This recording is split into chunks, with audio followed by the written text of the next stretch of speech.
Twin brothers with identical faces but different lives. Brother Baek Do-kyung, in a suit and tie, surrounded by beautiful women, clearly a business elite. While younger brother Baek Isu wears construction site clothing, surrounded by people sweating profusely as they pour cement.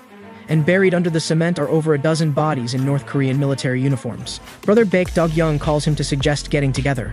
At this moment, someone bursts through the door and falls to the ground. Another person chases out bare-chested. "I'm going to kill all you South Korean bastards," the man says with a sinister smile. Watching the scene, Baek Isu remains unusually calm, still unhurriedly asking about the man's injuries. Then he slowly removes his jacket. His true identity is captain of the Special Operations Team against North Korean spies, Baek Isu. "I hope you can last a few more seconds against me." As soon as he finishes speaking, the man slashes at Baek Isu with a knife. Baek Isu simply leans back and easily dodges, then rises and delivers an elbow strike to the opponent's chin. Taking advantage of the man's dazed state, he swings his fist heavily and smashes the man into the ground. Looking at the unconscious man, Baek Isu puts on his jacket and orders his subordinates, "Bury this guy along with the others." After giving instructions, he says he needs to go out for something. "Anyone but our captain," his subordinate mutters. Baek Isu goes to meet his brother Baek Do-kyung as arranged, but is stopped at the door. The guard explains that Consul Baek has important guests today and isn't receiving visitors. At this moment, someone walks over and waves in Baek Isu's direction. He explains to the guard that Baek Isu is his brother. Hearing this, the guard hurriedly bows and apologizes. Baek Isu doesn't mind and walks toward the restaurant. Baek Do-kyung praises the guard for prioritizing security. On the other side, Baek Isu's team members are having dinner together. Zion complains that while the captain is out eating good food and drinking, he can only have barbecue outdoors. This draws laughter from everyone. Suddenly, several cars drive up. Seeing who gets out, one person immediately salutes and greets them, inviting Chief to come have a drink. Chief Jang asks, "Why don't I see Baek Isu here?" After learning he's out on personal business, he mutters quietly. Things aren't going smoothly. He puts his hand inside his jacket. A gunshot rings out, and the head of the person who just answered explodes. The shooter is Chief Jang. Immediately, dozens of fully armed people get out of the cars. They assume attack positions. Everything happens too fast. Everyone hasn't had time to react. Everyone has worked hard. Chief Jang chambers around. Meanwhile, at the restaurant, the two brothers are eating. The brother invites him to do business together with Isu, stop doing low-paying work. He doesn't understand why his brother, being a soldier, wears workers' clothes. To his brother's invitation, Baek Isu gives a perfunctory answer, saying he'll think about it. At this moment, his phone rings. So he goes to the bathroom to answer it. It's Zion's call. The voice on the other end is intermittent. Baek Isu hurriedly asks what's wrong. Zion jokingly says he's had too much to drink. But how could this fool Baek Isu? Zion's voice becomes serious, saying he can never fight alongside the captain again. All team members have been eliminated. Finally, he points out that Chief Jang betrayed them. After that, there's no more sound from the phone. No matter how Baek Isu calls out, it's useless. At this time, an uninvited guest arrives at the restaurant. The doorman stops him, saying they're closed today. But before he can finish speaking, this person ghostly flashes behind him, leaving a white light trail. The person's dagger is already stained with blood, while the guard's throat spurts countless streams of blood. At this moment, the brother is already drunk, resting his head on the table. Hearing the sound, he thinks Baek Isu has returned. He looks up to find several masked people standing before him. The daggers gleam coldly under the lights. Baek Isu, worried about his brother's safety, hurriedly runs toward that direction. A group of people have been waiting in the corridor for a long time. They confirm he's the elimination target. After speaking, several people quickly rush toward him. Baek Isu grabs one person's stabbing arm, backhands an elbow into the opponent's chest. He seizes the opponent's dagger and slashes across the person's throat. At this time, another person has already reached him. Baek Isu simultaneously rushes toward him, bends down to grab the opponent's thigh and throws him backward. Looking at Baek Isu's gleaming dagger, this person finally shows a terrified expression. Baek Isu doesn't hesitate and cuts the opponent's hamstring with one slash. Taking down two people in one encounter temporarily deters the remaining enemies. Baek Isu removes his jacket, revealing his military uniform, saying, "Let's continue." Several people roar and charge at him simultaneously. Baek Isu's dagger strikes the opponent's dagger, then changes trajectory upwards, slashing the opponent's throat. The remaining people attack simultaneously. Instantly, the scene is filled with flashing blades. One person seizes an opening and stabs Baek Isu's arm. Taking this opportunity, another person comes behind him. On the other side, at the construction site, a subordinate tells Chief Jang that the scene has been cleaned up. The newly formed Special Forces First Squad went to eliminate Baek Isu. One squad probably isn't enough. Chief Jang takes a puff of his cigarette. To deal with that guy, we need to send another squad. Make sure to leave no survivors or witnesses.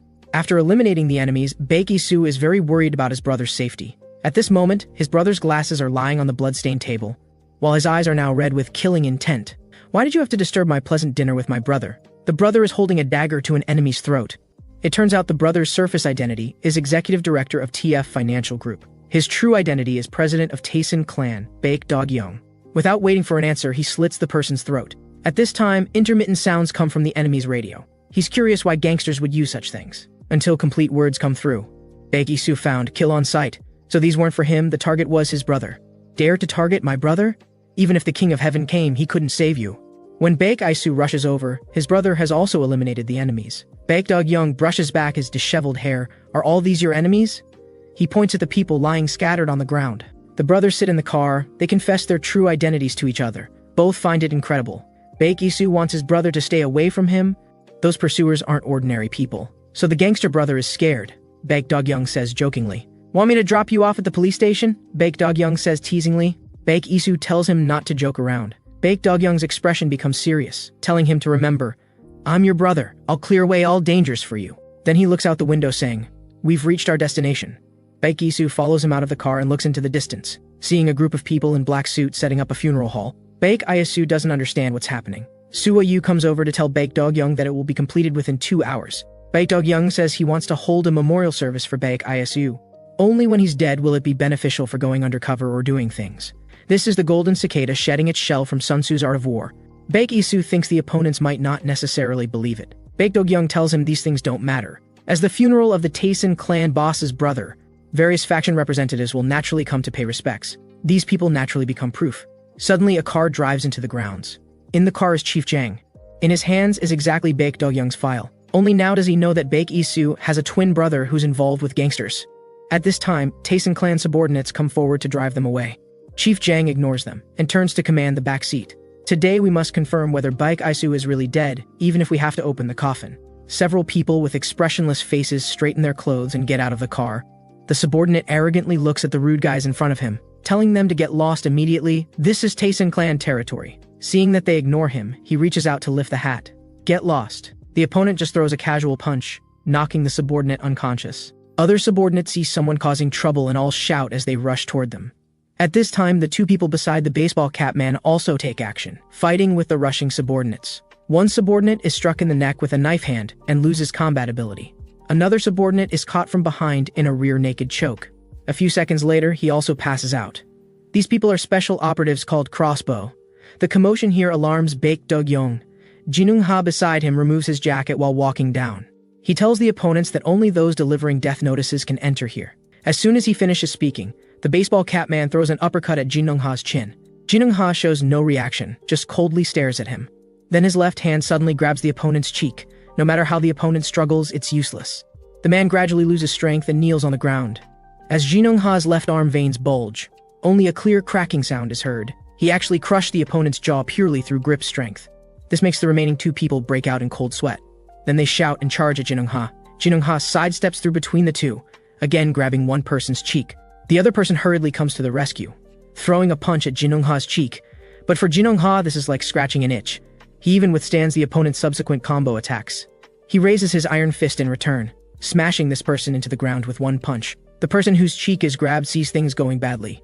He grabs Jinung-ha's arm with both hands, jumps up trying to wrap his legs around his neck, wanting to use a flying cross choke to strangle Jinung-ha. But in the face of absolute strength, everything he does is futile. Jinung-ha lifts this person up with one arm, then violently throws him at the person on the ground. The carefully trained warriors were actually taken down like this. Chief Jang in the car also finds it unbelievable. To think that gangster groups also have such strong people. Then he adjusts his mood and gets out of the car, immediately putting on a smiling face, saying it's a misunderstanding while walking over. He introduces himself as Baek Isu's superior and hands over his business card. Jinung-ha coldly stares at him without speaking, until Baek Dog-young speaks up. Only then does Jinung-ha invite Chief Jang inside. Looking at Baek Isu's photo in the funeral hall, Chief Jang can't be sure if he's really dead, nor does he know how much his brother Baek Dog-young knows. Suddenly, Baek Dog-young pulls out a dagger, looking at the face identical to Baek Isu's. Chief Jang is startled. At this time, Baek Dog-young speaks up, I want to have a talk with you. He shows a dagger asking if Chief Jang recognizes it. Seeing him remain silent, Baek Dog-young explains this dagger was taken from his brother's body. If Chief Jang's answer doesn't satisfy him, he doesn't mind sticking this dagger in Chief Jang. Then, Baek Dog-young asks who killed his brother. Hearing this, Chief Jang wonders to himself, could Baek Isu really be dead? To appease the furious Baek Dog-young, Chief Jang lies, claiming Baek Isu sacrificed himself for the country. The specific details cannot be revealed. Who knew Baek Dog-young would throw a punch directly at his face, making his nose and mouth bleed? You talk too much nonsense. Did you kill my brother? Saying this, he raises the knife and rushes toward Chief Jang. At the critical moment, Chief Jang reaches for his jacket pocket. Sua Yu suddenly stops Baek Dog-young, telling him to calm down. Jinung-ha restrains the restless Chief Jang, telling him to go back first. Baek Dog-young curses while preparing to charge forward again, but is held tightly by Sua Yu. Chief Jang turns back with ice-cold eyes. Who killed my brother? You bastard. Baek Dog-young mimics the earlier performance, then asks Baek Isu how his acting was. Sua Yu says, except for the tattoos and hair, everything else is identical. Baek Isu also knows his brother did this to throw people off the scent, but this isn't a long-term solution. He doesn't want to implicate his brother. Then let them come, see if the Taisen clan boys agree. But I can't hide here forever either. Thinking this, Baek Isu picks up his backpack and prepares to leave. Then he asks Baek Dog-young if he really wanted to kill Chief Jang at the funeral. Baek Dog-young understands what he means, comforting him not to make things big for now. Things need to be planned long-term. Baek Isu feels indignant. Do I have to cower here and be a gangster? Baek Dog-young doesn't care at all. What's wrong with that? We're all doing dirty work for others anyway. Baek Isu brushes away his hand and leaves directly. Baek Dog-young sighs in frustration. Though he has the same handsome face as me, why doesn't his brain have half my intelligence? Then he orders Jinung-ha to take people and follow him. Baek Isu asks Jinung-ha how long he plans to follow. Jinung-ha says he's just following orders. The subordinates behind now only live for him. Their conversation is observed by someone at the corner. On the other side, Chief Jang gives orders by phone to continue surveillance. After hanging up, recalling the earlier funeral, Baek Dog-young seemed to know he sent people to kill Baek Isu. Suddenly, a figure appears behind him. A low voice warns him not to turn around. Chief Jang is shocked. Could Baek Dog-young's people have come this quickly? At this time, the person behind has already wrapped their arm around his arm. Suddenly, a dad makes him let his guard down. It turns out his mischievous daughter is playing a prank on him. Then the daughter starts complaining that the plane was too slow. Chief Jang jokes that he'll make the plane faster next time. The daughter immediately praises him as amazing, worthy of being in the Secret Service. Then she asks if he's good at fighting. Chief Jang says gently that he's just a desk worker. Inside the villa, Baek Dog-young says he's going out to buy cigarettes. Sua Yu says Jinung-ha has taken people out, advising him to stay home. Baek Dog-young says he's just going for a walk. 4 people take the elevator downstairs. Suddenly, Baek Dog-young turns to ask the person behind him. Big Head, how do you think work has been lately? Big Head hurriedly answers that it's been pretty good, getting more and more smooth. Unexpectedly, Baek Dog-young's expression darkens. Really? But I've never seen you before. Who exactly are you? Big Head says he doesn't understand what he's talking about, while his dagger slashes horizontally toward Baek Dog-young. Baek Dog-young and Sua Yu stand back to back, complaining that he forgot to bring a weapon. The other 2 people prowl like wolves waiting for their chance. But Baek Dog-young pulls out a dagger from Sua Yu's skirt. One person charges forward with a knife, and is pushed back by Baek Dog-young's slash.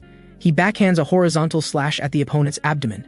It turns out this guy's wearing a bulletproof vest under his suit. Then he can only attack the neck and wrists. Baek Dog-young seizes the opportunity to slam this person aside.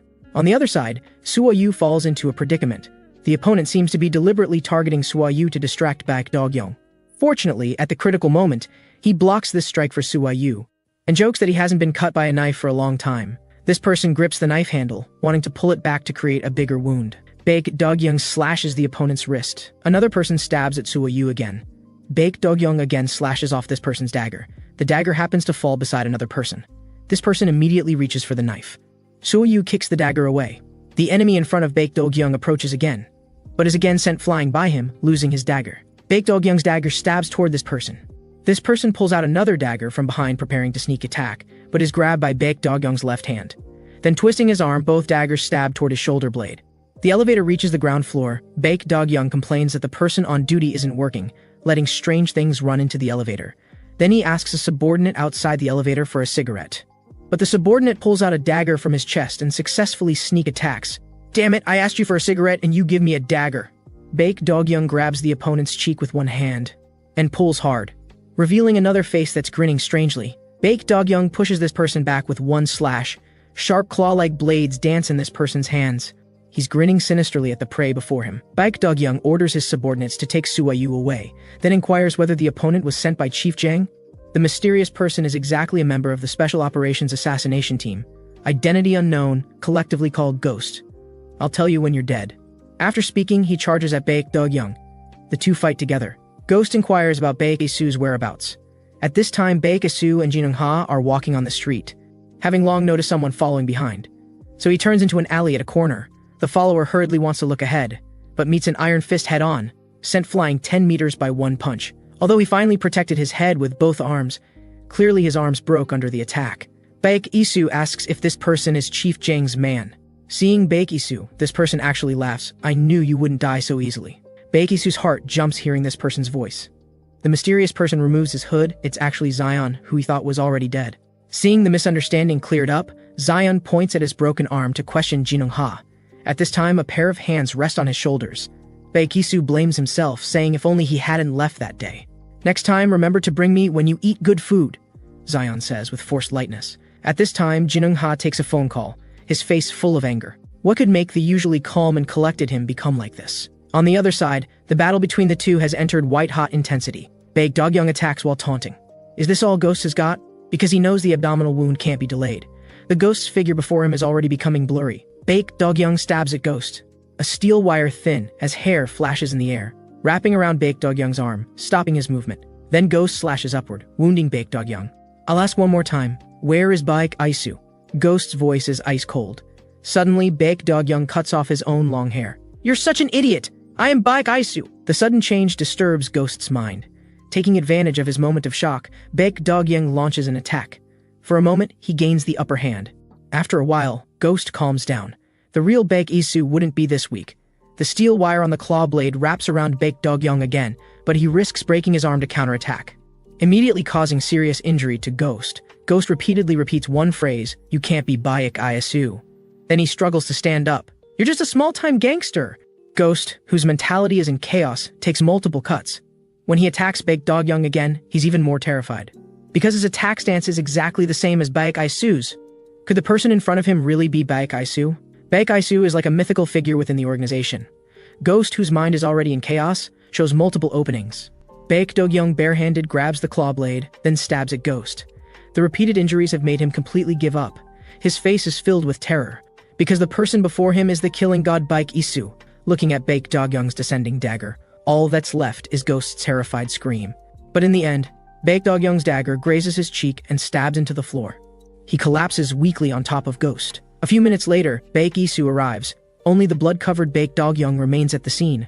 He tremblingly helps up his brother. At this time, Ghost stumbles toward the rooftop, frantically flipping through a notebook. His blood-stained finger draws in 10 over Baek Isu's photo. At this moment, Baek Isu's angry face is twisted into that of a furious lion. While in his arms lies his brother who has already lost all signs of life. Taesin clan boss Baek Dogyoung assassinated to death. Although the news is suppressed, his long absence leads to various speculations. Other factions are all making moves. The urgent matter is selecting a new boss. Suayu suggests letting Jinung Ha take over, but is immediately rejected. Without Baek Dogyoung, Taesin clan wouldn't be called Taesin clan. No one can replace Baek Dogyoung's position. On the other side, Baek Isu is also investigating his brother's cause of death. He believes the killing method is very similar to Chief Jang's special task force. They usually disguise themselves as various professions to carry out missions. He must find them and kill them with his own hands. On a rooftop in another city, a man is leisurely peeling an apple. He is the boss of T1, Kim Tae-won. He's long been dissatisfied with mixing in this small city. Real men should make waves on the big ocean of Seoul. "I heard you know some interesting news." Kim Tae-won asks the person hanging outside the balcony with a smile. This person says he doesn't understand what Kim Tae-won means. Wrong answer. Kim Tae-won doesn't hesitate to cut one rope. The blonde man screams in terror, saying that Taesin clan was attacked by mysterious forces, and Baek Dogyoung was killed. Kim Tae-won smiles slightly, indicating he knows. Then he cuts all the remaining ropes at once. Then he orders his subordinates to call a full meeting. Today he's going to devour Taesin clan. At this time, Baek Isu follows clues to the farmer's market, stopping at a butcher shop. This is one of the hidden bases of the Joint Special Task Force. Baek Isu knows he can't let his guard down. He gently pulls and finds the door isn't locked. But the situation inside shocks him. Inside lie 4 or 5 corpses, blood everywhere. Only one bald man still has weak breath. Seeing that it's Baek Isu, he gives a miserable smile. "No need to point a knife at me, I'm going to die anyway." Baek Isu hurriedly asks what happened. Baldy says he received orders to gather people, but what came was a group of fully armed people. Then Baldy tells Baek Isu to escape quickly. Too many things are involved in this. It's not something one person can fight against. After saying this, Baldy's body goes limp and loses life. On the other side, the base Zion found is in the same situation. Who exactly is manipulating all this? Baek Isu's heart is filled with doubt. At this time, Kim Tae-won is leading people to attack Taesin clan. Saying what Seoul's 4 major gangs, Taesin clan doesn't look like much. The immovable night demon Jinung-ha is looking at him with killing intent. Jinung-ha tells Kim Tae-won that people like him charging over has been the 4th wave this week. Doesn't know what dogshit rumors they heard. Kim Tae-won coldly smiles, seems like gentle solutions won't work at all. Then he and his subordinates surround Jinung-ha. Jinung-ha tilts his head back and takes a deep breath. I'm too lazy to waste words with you, come at me all at once.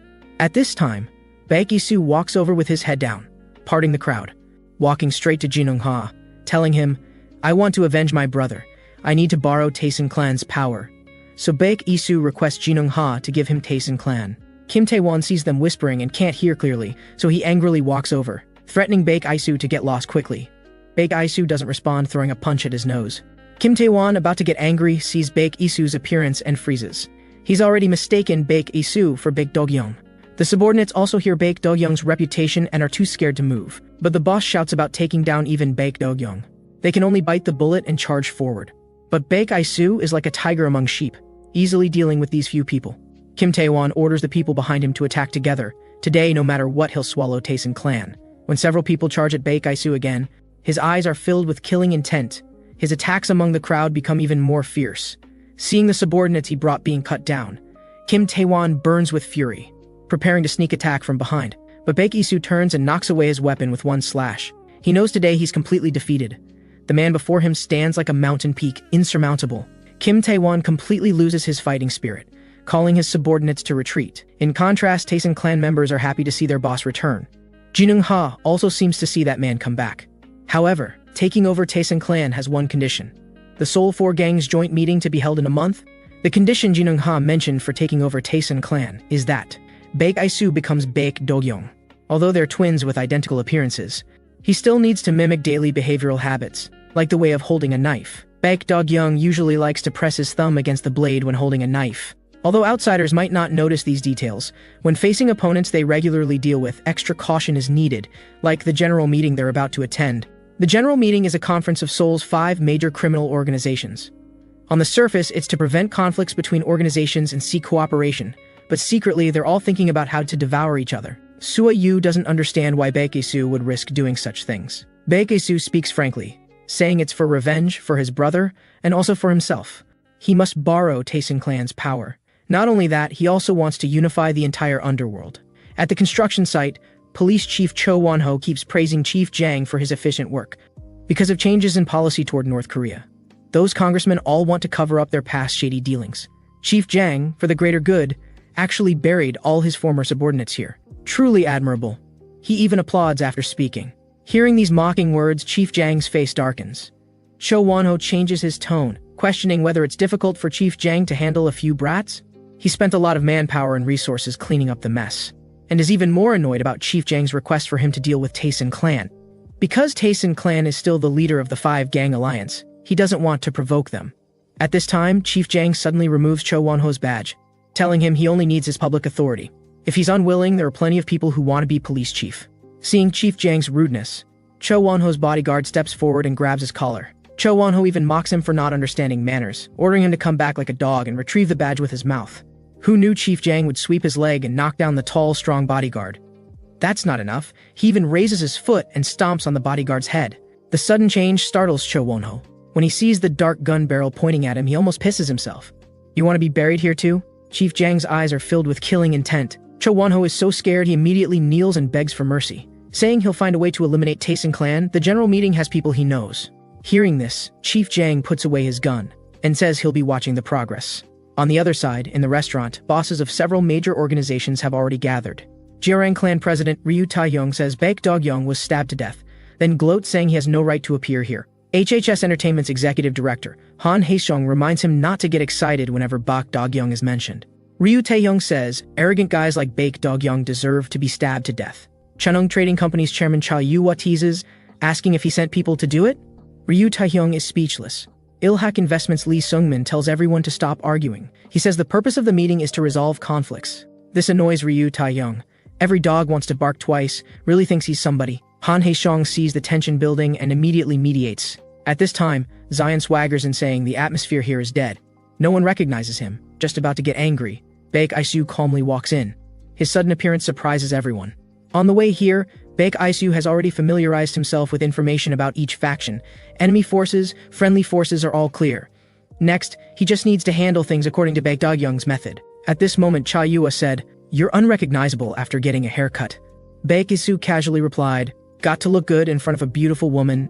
Then he said to Ryu Taehyung, "How would I not know I was stabbed to death? I suspect your brain is as small as my dog's." This single remark left Ryu Taehyung speechless. Han Haesong said, "We heard about what happened at your brother's funeral. The others were also curious about the situation. Baek Isu said there were too many rumors going around. And he came here today to ask one question.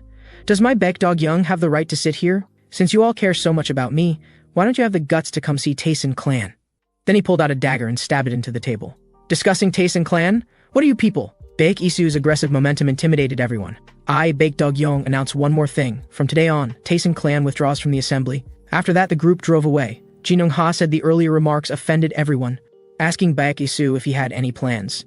Baek Isu didn't answer, his eyes deep with calculation, already having everything planned out. Suddenly, a car flew toward them. Jinung Ha yanked the steering wheel hard, and the car barely avoided it. Just as Zion was about to start cursing, he realized they were already surrounded by 3 cars. Getting out of the cars was none other than Ryu Taehyung. "How dare you speak so arrogantly at the assembly?" He swung his fist at the car window. The glass shattered, but Baek Dogyoung didn't dodge, just stared at Ryu Taehyung with murderous intent. "Today, I'm going to swallow up Taesin clan." A few minutes earlier, Jinung Ha didn't understand Baek Isu's intentions. But Baek Isu said something that shocked him. Someone at the assembly had asked about the knife incident at the funeral, and this was something only his brother-in-chief Jang knew about.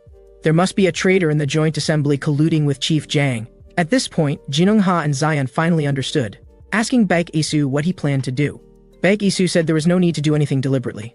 Since there was a rat, they'd just put out some bait, and the rat would come out on its own. Then, their vehicle was intercepted by the pursuing Ryu Taehyung. He arrogantly told Baek Isu that today he would swallow up Taesin clan. Ryu Taehyung was a hot-tempered guy who had been constantly clashing with Taesin clan before. Could he be the rat? Before Baek Isu could speak, Zion couldn't hold back anymore and started unleashing a verbal assault. Ryu Taehyung glanced at him contemptuously, mocking Zion for wearing pink clothes and earrings like a sissy. Zion wasn't having it and called him a brainless dead dog. Enraged, Ryu Taehyung threw a punch at Zion, but Zion easily caught it. He didn't forget to mock. "What a soft punch, really terrifying." Ryu Taehyung laughed angrily and put on his knuckle guards. At this moment, several more cars arrived from behind him. The people getting out were led by Lee Sungmin, who was also the owner of the 9 Blades. "Since our young master Sungmin has spoken, I'll give you some face," Ryu Taehyung said sarcastically. 9 Blades rarely moved around in the underworld anymore, so he had never taken Lee Sungmin seriously.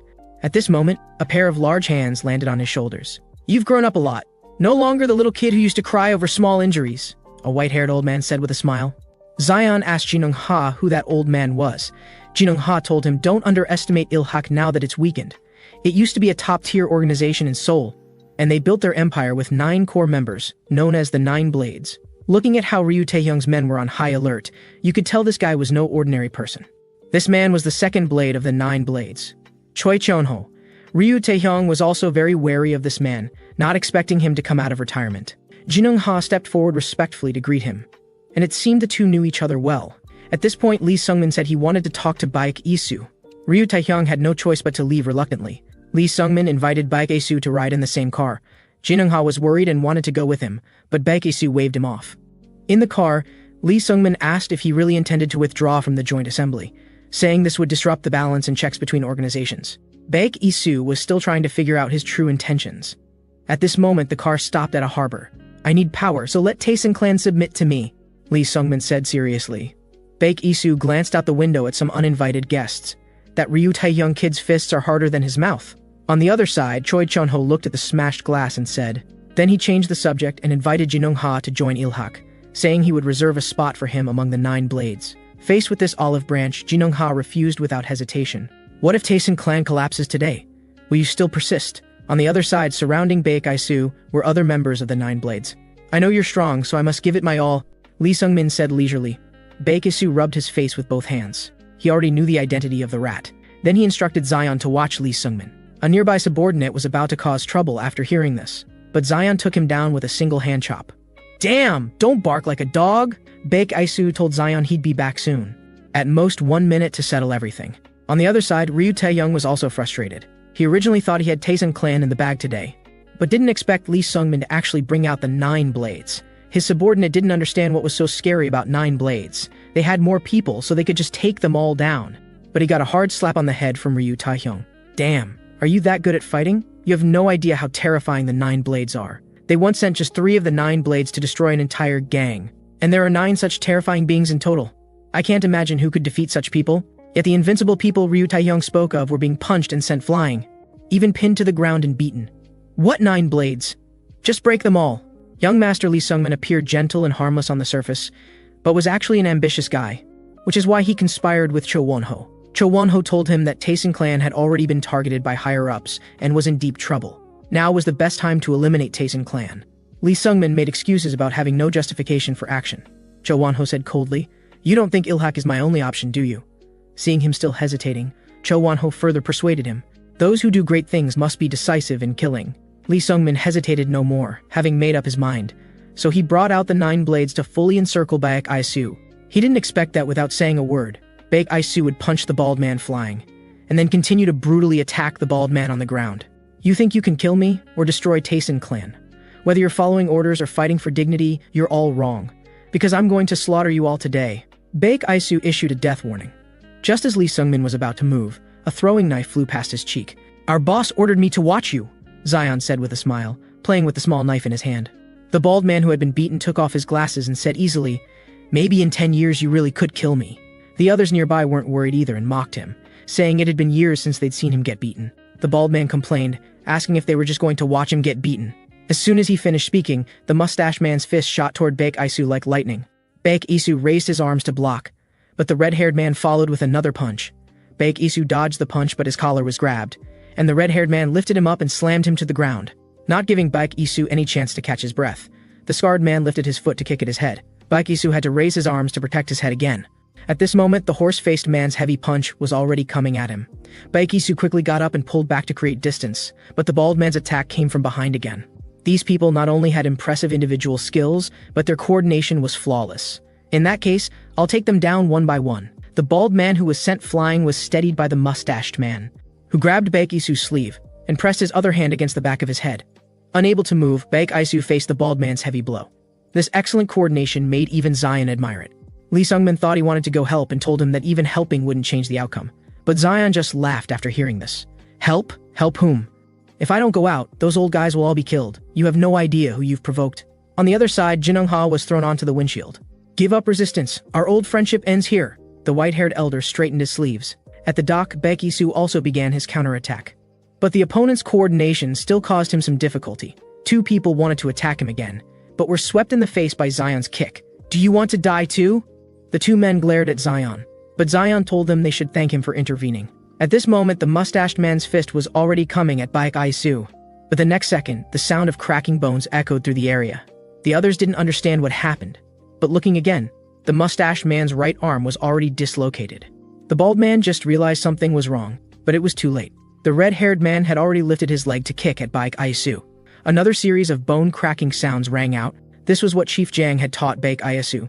When facing opponents with high strength or strong resistance to attacks, you can use techniques to dislocate their joints, causing dislocation. Even the strongest person would instantly lose their fighting ability. And now the red-haired man was lying on the ground, holding his knee and wailing. The bald man sighed inwardly. This guy really is a monster. At this point, Lee Sungmin also sensed something was wrong, remembering Cho Won-ho's reminder that Baek Dog-young's brother was a killer. He seemed to have guessed something. The bald man here also had his hand dislocated and lost his fighting ability. Baek Isu threw a punch at the bald man, but a loud shout stopped him. Lee Sungmin said he wanted to talk to Baek Isu. Because I know who you are now. The earlier behavior at the assembly plus the fighting style just now made him certain that the person before him was not Baek Dog-young. Baek Isu knocked his hand away. Doesn't matter. I'll just kill you all anyway.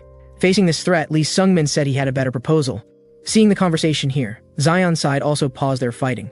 Lee Sungmin confessed that the reason he targeted Baek Isu was because he was instructed to do so, and the documents in his hand contained everything Baek Isu wanted to know. He could give these documents to Baek Isu, and in return, Taesin clan and Ilhak would form an alliance. Lee Sungmin was also frustrated. Originally, he had planned to directly swallow up Taesin clan, but didn't expect that even deploying the 9 blades couldn't handle Baek Isu. However, an alliance would also be a win-win situation. He was certain Baek Isu wouldn't refuse, but unexpectedly, Baek Isu wasn't buying it at all. If that's your negotiating chip, then why don't I just destroy Ilhak and then take the documents? Hearing Baek Isu being so arrogant, Choi Cheonho was immediately enraged. What an arrogant brat who doesn't know his place. Jinungha also stopped Baek Isu, telling him this was an opportunity to build trust with Ilhak. Baek Isu harshly interrupted him, denouncing Ilhak as just a bunch of opportunistic scoundrels. Are people who killed my friends and brother worth trusting? He warned Jinungha to stop talking nonsense. Zion quickly pulled the two apart, asking them to calm down. Lee Sung-min, to show his sincerity, could let Baek Isu look at the documents first. But Baek Isu didn't trust this kind of person who would betray allies so easily.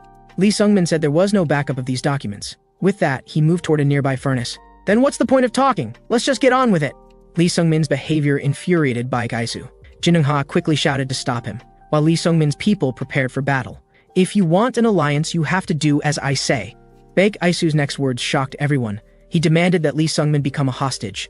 Lee Sung-min was flexible and was about to agree, but Choi Chun-ho shouted no and offered to replace Lee Sung-min. Baek Isu mocked, I want the boss of Ilhak. What are you? Jinungha also didn't want things to become irreversible. He persuaded that Nine Blades Choi Chon-ho was the foundation of Ilhak and fully qualified to replace Lee Sung-min. Baek Isu was already dissatisfied with Jinungha's multiple interruptions. I'll make my own decisions on this matter. I don't need your input, Baek Isu said coldly. Then he assigned the task of watching Choi Cheonho to Jinungha, not expecting Baek Isu to treat him this way. Jinungha was silent for a long time before saying flatly, Baek Do-kyung would never talk to me like this. It wasn't Baek Isu's nature, but repeated incidents made him realize that in the dark underworld, no one was worth trusting. 5 years ago, when he first returned from his undercover mission in North Korea, he was greeted not with applause but with repeated interrogations. He had risked his life for the country, but in the end was treated like a criminal. Finally, Chief Jang came forward to vouch that Baek Isu was clean, but the interrogator still wouldn't let up. In the end, Chief Jang forcibly took him away. Years later, when he reunited with his brothers again, even Chief Jang, who had been like a teacher and father to him, betrayed him. All of this felt like yesterday, just as Baek Isu was lost in sad memories. Jinungha came in to tell him everything was arranged, and wanted to persuade him again about the hostage matter. But Baek Isu directly cut him off. Jinungha became angry and grabbed his collar. I was wrong about you. I can't entrust Taesin clan to someone like you. You'll never be able to replace Baek Do-kyung. At the same time, Chief Jang and Cho Won-ho met again to conspire. Cho Won-ho said everything was going according to plan. Chief Jang felt those people were just small-time thugs. Taking them down would be no problem. After all, he was a professional. But Cho Won-ho reminded him not to be careless. Chief Jang dismissed this, deciding to first make contact with the Joint Assembly. If something went wrong with Taesin clan, he would handle it himself. On the other side, Jinungha questioned Baek Isu's methods. Although the results were good, he didn't agree with his way of doing things. He felt that the Taesin clan he and Baek Do-kyung had worked so hard to build couldn't be destroyed in Baek Isu's hands. Previously saying he would give up Taesin clan, now wanting to take it back. Baek Isu found this childish playing house mentality ridiculous. He felt that gang members should just firmly execute his orders. But Jinungha told him that the Taesin clan members were willing to follow because they trusted Baek Do-kyung. Since they couldn't agree, they'd settle it with fists. Baek Isu had a belly full of anger with nowhere to vent. He flew up with a knee strike aimed at Jinungha. Jinungha blocked the attack while grabbing Baek Isu's collar, then used the momentum to slam Baek Isu to the ground with a backdrop. Is this all the Special Forces has? Before he could finish speaking, he was kicked in the chin and fell backward to the ground. Both men couldn't stand each other. On the other side, Zion was responsible for guarding the hostage Choi Chon-ho. Just then, Lee Sung-min called to check on the situation. Choi Cheon-ho told him not to worry, saying staying at Taesin clan was like taking a vacation. Lee Sung-min felt he'd acted too hastily, causing the situation. Choi Cheon-ho said the plan was fine. No one could have expected that Baek Do-kyung was actually Baek Isu in disguise. After hanging up, Choi Cheon-ho was teased by Zion. That call didn't sound like a subordinate reporting to his boss, more like a grandfather checking in with his grandson. Zion asked if Lee Sung-min wasn't worried about them harming Choi Cheon-ho. But Choi Cheon-ho said everything was for the good of the gang, and he would face the consequences calmly. This made Zion even more confused. Shouldn't subordinates execute their boss's orders without question? Choi Cheon-ho said that applied to the military, not to gangs, because that way you wouldn't find brothers willing to die for you. Here, the scattered and fallen tables and chairs indicated the fight was over. Baek Isu's raised fist hesitated and didn't come down. I think I made a mistake, Baek Isu said with a dark expression. Then he turned and left, because I realized this isn't something a gang can solve. Zion received a call from Baek Isu, who told Choi Cheon-ho to rest well and prepared to leave. Before leaving, he seriously told Choi Cheon-ho, although what you said isn't wrong, we have to rely on strong power, because we can't trust anyone. Seeing Zion, Baek Isu told him his decision. From now on, we'll do things our own way. We're going to build a completely new organization. Then let's first recruit those guys we talked about before. We'll act like professionals. That way, we can destroy the joint assembly in just 1 week. If hell truly exists, then this person is a demon wearing human skin. Boris originally belonged to Russia's Wagner mercenaries, and had gone into hiding under a false identity while tracking a traitor. This was the first person Baek Isu recruited. On the other side, Jinung-ha, who had fought with Baek Isu, fell into memories. 4 years ago, he had worked for Ilhak. With the death of the old leader, he decided to retire, so he opened a fried chicken shop to make a living. But his former enemies didn't plan to let him go.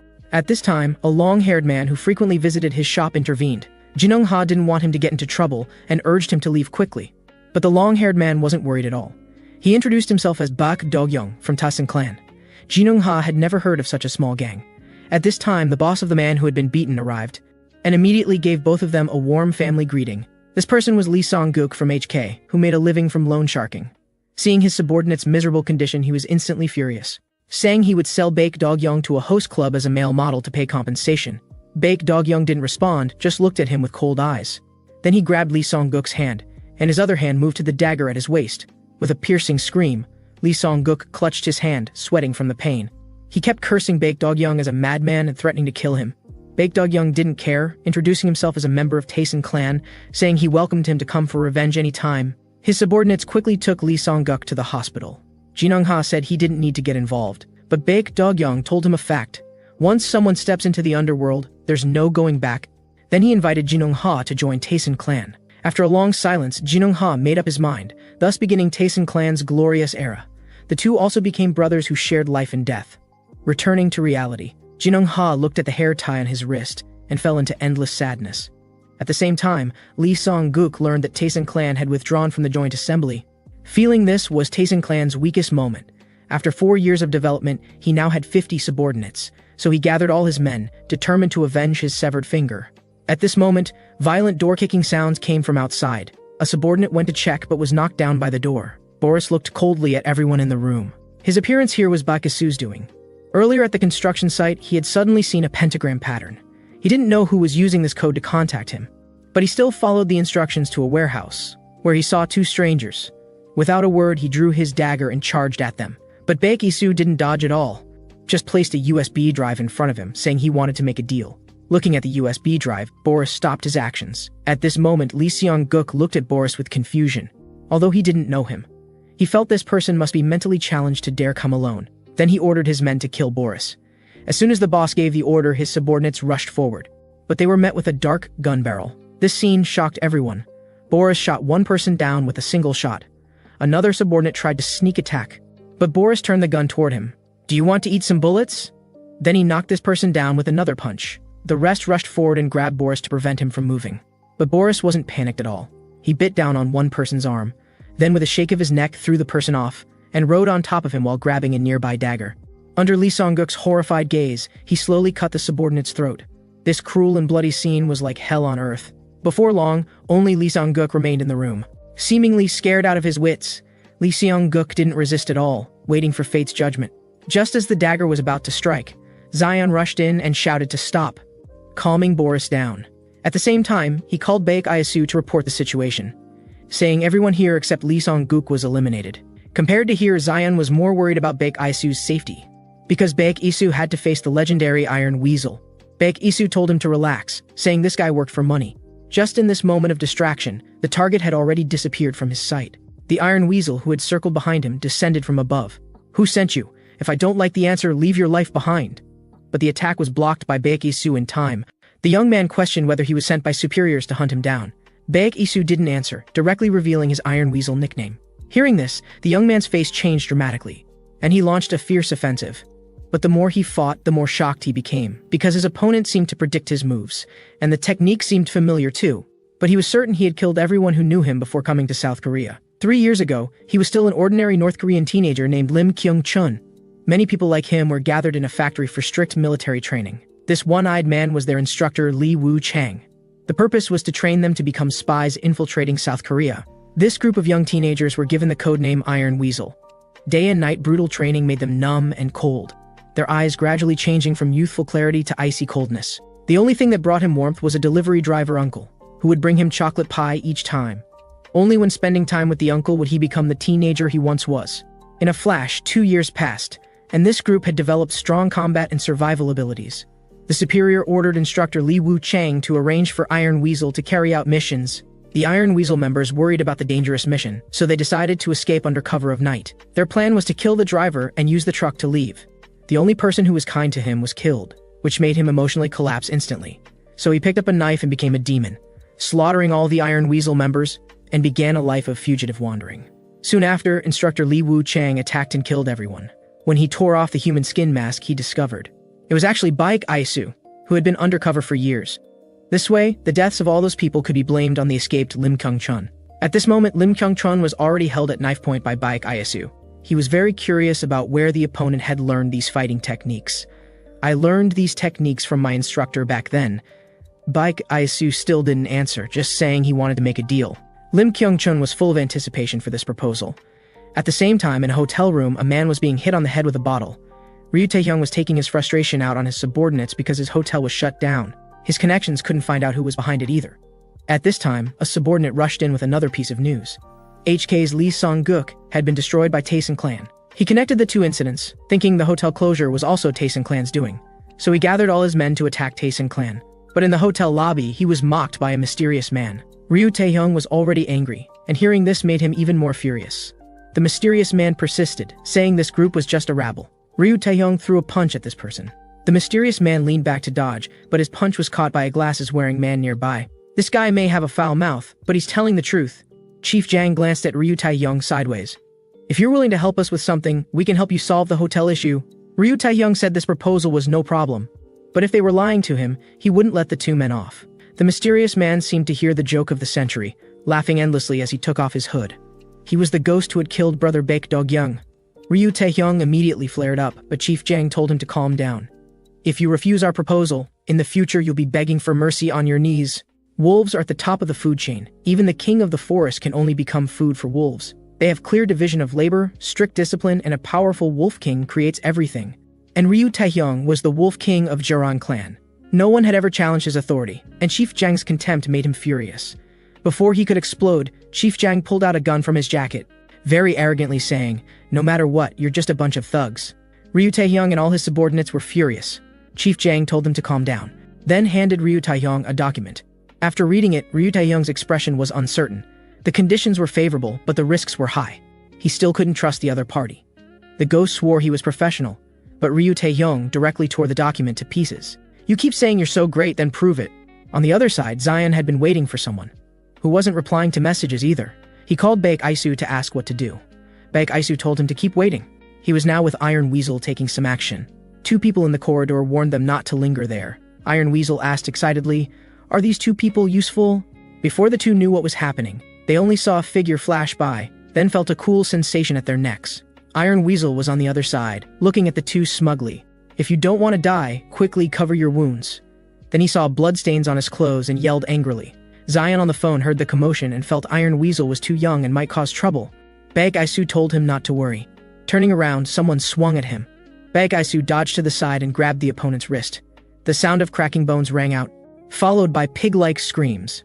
Baek Aisu stepped on this person's head, and the others immediately drew knives and rushed over. Baek Aisu used a rear naked choke to knock out one person. Iron Weasel took care of the rest. They're planning to destroy the Jiarang clan's subsidiary organizations, just like what happened with the Singapore faction in HK before. Meanwhile, Zion and the others are people he met during missions in the Middle East. As long as you pay them enough, they'll get the job done. They're known as errand boys. Here, Baek Aisu and his companion continue moving forward. A spinning axe comes flying toward him, but Baek Aisu reacts quickly and catches it with one hand. The white-suited man with a mustache looks shocked. He actually caught it. He questions what gives them the audacity to mess with the Jiarang clan. Without wasting words, Iron Weasel immediately dashes forward. The two men behind Mustache push him aside. One grabs Iron Weasel's hand, while the other thrusts a dagger straight at his face. Fortunately, he reacts quickly enough to dodge it. These guys appear to have received professional training. Seeing Iron Weasel struggling, Mustache smugly says these are elite fighters sent by Ryu Taehyung. Meanwhile, another group has already arrived at the Taesun clan's stronghold. Baek Aisu here doesn't know this yet, but he guesses this is Chief Jang's handiwork, so he orders Iron Weasel to eliminate these men. Iron Weasel holds up 2 fingers, saying these guys are skilled fighters, so he wants double pay. After saying this, he kicks off the ground, and charges toward the group. He strikes one man's hand with his palm, while his other hand flourishes a butterfly knife, slicing open the opponent's throat. Before the body hits the ground, he crouches low and rushes toward another man. This guy doesn't even have time to react before he's already lost his life. Iron Weasel dispatches the two skilled fighters in a flash, completely terrifying mustache. Iron Weasel tells him he'll handle the remaining men and lets Baek Isu proceed with his own plan. Baek Isu doesn't understand why Chief Jang acted so swiftly. This is actually the agreement Ryu Taehyung reached with him earlier. Initially, Ryu Taehyung was worried he wouldn't be able to command these people, but Chief Jang reassured him, saying, "These men only care about money, not loyalty." Just as Baek Isu is about to charge out, a motorcycle speeds toward him. With a crowbar swinging down at Baek Isu's head, there's a profession in the Middle East called errand boys, who will do anything for money, and they never inquire about the identities of either party or what the items are. They just need to deliver the specified items to the buyer to get paid.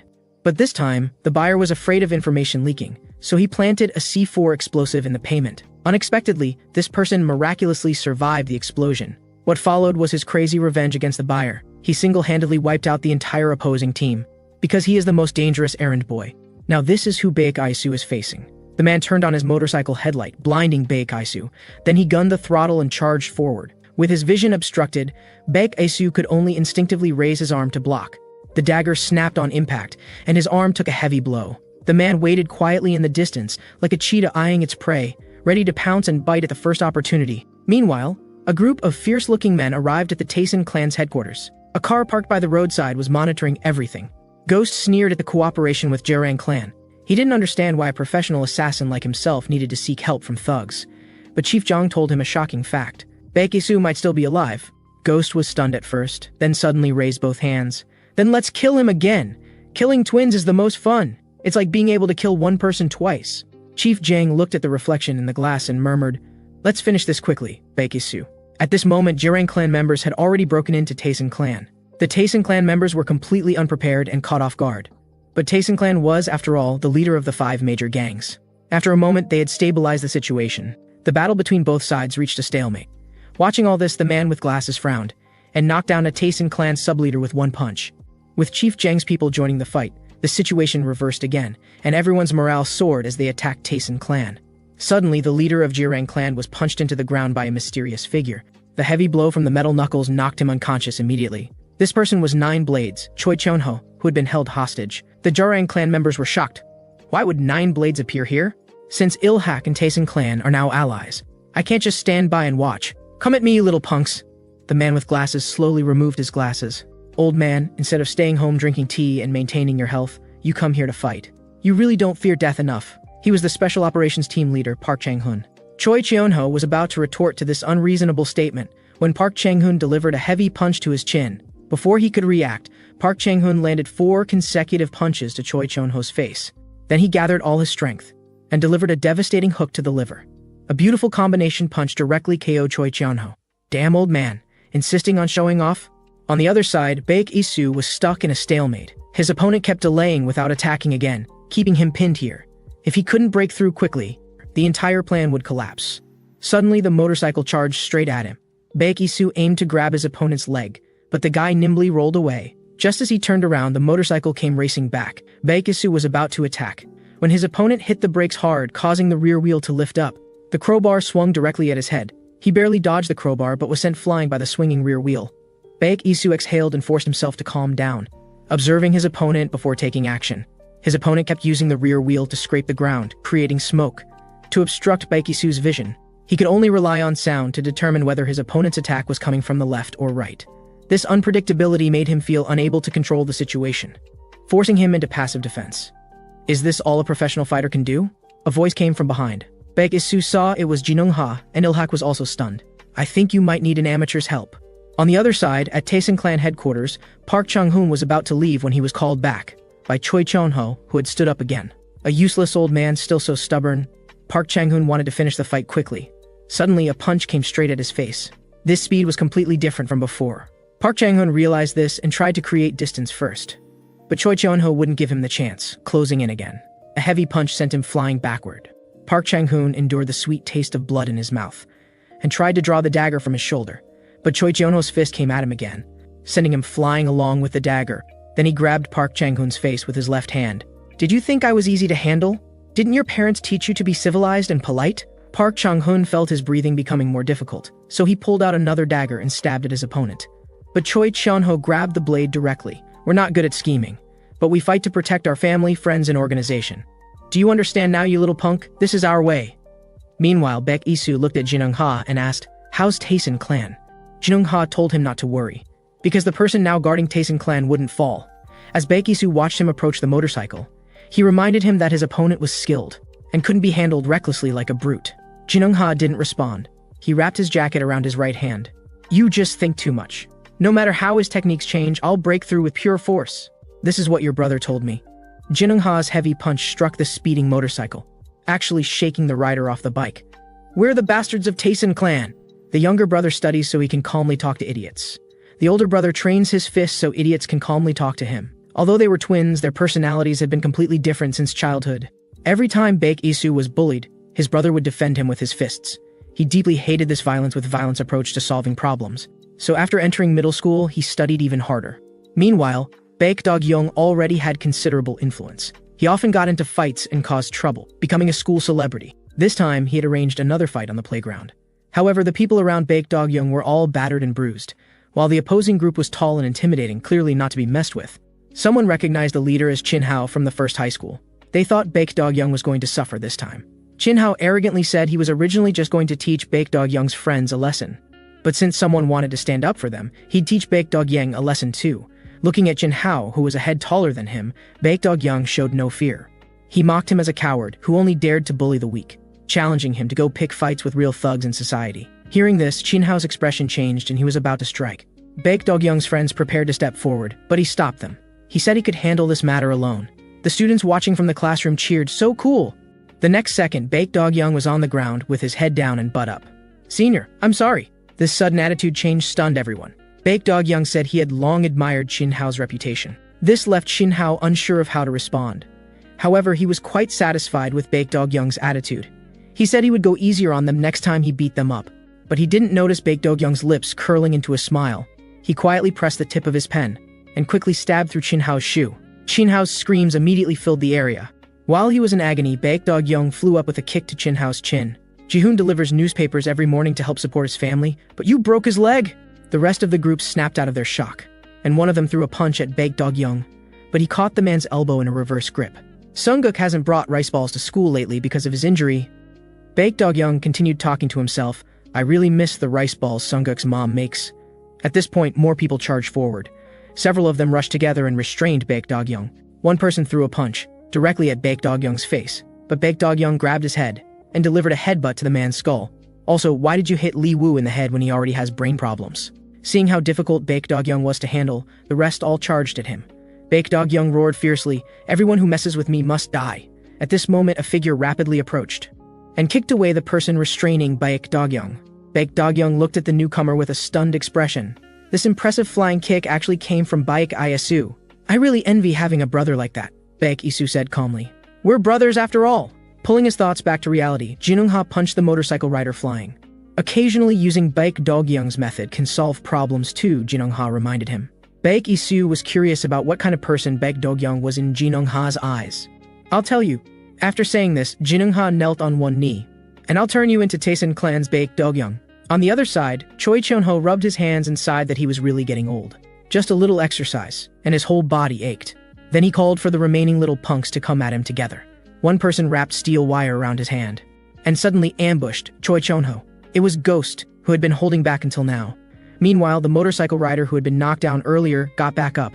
He never expected to stumble in such a simple situation. His gaze was fixed deadly on his prey. Then he swung the crowbar in his hand. Seeing this, Jin Eung-ha clenched his fist and stepped forward again. Both sides were about to clash. At this moment, the rider's phone rang. He picked up the phone and glanced at it, then pointed at Jin Eung-ha. You broke my beloved headlight, you're dead today. Then he revved the engine and rode away without looking back. On the other side, at Taesun clan headquarters, the scene was silent, whether it was Taesun clan members or the attacking side. Everyone knew that the battle in the center would determine victory. Choi Cheon-ho's iron fist struck Ghost's chin, but his expression became even more serious. He knew his opponent was a madman. Any moment of carelessness could mean defeat. He needed to use this momentum to finish off his opponent in one go. Ghost just cackled wickedly. "Old man, your punches are soft as cotton, they can't kill me." After saying this, his entire body flashed like a ghost. Although Choi Cheon-ho blocked the vital areas, deep knife marks were still left on his gloves. And there was also a bone-deep wound on his back. Ghost mocked him to go faster, saying he would soon send him to meet his maker. Thinking about soon being able to kill Baek Isu, he laughed even more maniacally. Choi Cheon-ho took the opportunity to charge forward and throw a punch. "Faster. I'm on your right. Faster. Left, left. Die, old man." But Choi Cheon-ho caught the dagger with his bare hands. He thought to himself that he must quickly finish off this person. With this thought, he gathered all his strength and threw a punch. But his arm was caught by Ghost, who mocked him. "Is that all?" After saying this, he forcefully bent it backward, brutally breaking Choi Cheon-ho's arm. Then he leaped up, driving his knee straight toward Choi Cheon-ho's face. But he was stopped by a loud shout. Park Chang-hoon issued a full retreat order. He explained that he had received orders that the plan had changed temporarily and they needed to retreat. This infuriated Ghost, who was enjoying the fight. He grabbed Park Chang-hoon's head. "Damn it. You've been yelling about retreating since earlier. Do you believe I'll tear your mouth apart? The game is just getting started." At this moment, Chief Jang's voice came through the radio, telling him to stop playing around and come back for a more important mission. It turned out Ryu Taehyung had thought of a more vicious plan. In the villa, Lim Kyung-chun complained about not knowing how to tie a tie, making a fuss about wanting Zion to help him. He even gave Zion the nickname Parrot. Boris, meanwhile, stared blankly at a fruit knife. At this moment, someone walked out from behind. Zion and Lim Kyung-chun both praised how handsome their boss looked. Baek Isu walked over in a black suit. "From now on, we need to act like a gang. Where do you all think we should start?" Half an hour later, Choi Cheon-ho walked out angrily, and Jin Young-ha quickly followed. Choi Cheon-ho said he had also contributed a lot to Taesin clan, and now he was being sent home. Jin Young-ha explained that Baek Isu didn't mean it that way. Choi Cheon-ho said he was just joking, he was planning to go back anyway. Seeing Taesin clan's current state, he suddenly had an idea. He thought he might be able to restore Ilhak to its former glory, so he wanted to quickly return and discuss it with Lee Sungmin. Under Chief Jang's instigation, they first allied with Jorang clan to ambush Taesin clan. When they saw Ilhak's Choi Cheon-ho stationed at Taesin clan, they directly turned to attack Ilhak's headquarters. Meanwhile, Lee Sungmin was completely unaware of the approaching danger. He was in low spirits because his carelessness had caused his subordinates to be seriously injured. The red-haired man consoled him, saying these minor injuries were nothing, but he grimaced in pain with the slightest movement, making everyone laugh. Suddenly, noisy sounds came from outside. Lee Gyuzhang got up to check. His subordinate said there were motorcycle sounds coming from downstairs. Just as he was speaking, a motorcycle came speeding in, catching 3 people off guard and knocking them down. The motorcycle then charged into the office, attacking anyone in sight. Horseface was the first to be hit, taking a solid blow from the crowbar. Everyone had lived by the blade before. They quickly reacted. Gimsong used his plastered arm to block an attack. At this moment, other attackers poured in. Baldy loudly questioned them about why they were destroying the alliance. The Jirang clan members ignored him and continued ordering a full attack. Red Hair kicked 2 people away with 1 foot. "You bugs! Do you know where you are?" Red Hair was furious. But his already injured ankle became even worse from that kick. Baldy knew dragging this out would be disadvantageous, so he decided to take down the motorcycle first. He pushed Gimsong aside and told him to take young Master Sungmin away first. He would handle things here. Horseface, who had been knocked down earlier, now got up and grabbed the motorcycle rider. Baldy took the opportunity to kick the rider. Lee Sungmin was unwilling to leave everyone behind and escape alone, but Gimsong desperately pulled him away. Seeing Lee Sungmin still wanting to go back, Gimsong told him that as long as the Green Hills remain, there's no fear of running out of firewood. As long as Lee Sungmin was still alive, Ilhak still had hope. For this, everyone was already prepared to die. Looking at the devastated scene, Ryu Taehyung mocked that 9 blades was nothing special. But it was a pity Lee Sungmin had escaped. In the car, Lee Sungmin hated his own incompetence. He had thought he could restore Ilhak's former glory, but he turned out to be just a clown. Suddenly, a motorcycle rushed in front of their vehicle and scattered tire spikes on the ground. Gimsong jerked the steering wheel and slammed on the brakes. Lee Sungmin wanted to face the motorcycle rider together with Kim Seong, but he was stopped and told to run quickly. Don't let the brothers' deaths be meaningless. He also said that being able to serve 9 blades in this lifetime was already worthwhile. Lee Sungmin began running desperately. He didn't know how long he ran or how many times he fell. A voice in his head reminded him he must survive. No matter how bitter or humble, he must survive. This was bought with his brothers' lives. Finally, he arrived at Taesin clan's headquarters. Baek Isu and the others were shocked to see Lee Sungmin's condition. Choi Cheon-ho quickly asked what had happened. Lee Sungmin didn't answer him but faced Baek Isu instead, begging Taesin clan to save Ilhak. Although it was presumptuous for him to ask for help now when he had previously wanted to devour Taesin clan, he had no choice. So he faced Baek Isu and dropped to his knees. Baek Isu immediately helped him up, telling him they had just been discussing some interesting matters. Then he stated that he would destroy the Allied Council. He just wasn't sure which gang to start with. Then he asked for Lee Sungmin's thoughts. At this moment, in a hospital room, Suo was looking worriedly at the person on the bed. This person was being kept alive through nutritional IVs. The Supreme Master had become a super bald master as he wished. Due to sudden worries, he smoked 20 cigarettes per minute. His grandson was furious when he found out, because he was counting on Grandpa to teach him fighting techniques. The old man told him that strength doesn't come from power, but from the spirit of never giving up. Come, grandson, drink this bowl of chicken soup. This was the person Lee Sungmin admired most in childhood. He was the Ilhak boss who unified the H-country underworld, Lee Songhak. However, just yesterday, the mighty Ilhak had been conquered. Lee Sungmin was extremely dejected about this. The empire his grandfather built was ruined in his hands. Choi Cheon-ho was very worried about him. But he could only rely on himself to overcome this mental barrier. Baek Isu was very polite to him because Choi Cheon-ho had previously helped Taesun clan. So Lee Sungmin was welcome to stay as long as he wanted. Choi Cheon-ho said they were all brother gangs and should help each other. Baek Isu knew what he wanted to say, but what could the current Ilhak do? Choi Cheon-ho promised that from now on, whenever it came to Taesun clan matters, Ilhak would spare no effort. Baek Isu leisurely brewed a cup of tea. Am I asking the boss of Ilhak, or did you become the boss overnight? The sarcasm in these words was obvious. But being under someone else's roof, Choi Cheon-ho had no choice but to remain silent. Uncle Choi, please step aside for a moment. I want to talk to Mr. Baek alone. After the two left, Lee Sungmin asked Baek Isu if his words carried weight in Taesun clan. Baek Isu didn't answer but threw the same question back at him. Moreover, things had developed beyond Lee Sungmin's control. Lee Sungmin realized he should be friendlier to Baek Isu now. Only Taesun clan could help him now. So he asked if Baek Isu planned to ally with him. Unexpectedly, Baek Isu flatly refused. Because the current Ilhak was too weak. More precisely, Lee Sungmin was too weak. Now there was only one path for Ilhak, to submit to Taesun clan. But first, Lee Sungmin had to prove his worth. Lee Sungmin stated that Ilhak still belonged to the Allied Council, and Jerang clan had violated the agreement by attacking Ilhak. He would definitely make a scene at the Allied Council, and make Ryu Taeyong pay the price. At this moment, at HHS Entertainment, Han Haeseung also had an uninvited guest. It was Ryu Taeyong from Jerang clan. After some small talk, Han Haeseung asked him how he planned to handle the mess. Ryu Taeyong didn't care. He attacked Ilhak simply because he found Lee Sungmin annoying. Hearing this, Han Haeseung said he wouldn't take his side. He had gone too far this time. Ryu Taeyong didn't care either. This Allied Council meeting would be quite a show. And the meeting location was specially prepared for Lee Sungmin, because this place was Lee Sungmin's hometown. This approach was completely slapping him in the face. The gatekeeper mocked him as a homeless dog, using the most vicious language against him. Lee Sungmin heard Baek Isu's words echoing in his ears. Without 9 blades protection, you're nothing. If you want to prove you can lead Ilhak, show the corresponding strength. Lee Sungmin endured the mockery with a dark face. Some even threw cigarette butts at him to humiliate him. A fat man blocked his path, saying the Allied Council was meeting inside, and outsiders weren't allowed. Lee Sungmin told him with a dark face to get lost. The fat man thought he had misheard. Lee Sungmin angrily punched the fat man. The thugs inside also heard the commotion outside, and Lee Sungmin had already dealt with the fat man. Seeing this, one person rushed over with a stick, and gave Lee Sungmin a blow to the head. In his daze, he remembered his grandfather's words. What's important isn't your fighting ability, but the spirit of never kneeling. Because Ryu Taehyung had disrespected the old chairman Lee Songhak and attacked Ilhak. Cha Yua from Chaenung Trading Company was extremely angry. She demanded that Ryu Taehyung give everyone an explanation. Ryu Taehyung mocked her. Who the hell are you?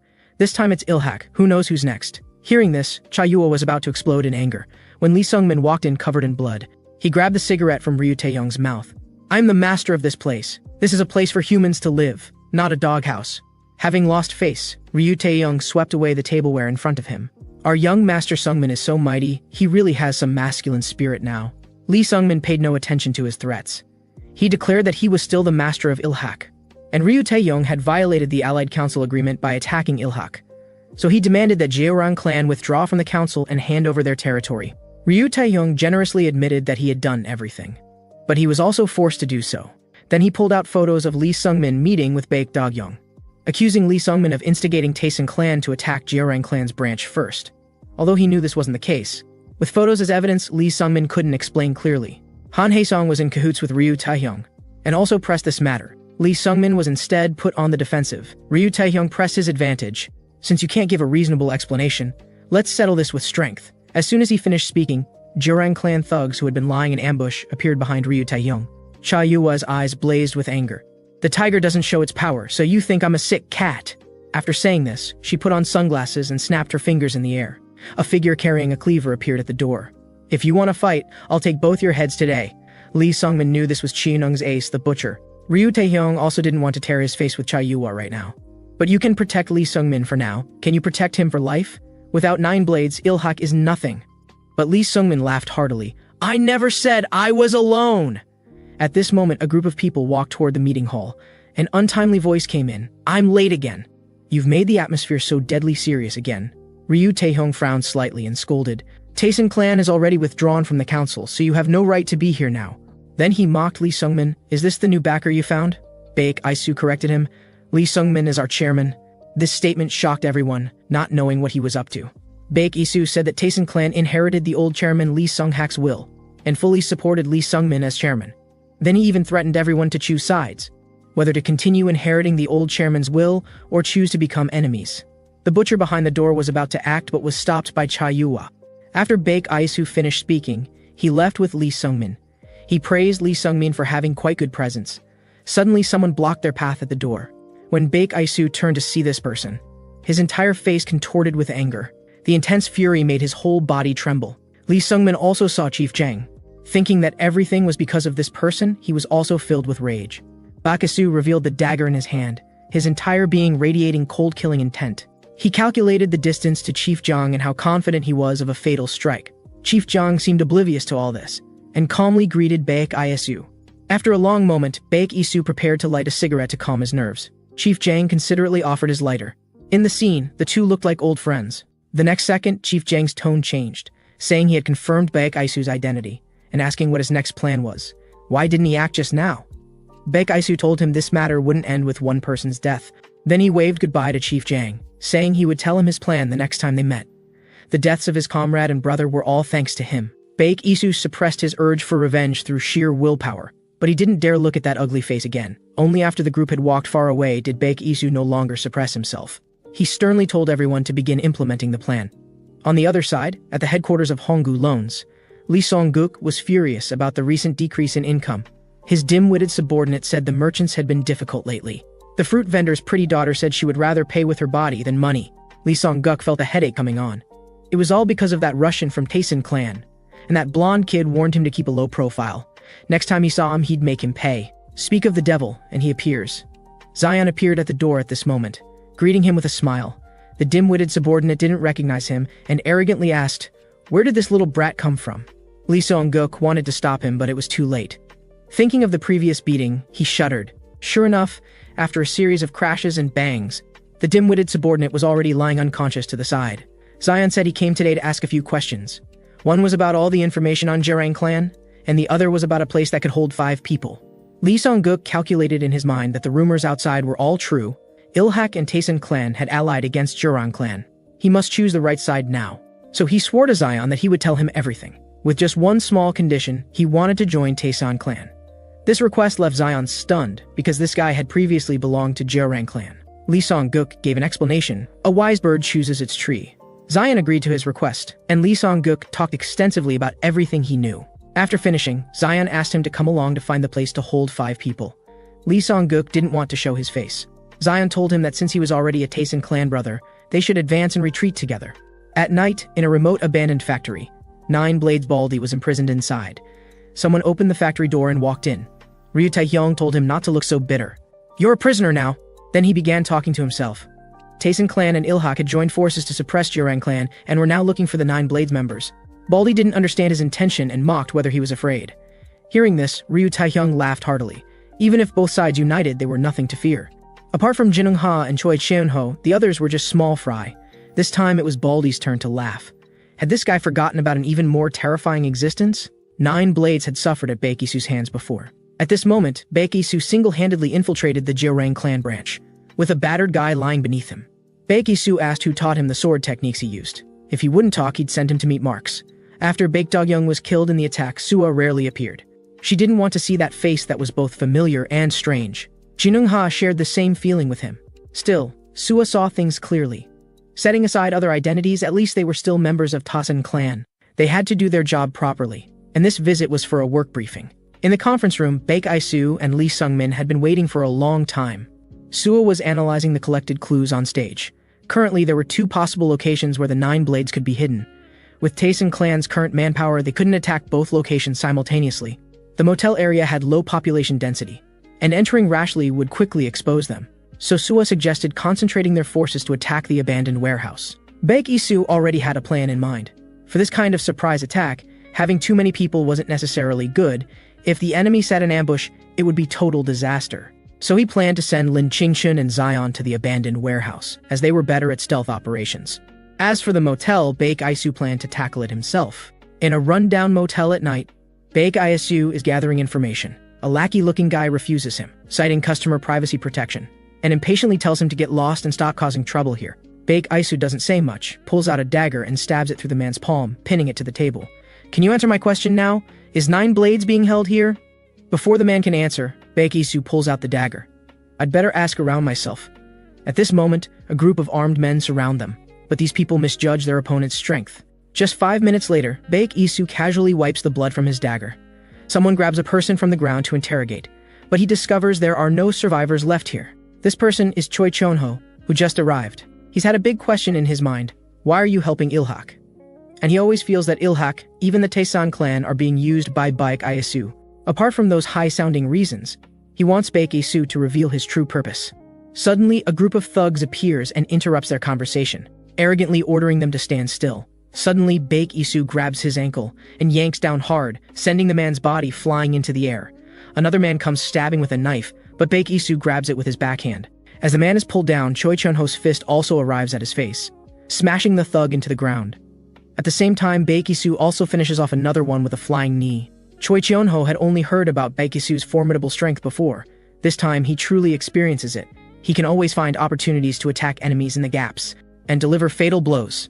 Choi Chunho realizes he and Baek Isu are not in the same league at all. Under their cooperation, the appearing crowd instantly crumbles.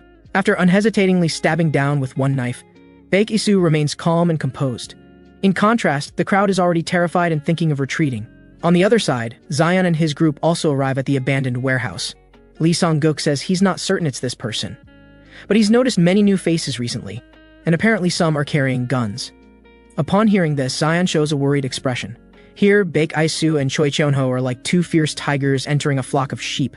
Soon, a bunch of lackeys are lying behind them. One lackey runs away in fear, but gets kicked away by someone coming out of the building. This person is Lee Gyuzong from 9 Blades. Choi Chunho asks about the other's situation.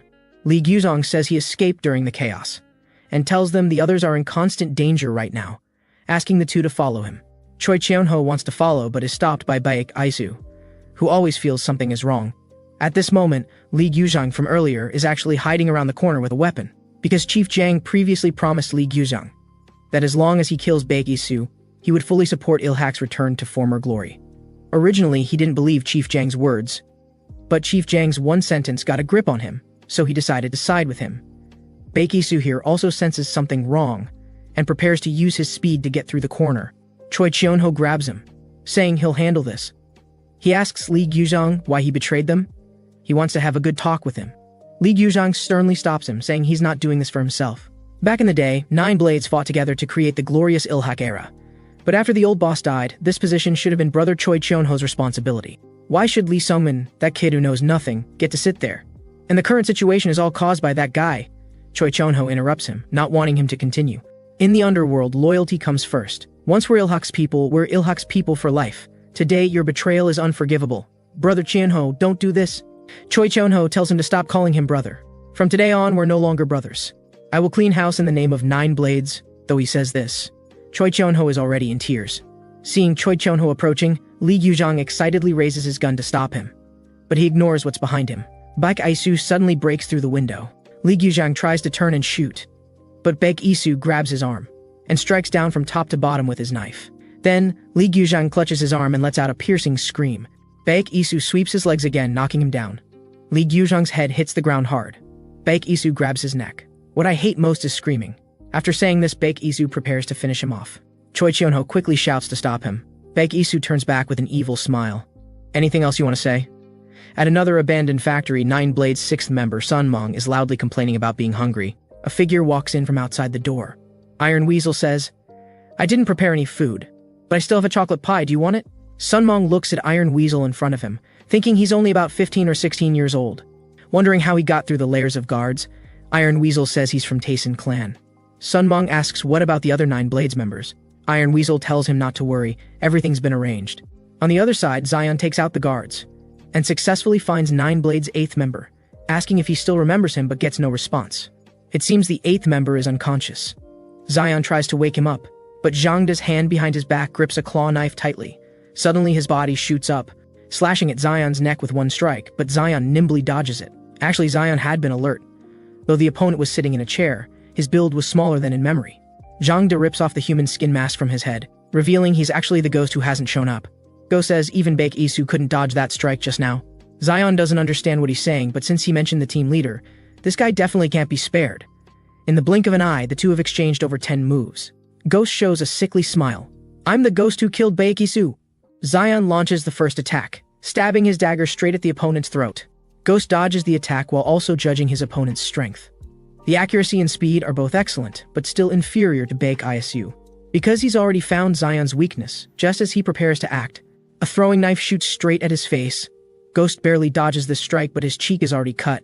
He realizes Zion deliberately showed an opening earlier, just to hide this move. Thinking of this, Ghost covers his face and laughs loudly. Don't you dare disappoint me! At another abandoned warehouse, Lee Song-guk also finds a place where 9 Blades is being held. He feels it's time for him to shine. Facing the burly enforcer, he shows no fear. He scolds the opponent. A good dog doesn't block the way. Seeing the opponent unmoved, he swings a punch toward him. At the same time, the enforcer also prepares to counterpunch.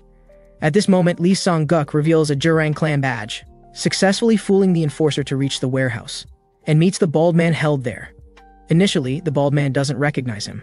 Lee Song-guk flamboyantly flips his hair. I'm here to rescue you on behalf of Tayson clan.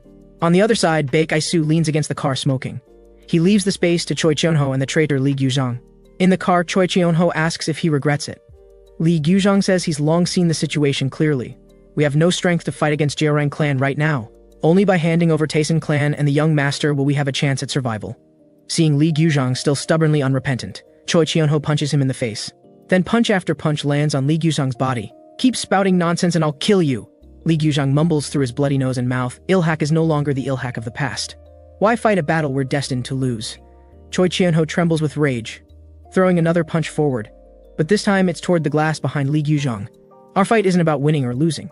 It's about protecting what we cherish. At this moment, Lee Gyuzhang is in tears. Protect with what? With these weak fists? Suddenly, Baek Isu opens the car door and interrupts them, then steps on the gas pedal and the car shoots forward. Choi Cheon-ho asks what happened. Baek Isu says seriously that he feels something's wrong and they must get to the warehouse immediately. At the warehouse, the battle between the two has reached its climax. After dodging Zion's dagger, Ghost taunts him asking if he wants to continue playing around. I'm getting serious now. After several exchanges, neither can overcome the other. Both simultaneously turn and create distance. At this moment, Ghost is shocked in his heart. He actually made the exact same move as me. Zion casually plays with a claw knife in his hand, which is exactly Ghost's backup weapon hidden at his waist. Only now does Ghost confirm the opponent has the same identity as him. The two fight again. Zion, familiar with the opponent's moves, suppresses Ghost everywhere. In no time, Ghost has multiple wounds on his body, but he gives an evil smile. As Zion's claw knife stabs again, Ghost grabs the blade with his bare hand, then guides the blade toward Zion, while his left hand's claw knife also reaches his face. Die, brat! Once, Zion was the captain of the Ghost action team, not only possessing superior close combat skills but also proficient with various weapons. He was also ruthless toward opponents. After killing the guards, he met this mission's target, a double agent operating between North and South Korea, codenamed Double Arms. Double Arms tells Zion that as long as he spares his life, he'll give Zion plenty of benefits. At the same time, his left hand reaches for the revolver in the drawer. Seeing Zion within shooting range, he laughs and raises the gun to shoot, but he only sees a figure flash by, his eyes seeming to catch a thread. Then his left arm sends sharp pain. After coming to his senses, he discovers his left arm has been cleanly severed. Zion taunts him about changing his name to Single Arm in the future, but this time he doesn't plan to take his life, just giving him a warning. After leaving, Zion reports the mission progress to his superior, and his superior is Chief Jang. Chief Jang is very dissatisfied with Zion's handling, warning him that no matter what mission he receives, as long as Ghost takes action, he must eliminate all threats completely. The higher-ups may not be clear about Ghost's existence, but Zion must understand the meaning of his role. Zion expresses understanding and promises the next mission will leave no future troubles. He grew up in such a twisted environment. Today's fight with Ghost brings back Zion's memories. Ghost thinks he can manipulate Zion, not knowing that Zion is extremely familiar with all his moves, and knows exactly where his killing techniques and weaknesses are. He sweeps low to knock down Ghost, simultaneously raising his dagger to stab at Ghost. Ghost quickly rolls left to dodge, but Zion's dagger, hugging the ground, stabs at him again. Unable to dodge, he can only risk trading injury for injury, kicking at Zion's head, but Zion seems to have anticipated this, steadily catching Ghost's leg with both hands. With both knives slashing, blood spurts out. Ghost quickly retreats several steps, but there's also a terrible scar on his leg. Ghost feels lingering fear. 1 second later and his whole leg would be gone. What kind of monster is this person in front of him? He seems able to predict his own moves. At this moment, Zion's earpiece reports that the other warehouse encountered trouble and needs reinforcement. Zion reluctantly puts away his weapons. Today's playtime ends here. Ghost's former pride looks like a clown in front of him. Watching Zion's departing figure, he can only curse under his breath. 10 minutes ago, all 9 Blades members were found. Lee Song-guk carries the severely injured horse-faced man on his back. The horse-faced man's breathing is weak and his condition is poor. Just as everyone wants to rest for a moment, a car's headlights shine in. The newcomer is exactly who they least want to see right now. Jiran clan's Ryu Taehyung. Sneaking in like stinking rats, then you'll all leave your lives here today. Only Iron Weasel has fighting capability here. But there are too many opponents. Suddenly a figure leaps out from behind, using the car roof as a springboard, swooping down on Ryu Taehyung like an eagle. Several thin wires wrap around his neck. I advise you to stand still. But Ryu Taehyung instinctively swings a punch. Zion lands behind him. The wires around his neck quickly tighten. Zion uses both hands to lift Ryu Taehyung's entire body up. One more effort and he'll be decapitated. Ryu Taehyung, with wires wrapped around his neck, instinctively fights back. As Zion turns, more wires wrap around his neck, kicking his knee to make him kneel down. Then pulling both hands apart, Ryu Taehyung's face instantly turns purple. Seeing their boss in danger, the lackeys don't dare approach. Zion tells Iron Weasel to take 9 Blades members and leave first. He promises to release Ryu Taehyung once everyone is safe. Suddenly, a figure flashes behind Zion. It's Chief Jang, who hasn't appeared for a long time. Zion has no choice but to release Ryu Taehyung to dodge this attack. Quick reflexes indeed. Chief Jang chuckles. Seeing the sneak attacker is him. Zion's eyes burn with hatred when enemies meet. He slashes at Chief Jang with his knife, but it's easily dodged. Then Chief Jang directly crashes into Zion's abdomen. This heavy blow wins Zion. At this moment, Chief Jang also recognizes Zion. Didn't expect you to be so hard to kill, but your appearance proves that Taesin Clan's boss is Baek Isu in disguise. Then he stabs through Zion's palm with a knife, warning 9 Blades members not to act rashly. This is the proper use of hostages. Ryu Taehyung has never suffered such humiliation. He rushes over and kicks at Zion. Then his heavy punch with brass knuckles follows. This time I'll smash your face. Zion can only raise his arms to protect his head. As the enraged Ryu Taehyung throws another heavy punch down, Zion smoothly drags his arm, then with a reverse grapple pins Ryu Taehyung under him. No matter how he struggles, it's useless. Zion applies a rear-naked choke to control him, then pulls out his claw knife and places it against his face. Without any hesitation, he slides it down, warning everyone that he really will kill Ryu Taehyung. But Chief Jang just laughs. Using this guy to threaten me won't work. Hearing this, the lackeys behind look fierce and prepare to move forward. Zion mocks Chief Jang for not understanding gang culture. Lackeys will sacrifice their own lives for their boss. Since we're playing the thug game, we must follow the game's rules. Feeling threatened, Chief Jang reluctantly compromises. Zion controls Ryu Taehyung without daring to relax, until Chief Jang walks away and 9 Blades members also withdraw from the alley. Zion smiles evilly. I'll spare your life this time, you hairy monster. Next time I'll definitely take your life. Breaking free from control, Ryu Taehyung swings a punch backward, but Zion's figure has already disappeared from behind him. He gnashes his teeth in hatred, swearing to crush Zion's bones to dust next time. Chief Jang says this failure is all on him. Ryu Taehyung shows a crazy expression. I have a belly full of anger with nowhere to vent. Chief Jang also takes an attacking stance. On the other side, Baek Isu also picks up 9 Blades members. The horse-faced man's condition is poor and needs to be sent to the hospital quickly. Then Zion also returns safely. Lee Gyuzhang, looking at the severely injured horse-faced man, feels extremely guilty. It's all because of him that the brothers suffered like this.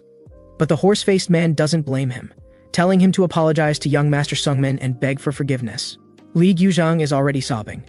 10 minutes later, Chief Jang lights a cigarette. Is this all the strength Gyoran clan's boss has? Then he grabs Ryu Taehyung's hair. On the other side, the hot-tempered redhead punches Lee Gyuzhang in the face, cursing, "You bastard, how do you still have the face to come back?" Choi Chun-ho stops him, saying enough, but gets pushed away by the redhead. "Today I must clean up this traitor no matter what." Baek Is-soo sits on the sofa watching all this impassively. Choi Chun-ho says the matter should be handled by young Master Sung-min. Lee Sung-min is struggling internally. Lee Gyuzong is an old subordinate who fought alongside grandfather, yet now he's committed an unforgivable crime. He looks pleadingly at Baek Is-soo. Baek Is-soo slowly stands up. Betrayal is a serious crime. The lightest punishment is 3 cuts and 6 holes. Then he tells Lee Sung-min to make his own decision. He then tells the 9 Blades members present, "This isn't something you can get away with by just throwing a few punches and putting on a show." Then he pats the redhead's shoulder and walks out expressionlessly, leaving the space to 9 Blades members. Lee Sung-min's thoughts are in turmoil. In the end, it's all because of his weakness and incompetence. In the past, he would have let bygones be bygones and welcomed Lee Gyuzong back. But now, he realizes how foolish and ridiculous his past self was. Il-hak needs to change to have any chance of survival. Lee Gyuzong feels extremely guilty about causing his brother's death and willingly accepts all punishment. Seeing Lee Sung-min approaching step by step, there's no fear in his eyes. But Lee Sung-min doesn't move. This puzzles him greatly, and he loudly questions why he won't act. Lee Sung-min tells him that Il-hak's blade will cut other enemies, but won't be stained with brothers' blood, even former brothers. But from now on, we sever ties. When we meet again, we'll be enemies. Then Lee Sung-min strides out. Other 9 Blades members follow closely behind. At this moment, Lee Gyuzong is abandoned by his brothers, which hurts more than killing him. Lee Sung-min sighs sadly. No matter how noble his words sound, they can't hide his soft heart. But Choi Chun-ho tells him, "You're becoming more and more like the old master, governing the gang with benevolence and righteousness," and firmly says, "From now on, your judgment and actions are Il-hak's direction." On the rooftop, Baek Is-soo looks at the night scene with many thoughts. Just as he pulls out a cigarette from the box, he discovers he can't find a lighter. A hand reaches over with a Zippo. It's Sua, who hasn't appeared for a long time. Baek Is-soo jokes that he didn't expect her to smoke too. "This is your big brother's, Baek Is-soo." Hearing this, Baek Is-soo pauses in his movement. It's been a long time since anyone called him by his real name. For revenge, he's been acting under his brother's identity. "I often think about what he would say if he were here." Sua smiles slightly. "He would definitely say, 'My foolish little brother.'" Hearing this, Baek Is-soo laughs heartily. This sounds like something his stupid big brother would say. At this moment, Lee Sung-min and Choi Chun-ho come to the rooftop, respectfully returning the dagger. Baek Is-soo doesn't ask what the result was. At this time, Choi Chun-ho raises the question that's been buried in his heart for a long time. What exactly is Baek Is-soo's purpose? Baek Is-soo doesn't answer directly, but starts asking Choi Chun-ho in return. When Il-hak ruled Seoul's underworld, how much income could you make in a day? Choi Chun-ho says he never calculated specifically, but it was also an astronomical figure. Baek Is-soo says such huge profits would make people jealous. The H-country government is preparing to clean up underground organizations, and then redistribute the benefits. Baek Is-soo says when he stands at the top of Seoul, he'll hand Seoul over to Il-hak. Choi Chun-ho doesn't understand what he wants to gain. Baek Is-soo says he just has a grudge against Chief Jang. Maybe it's time to let Lee Sung-min and the others meet Big Brother. This way, I can be myself again. This sleazy middle-aged man is actually H-country's top police official. Today, he actually ventures alone into the Underworld's den. But he's not here to cause trouble. Rather, he's here at Chief Jang's invitation to discuss cooperation. Cho Won-ho says sarcastically, "Times have changed. Little thugs aren't afraid of police anymore." Then he looks up at Ryu Taehyung across from him. "You're Jurong clan's boss, right?" Ryu Taehyung is about to introduce himself when Cho Won-ho's next words make his face change. "Those scars on your face are quite distinctive." Ryu Taehyung's words turn cold, asking if he wants a few too. At this moment, Chief Jang stops the impending conflict, warning Cho Won-ho that he invited him here to discuss cooperation, not to show off. Cho Won-ho fears Chief Jang and can only swallow his displeasure. Only then do the 3 parties begin discussing cooperation. On the other side at the cemetery, Lee Sung-min finishes handling the horse-faced man's funeral. Looking at the black and white photo, he falls into endless sadness. Since childhood, he loved clinging to the horse-faced man to play. Because the horse-faced man was tall, little Lee Sung-min always liked to ride piggyback. He and the horse-faced man also made a promise to grow taller and bigger than him in the future. But the horse-faced man will never see this again. Lee Sung-min sheds tears of sorrow. At this moment, Baek Is-soo is waiting for him outside. Lee Sung-min composes himself and walks over. For Taesun clan's help this time, the two bow deeply to express their gratitude. Without Taesun clan, 9 blades might have been completely wiped out.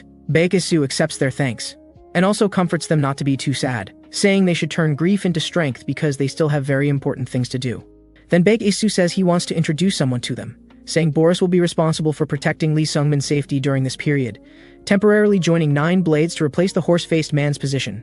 In the hotel, Ryu Taehyung looks at himself in the mirror. The wounds on his neck and face are shocking.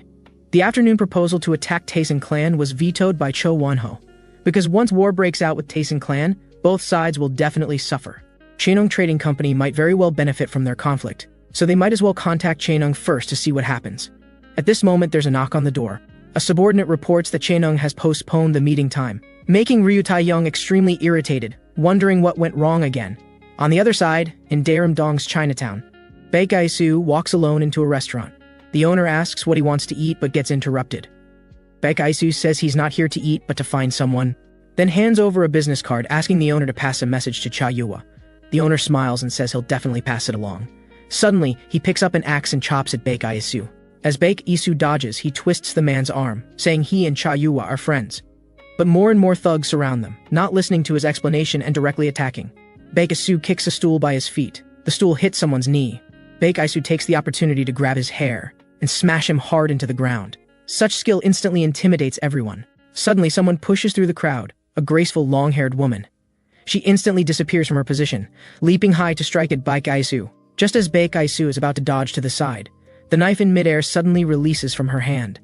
The woman catches the falling knife with her left hand and slashes horizontally, actually changing the attack trajectory this way. Interesting. This person is the dreaded Chaenung Butcher of the Underworld. The Butcher is also interested that he could dodge her attack. Just as both sides are at swords' points, a loud shout draws their attention. Cha Yua hurries toward them both. The Butcher comforts her, "Don't worry, I can solve this quickly." But Cha Yua slaps her across the face, demanding to know why she's doing this. The Butcher remains silent.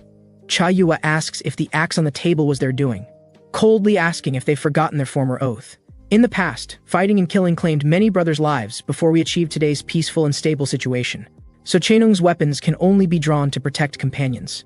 Though Cha Yua is just a woman, she stabilizes the situation with just a few words, making the previously furious crowd calm down. Such methods show Cha Yua is not to be underestimated. But then she turns into a little woman again, nervously asking Baek Aisu if he's injured. Baek Aisu jokes, "Sister, if you'd come any later, I would have lost my life." In the office, the Butcher still looks unfriendly at Baek Aisu. Baek Aisu tells her to relax a bit, saying it was all a misunderstanding before. The Butcher purses her lips, saying she doesn't like Baek Aisu's type anyway. Cha Yua asks Baek Aisu what his purpose is in finding her. Baek Aisu gets straight to the point. Taesin clan is about to move against Jeorang clan. Which side will you stand on? Cha Yua is also very direct, saying she won't stand on either side, because Chaenung only stands on the side of profit. But Baek Aisu won't allow when the snipe and clam fight, the fisherman profits to happen. He must eliminate hidden threats before the war begins. Chaenung doesn't need to help, just stay put. That way Taesin clan won't move against Chaenung. Upon hearing such threatening words, the Butcher explodes, putting her knife to Baek Aisu's neck. Baek Aisu doesn't dodge either. "Try pointing that knife at me again, see what happens." Seeing the situation about to spiral out of control, Cha Yua quickly intervenes. "If I wanted to threaten you, I wouldn't have come alone." Baek Aisu's eyes are cold. Then he takes out a ring box from his pocket. Seeing this situation, Cha Yua's brain goes blank. This is quite a leap. The Butcher is furious again. This guy dares to flirt with Chaenung's boss. She opens the box and sees it's just a USB drive. Baek Aisu says this USB drive contains the reasons behind the current chaotic situation, asking Cha Yua to give him an answer after watching it. Watching Baek Aisu leave, she falls into silence. The Butcher asks what she plans to do. Cha Yua hasn't decided yet. The Butcher tells her that as a boss, she must make a decision. Unexpectedly, Cha Yua suddenly becomes teary-eyed, crying that she's not suitable to be a boss. She's not strong enough at all. The Butcher pushes her away. "Don't give me that crap." Seeing Cha Yua still crying pitifully, the Butcher can only say helplessly, "No matter what, I'll stand by your side." Only then does Cha Yua beam with joy. That night in a barbecue restaurant, a Chaenung member is boasting about the awesome event of cutting down Taesin clan's boss. Suddenly, a car crashes directly into the store, instantly creating chaos. A group of masked tough guys get out of the car. More vehicles surround them from afar. Though these people are masked, they all wear Taesin clan badges, surrounding the Chaenung people and beating them up, shouting, "This is what you get for disrespecting our Taesin clan boss." Suddenly, Jinung Ha approaches from the distance, reporting the situation here to Baek Aisu over the phone. Baek Aisu chuckles. "Want to frame our Taesin clan? Then let them see the real terror of Taesin clan." Jinung Ha's shinbone on his active body. "Want to join the Taesin clan that badly? How about we give you guys a real badge?" The Butcher from Chaenung, upon hearing about the attack, flew into a rage, bluntly stating that the Taesin clan is completely unreliable, They should have taken out Baek Isu long ago. Cha Yua told her to calm down. If it really was people from the Taesin clan who carried out the attack, how could they possibly wear Taesin clan badges so brazenly? Moreover, Jinung Ha from the Taesin clan also stepped forward to stop the riot. Everything that happened was too suspicious. Cha Yua believed someone was maliciously stirring up conflict between Cheonung and the Taesin clan. The butcher, however, thought it was a self-directed scheme by the Taesin clan. But none of this matters now. What matters is what Cha Yua's final stance will be. This once again threw the question back to Cha Yua, leaving her extremely troubled, seeing her still hesitant and indecisive. The butcher angrily said she would act in her own way. The helpless Cha Yua said she needed to seek Mr. Wang's help. The butcher was also surprised to hear this name, reminding her that this person was an unstable factor. Meanwhile, Baek Isu also arrived at the attacked barbecue restaurant. He wanted to search for any clues that could determine the attacker's identity. The weapons left at the scene had many nicks, suggesting frequent use, but they weren't military weapons, so it wasn't Chief Jiang's men. A banknote in the car caught his attention. This was currency used in Country C. Could it be that an organization from Country C attacked Cheonung? So he called Lee Sungmin to inquire whether Cheonung Trading Company had any conflicts with organizations from Country C. Lee Sungmin said he would investigate and give a reply. Baek Isu was about to light a cigarette to relax, but discovered his lighter was out of fluid. At this moment, a stranger offered him a light. This person introduced himself as Wang Hao, who ran a currency exchange shop nearby. He was commissioned by Cha Yua to clean up the scene. After learning that Baek Isu was the boss of the Taesin clan, Wang Hao respectfully bowed with great deference. Baek Isu said not to be so formal, but inwardly became wary of this person. This guy walked on the glass-covered ground without a care, as if such situations were commonplace to him. The two chatted casually. Baek Isu said he still wanted to look for clues, asking Wang Hao not to clean up the evidence for now. Wang Hao readily agreed and moved aside. Baek Isu secretly pondered this person's true purpose, and whether he was connected to the attackers. He sent a message to Lee Sungmin, asking if there was any information on Wang Hao. At this moment, Wang Hao suddenly said that because he dealt in currency exchange, he could gather a lot of information. From his understanding of Baek Dog-young's favorite cigarettes were red box Marlboros. Hearing this, Baek Isu's heart skipped a beat, and he explained that he wanted to try a different flavor. But Wang Hao continued, saying that for someone with such a heavy smoking habit, how could he not know his lighter was out of fluid? You look like you're smoking for the first time. This Wang Hao suspected Baek Isu's identity based on just this one detail, which secretly alarmed Baek Isu. Wang Hao calmly picked up a piece of broken glass, stood up and said to Baek Isu, "Let me see your secret." With that, he leaped high and charged toward Baek Isu. Meanwhile, Lee Sungmin asked Choi Chon-ho about this person Wang Hao. Choi Chon-ho was initially recalling something, then suddenly his face changed dramatically. He said this guy appeared to be a currency merchant and was also an information broker. But his true identity was the leader of the Black Dragon clan. 15 years ago, foreign gangs fought over territory, triggering a gang war. This was also the battle that led to Lee Sungmin's grandfather's demise. At this point, Choi Chon-ho's hands trembled uncontrollably from anger, and Lee Sungmin's face turned pale after hearing this. Here, Wang Hao's attack instantly reached Baek Isu, but he was already prepared. The iron nail hidden in Wang Hao's left hand scratched Baek Isu's cheek. Baek Isu asked him who he really was. His skills didn't seem like those of an ordinary merchant. Wang Hao didn't answer, but instead asked whether he was really Baek Dog-young. Through those few moves, Baek Isu already knew this person was formidably skilled. He could use anything around him as a weapon. Suddenly, Baek Isu's phone rang and he signaled Wang Hao to pause. It was Lee Sungmin sending information about Wang Hao. He advised Baek Isu not to confront him alone. Wang Hao thought he was trying to escape. Baek Isu chuckled, "Let me test the strength of the Black Dragon clan." Both of them assumed fighting stances and clashed again. Wang Hao threw a concealed weapon at Baek Isu. Baek Isu knew this was just a feint to hide the real killing move. He calmly slashed toward his opponent's vital spot with his blade. But Wang Hao didn't dodge, instead directly countering the blade with his fist, actually knocking Baek Isu's dagger away. Then he caught the dagger midair and stabbed it toward Baek Isu. Baek Isu had to raise his arm to block, the blade striking his watch. He lifted his arm and sent Wang Hao's dagger flying again. Then he caught the dagger with his right hand and slashed Wang Hao's arm. In the first exchange, both had tested each other enough. The upcoming battle would be even more dangerous. Wang Hao dodged Baek Isu's horizontal slash, tried to attack, but was blocked by Baek Isu. Baek Isu reversed the direction of his dagger, trying to stab Wang Hao's neck. Wang Hao braced against the dagger while raising his knee, spinning his entire body like a top, then landed a heavy kick on Baek Isu. But Baek Isu didn't retreat a single step, instead slashing back at his opponent. Wang Hao tried to retreat and dodge, but found his foot caught by Baek Isu. He lost his balance and fell backward, lucky enough to land inside a car. Baek Isu wanted to pounce and finish him off, but Wang Hao slammed the car door shut to stop him. When he opened the car door again, Wang Hao had already vanished. Just as he was searching for Wang Hao appeared from nowhere with a steel pipe aimed at Baek Isu's head. In haste, he could only raise his dagger to block. The tremendous force cracked the dagger directly. After several more exchanges, Baek Isu's dagger completely broke in half. Meanwhile, a woman fixed her hair, then left Cheonung Trading Company with a group of subordinates. The more she thought about it, the angrier she became, suddenly letting out a roar of fury. The butcher was furious that Cha Yua was always indecisive. She would destroy Taisen clan in her own way. On the other side, Cha Yua was also very troubled. Suddenly, there was a knock at the door. It was the old man who ran a grocery store nearby. Cha Yua respected the elder and invited him to sit down, because the elder had witnessed Cheonung Trading Company's growth and had provided much help. When he asked about the butcher, Cha Yua showed a pained expression, saying they had a disagreement. Hearing this, the elder gave his opinion. Both Wang Hao and the butcher were formidable characters.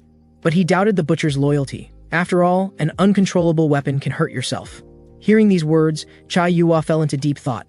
After leaving the office, the old man made a phone call, telling the other party that the butcher had left Cha Yua, and the person he was contacting was none other than Zhurong clan leader Ryu Taehyung. Both believed this was the perfect opportunity to destroy Cheonung Trading Company. The elder waved to the window. Outside was a group of people who had previously impersonated Taisen clan members. Today, Cha Yua would die in an attack by Taisen clan. Cha Yua kept calling the butcher, trying to prevent the situation from escalating, but she wouldn't answer. With no choice, she had to go to Taisen clan herself to find her. She felt the developments were too suspicious. If the people attacking Cheonung were from Taisen clan, then Baek Isu had no reason to reveal Chief Jiang's plan to her. She had to reach Taisen clan to stop the butcher, to prevent an irreversible situation. Just as they left the base, they were stopped by a group of people. The attackers all wore masks with Taisen clan badges. They said Cheonung had slighted Taisen clan's boss, and today they came to settle the score. But seeing Cha Yua's good looks, if she served the brothers well, they might spare her life.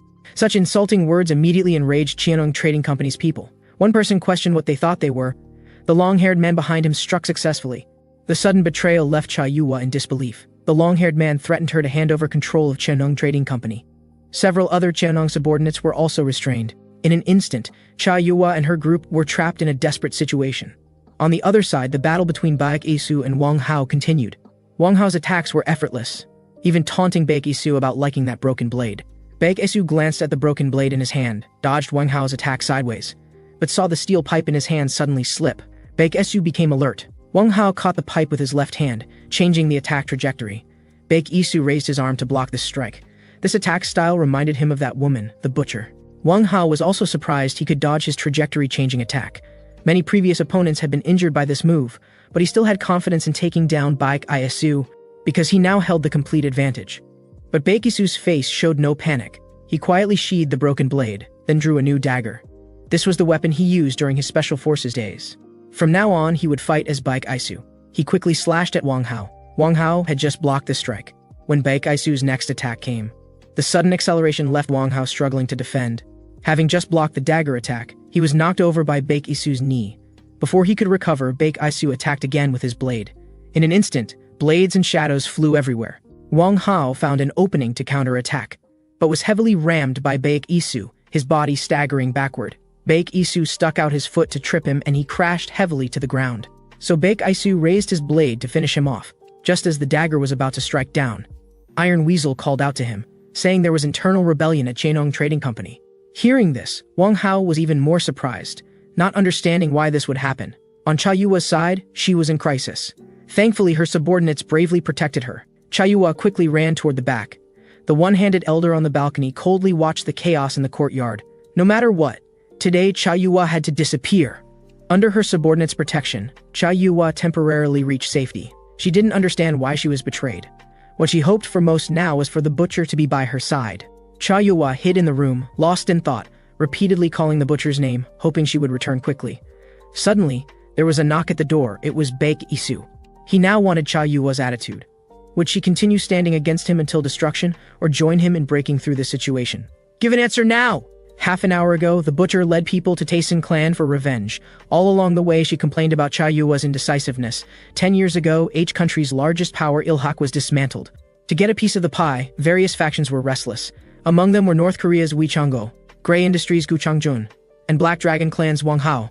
Wang Hao proposed the three factions cooperate to establish a new organization.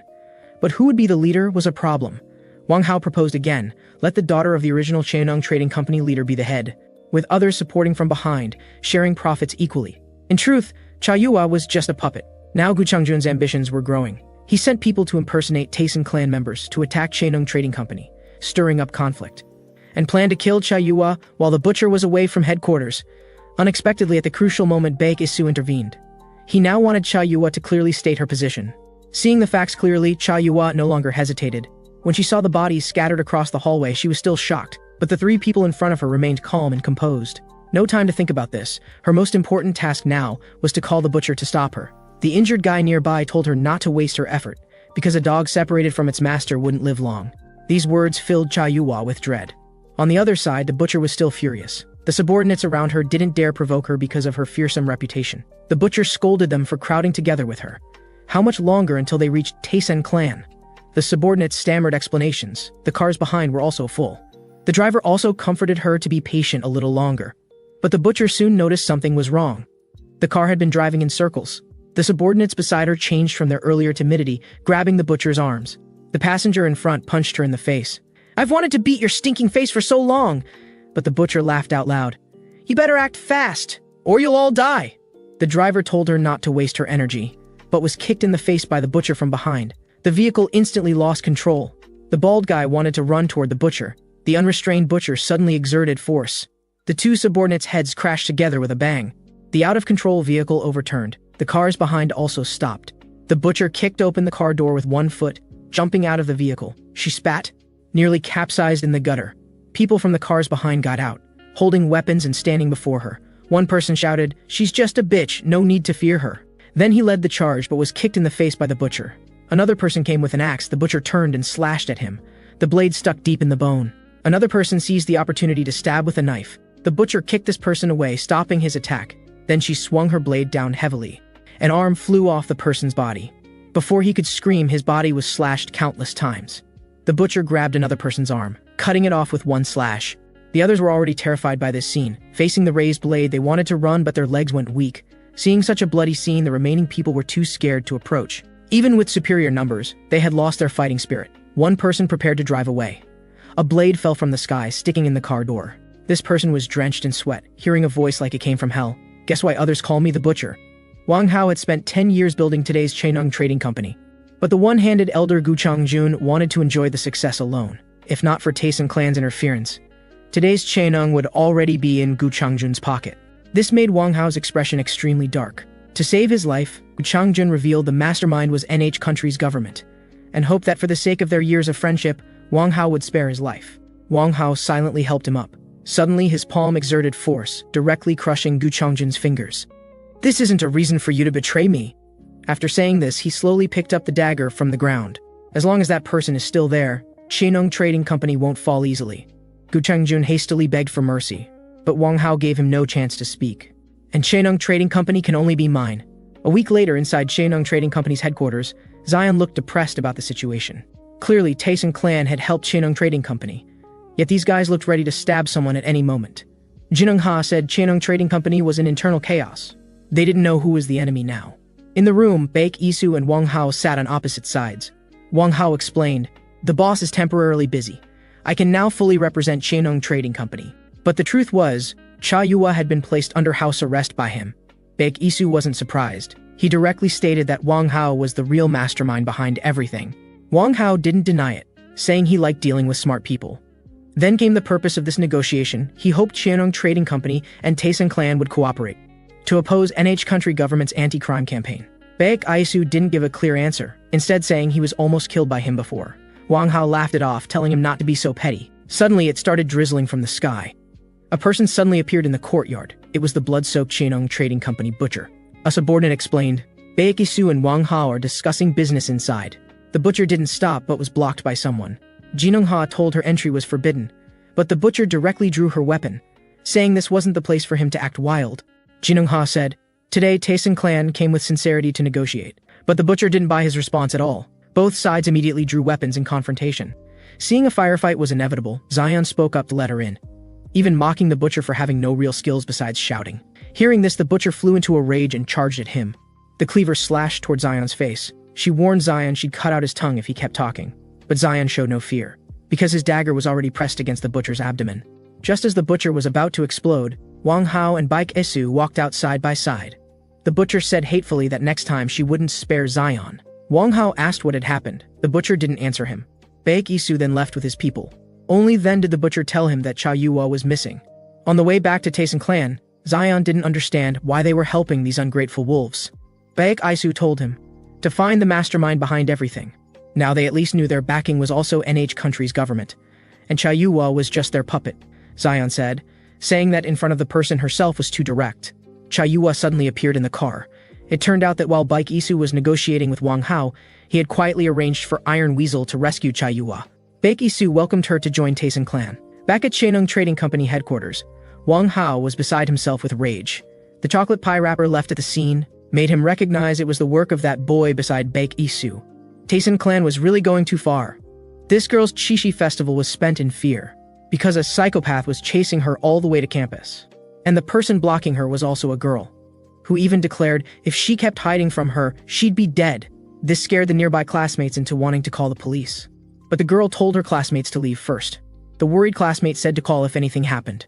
This girl was Cha Yua from 10 years ago, the head of Shenong Trading Company, also a puppet put forward by Black Dragon Clan, and the butcher was both surveillance and protection for her. Because if kidnapped by other gangs, missing limbs was common.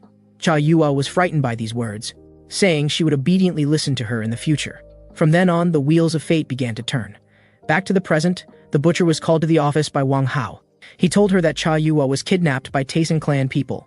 They wanted to gain the upper hand in negotiations. If that was the case, then Black Dragon Clan needed to step from behind the scenes to the front. Most importantly was Shenong Trading Company. Everything else didn't matter.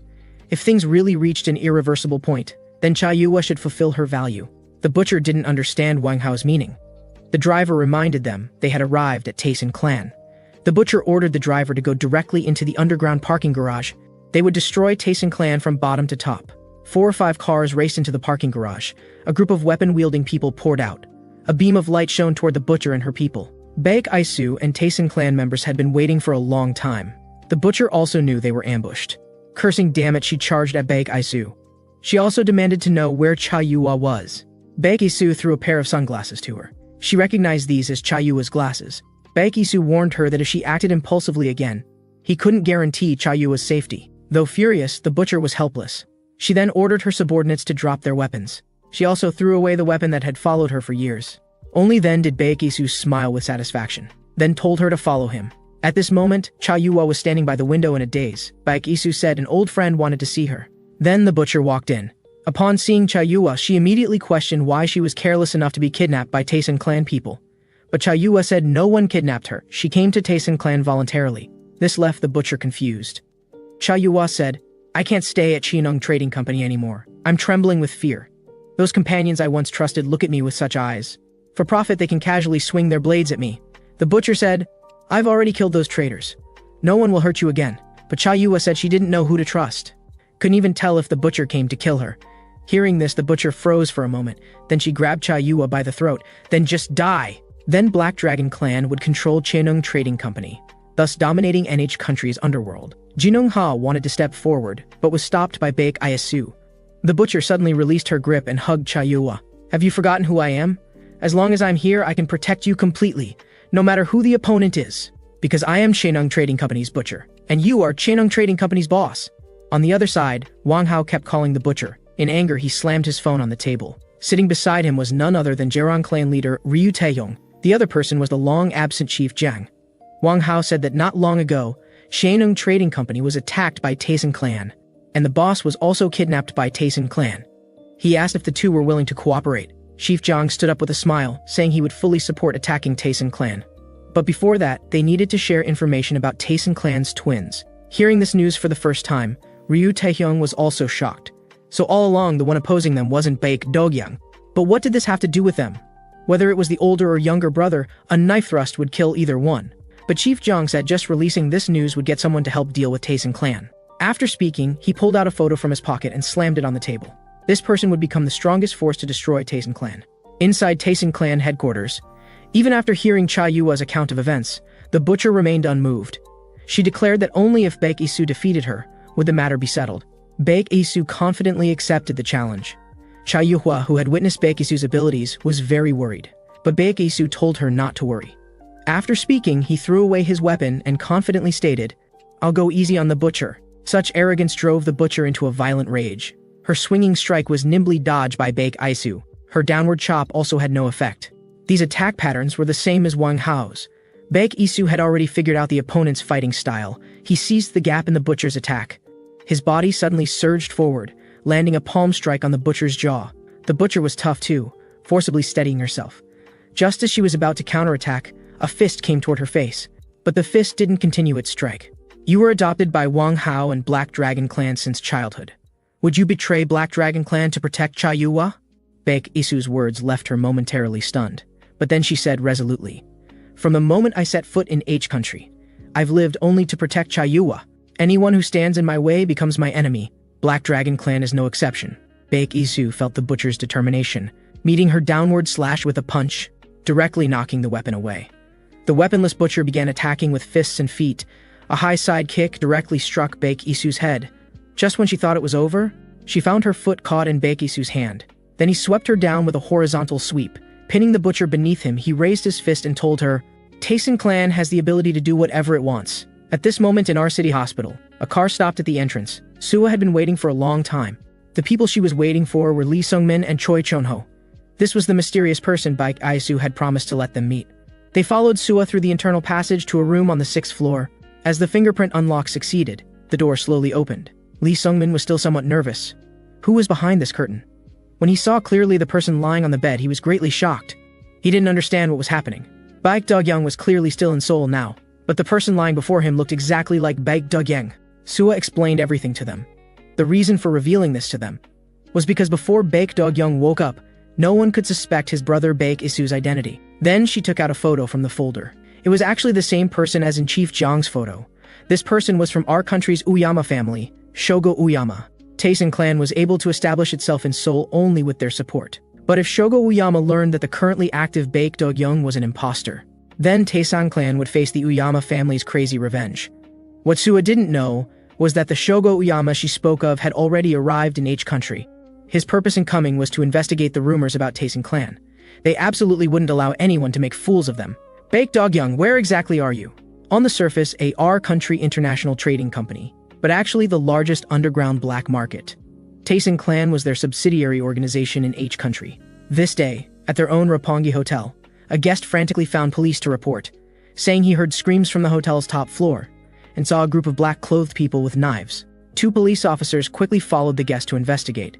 But the older officer's expression was wrong. Suddenly, the young officer pointed his gun at the group, ordering them to drop their weapons immediately. The 2 remained unmoved. "Brat, who are you talking to?" The older officer beside him quickly advised him not to be impulsive, and told him the opponents were Uyama's people. Matsuda seemed not to hear the older officer's words, directly firing a warning shot. The older officer loudly scolded him not to implicate him. "What's going on? So noisy." At this moment, a blood-soaked young man appeared in the scene. Seeing the police, he showed no panic, instead questioning whether they fired the shot. After speaking, he dragged his blade toward the police. The older officer quickly explained they came to check because someone reported it.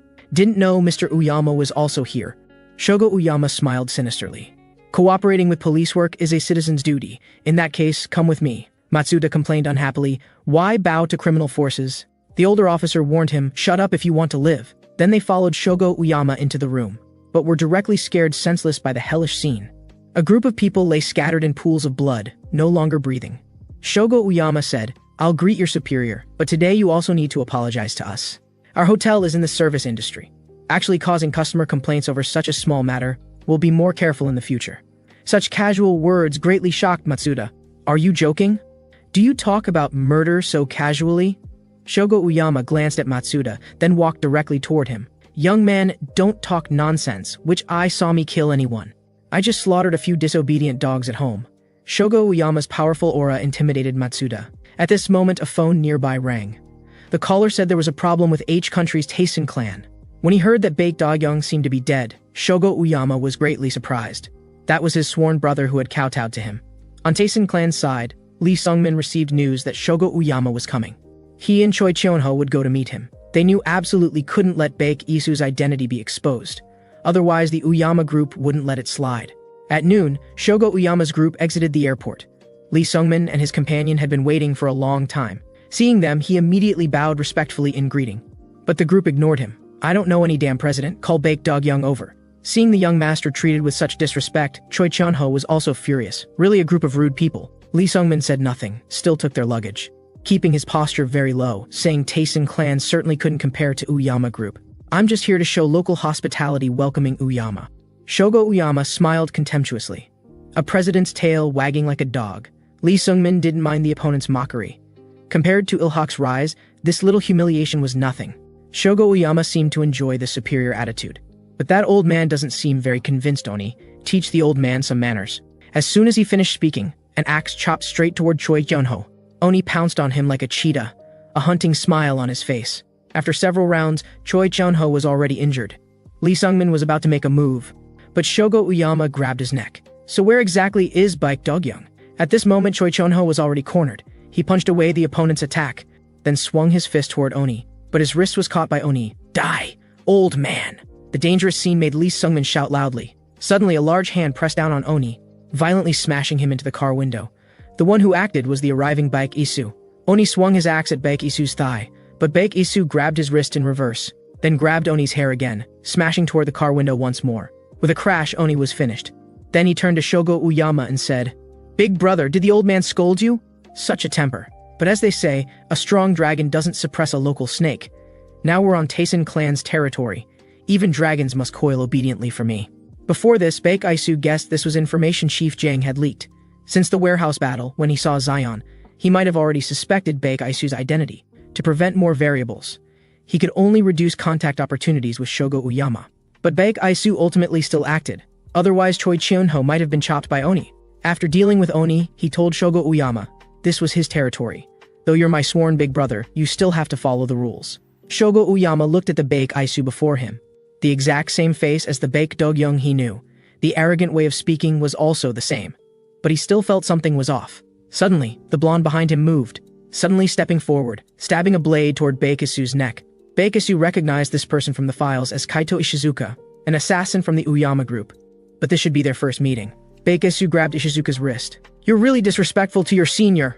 But Ishizuka ignored him, still launching fierce attacks. Suddenly, Baek Isu glanced at Shogo Uyama nearby. Maybe the opponent suspected his identity, so was testing him this way. Then he couldn't use this dagger to fight back. Thinking this, he lowered his hand that was drawing the dagger. Suddenly, a white figure rushed between the two. Zion blocked Ishizuka's attack, turning to control the opponent's shoulder joint, then kicked the opponent's knee. In just an instant, he had controlled Ishizuka. Zion said with a smile, "To deal with the boss, you have to get past me first." Shogo Uyama watched Zion with interest, not expecting Baek Dog-young to have such a skilled fighter beside him. At this time, Oni woke from unconsciousness, staring at Baek Isu with a sinister smile. Suddenly, a tower-like figure blocked his path. He recognized this as Taisen clan's Yaksha Jinung-ha. He picked up the axe from the ground and stared at him menacingly. The situation here attracted Zion's attention. The supposedly restrained Ishizuka stabbed at him. Zion barely dodged the fatal strike, but his face was still cut. To break free, Ishizuka actually broke his own arm, then reconnected the dislocated shoulder without changing expression. The recovered Ishizuka was about to make a move, but Shogo Uyama stopped him, telling Baek Isu he was just joking. It was because he hadn't seen his brother in a long time and felt a bit distant. Baek Isu slapped his hand away, saying the joke wasn't funny at all. Shogo Uyama didn't mind and laughingly asked Baek Isu for a cigarette. Baek Isu pulled out a cigarette and handed it to him, and personally prepared to light it for him. But suddenly Shogo Uyama said with a smile, "Actually, I don't smoke." This statement startled Baek Isu. Shogo Uyama continued, "I didn't expect this lighter to be on you. But the real Baek Dog-young would never take out this lighter in front of me. So who exactly are you?" Before Baek Isu could speak, Shogo Uyama complimented him on how much he really looked like Baek Dog-young. As he was leaving, he suddenly reached out his hand toward Lee Sungmin. Lee Sungmin didn't know how to respond for a moment. He extended his hand in confusion. But Shogo Uyama grabbed his hand and pulled him quickly to one side, then pressed his hand against the hood of the car, drew out the dagger that Kaito Ishizuka handed him, and with one stroke cut off Lee Sungmin's pinky finger. The scene was immediately filled with his screams. The sudden turn of events left everyone momentarily stunned. But Shogo Uyama said menacingly, "Now this is what a real boss looks like." He arrogantly picked up the severed finger and said it was a greeting gift. Baek Isu's face turned ice cold, while Zion beside him was itching for action, saying he could take off the opponent's head in just 1 minute. Choi Chun-ho was even more furious. ready to rush forward and fight desperately regardless of consequences, but Lee Sung-min stopped him with his words. Then, enduring the excruciating pain of his severed finger, he actually bowed to the opponent. Even this could be endured. Lee Sung-min's behavior made Shogo Uyama show an amused smile. I didn't expect you to be such a pushover. I'm sure we'll meet again soon. And of course there's the fake Baek Dog-young too. After Shogo Uyama left, Lee Sung-min pressed his wound, sweating profusely from the pain. Baek Isu's gaze was ice cold, as if brewing some plan. Meanwhile, Shogo Uyama in the car made a phone call. The person on the other end told him everything was going according to plan. He had also figured out all the details, though there were some differences from what he had gathered. First, Baek Do-young had a twin brother. Shogo Uyama suddenly understood. That explained everything. Four Eyes continued. The second situation was that Ilhak had collapsed, and Seoul's underground forces were currently in chaos. The largest among them were two powers, Taesin Clan, and the alliance of Cheonung Trading Company and Jereng Clan. A third-party force wanting to check them had leaked this information to Uyama. After hearing this, Shogo Uyama chuckled. The game was getting more and more interesting. To be able to investigate so much useful information in such a short time, truly worthy of being Uyama's strategist, Gunji Hanazawa. At this moment, inside Cheonung Trading Company's headquarters, Wang Hao and his men had already received word. That friction had occurred between Uyama Group and Taesin Clan. Gu Changjun believed that Taesin Clan's interference had caused their last defeat, and this time they should seize the opportunity. So he gathered his subordinates to prepare for all-out war against Taesin Clan. Wang Hao watched him impassively. You, the reason you've achieved nothing at your age is because you're too impulsive in your actions. Haven't you heard the old Chinese saying about sitting on the mountain and watching tigers fight? Meanwhile, at Taesin Clan headquarters, Sua received a document containing investigation reports currently targeting Taesin Clan. This meant Uyama had learned everything. Along with it came a beautifully wrapped gift. When Sua opened it, her face changed drastically. Inside was actually a severed finger. Choi Cheon-ho recognized this severed finger belonged to his young master. He roared like a wild beast. I'll skin these bastards alive. His angry roar echoed throughout Taesin Clan. In a hospital, Baek Isu sat quietly beside his brother's bed. He never expected all his efforts would be exposed because of a lighter. Being twins, he always thought he could perfectly become his brother and protect Taesin Clan. He never expected to fail at the crucial moment. Suddenly, Baek Isu's expression changed. He returned the lighter to Baek Dog-young. Sorry, brother. From now on, I'm going to be myself. His eyes glanced at the backpack beside him. Opening the backpack, he put on Baek Isu's clothes and tied his shoelaces. Outside the hospital room, Zion had been waiting for a long time, as if he already knew what Baek Isu was thinking. Without saying a word, he pulled down his cap rim and followed. Brothers unconditionally support each other's decisions, even if facing a mountain of blades and sea of fire. This time they would start by taking down Uyama, because Taesin Clan was Uyama's branch in Country H. In front of Uyama's people, Taesin Clan members were all little brothers. Even the usually arrogant Ji Nung-ha lowered his posture in front of them. Shogo Uyama was very satisfied with this. He had already considered himself the master of this place. He asked how Lee Sung-min's finger was doing. Lee Sung-min said this was the punishment he deserved for poor hospitality. Shogo Uyama told him not to be so formal and to speak freely. Lee Sung-min told him that Taesin Clan was now a subordinate organization of Ilhak, and wouldn't let anyone have designs on it. Before he could finish, Shogo Uyama interrupted him, telling him he could continue being the leader and truly control Taesin Clan in practice. Lee Sung-min was stunned, not understanding what the other party meant. Shogo Uyama explained that he already understood Seoul's chaotic situation. He himself wasn't interested in Seoul, just wanted to build some reputation for Uyama, so he didn't mind helping Lee Sung-min, and could even make him the new king of Seoul. This proposal made Lee Sung-min's heart surge like stormy seas. Wasn't all his effort aimed at restoring Ilhak's glory? After thinking for a moment, he calmed down, and said frankly that unifying Seoul wasn't as simple as Uyama thought. Shogo Uyama seemed to hear a joke. This matter was difficult for Lee Sung-min and others, but for Uyama Group, it was effortless. Then he asked if he had heard of Uyama's legend. Uyama had a cannibal called Nobuhiro Onigazuka. Once, when enemy forces ambushed him, he killed them all single-handedly. Over 10 corpses couldn't be pieced together into one complete body. Meanwhile, Lee Sung-guk was looking in terror at the person in front of him. He had never seen such a perverted guy. His subordinates' fingers had been cruelly chopped off by him. Then he just chewed them up and swallowed them raw. He was like a demon walking out of hell. Lee Sung-guk was already scared out of his wits, unable to even dodge the axe coming at him. Suddenly, the door was kicked open. Both looked toward Baek Isu, who had burst in. Wasn't this Taesin Clan's boss Baek Dog-young? No, you're the fake Baek Dog-young. But it doesn't matter. Your timing is perfect. Saves me from having to look for you. Little punks, go chop him up! One subordinate tightened his grip on the dagger. then quickly stabbed toward Baek Isu. Baek Isu grabbed the opponent's joint, then twisted the dagger toward his own neck and pushed hard. A scream came from this person, instantly killed, surprising everyone. Moments later, they all rushed toward Baek Isu. Baek Isu pulled out the dagger and threw it forward. The dagger went straight into one subordinate's head. The remaining subordinates launched their attack. Baek Isu elbowed one in the face, knocking him unconscious to the ground with just one strike. Suddenly, an axe grazed Baek Isu's cheek. As Baek Isu bent down to dodge the attack, he quickly pulled out the dagger from the corpse and created distance. Nobuhiro Onigazuka grinned sinisterly and charged forward. Baek Isu also took a defensive stance. He'd already recognized this person from the files. Strong in power but lacking in agility. Nobuhiro Onigazuka's frenzied attacks couldn't touch Baek Isu at all. Baek Isu retreated while looking for the opponent's weakness, seeing the opponent's axe coming down again. Now's the time. Baek Isu caught the opponent's chopping arm with one hand and stabbed the dagger deep into his abdomen with the other. Nobuhiro Onigazuka's veins bulged from pain. He swung his axe horizontally in return. Baek Isu ducked again while stabbing the dagger into the other side of his abdomen, then landed a fierce punch to Nobuhiro Onigazuka's jaw. Without giving him any chance to breathe, Baek Isu's attack came again. The two clashed and Nobuhiro Onigazuka's abdomen spurted blood.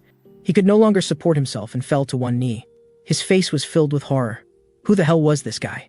His fighting style was completely different from the Baek Dog-young he remembered. Baek Isu flicked his clothes expressionlessly. Come on, come on! This aura made Lee Song-guk feel unfamiliar. Although the person in front of him had the exact same face as Baek Dog-young, he definitely wasn't the Baek Dog-young he knew. Baek Isu didn't explain, just told him, "Just recognize me as your boss." Suddenly, Lee Song-guk's eyes widened, and he quickly shouted for Baek Isu to be careful. Nobuhiro Onigazuka grabbed Baek Isu's waist and threw him backward. If this throw landed solidly with Baek Isu's head hitting the ground, he would surely die. But Baek Isu bent his back, kicked off the cabinet behind him, then pushed hard, flipping forward. He instantly escaped Nobuhiro Onigazuka's violent throw. While Nobuhiro Onigazuka was stunned by the attack, Baek Isu's back foot kicked right into Nobuhiro Onigazuka's jaw. The powerful force sent him flying 4 or 5 meters back.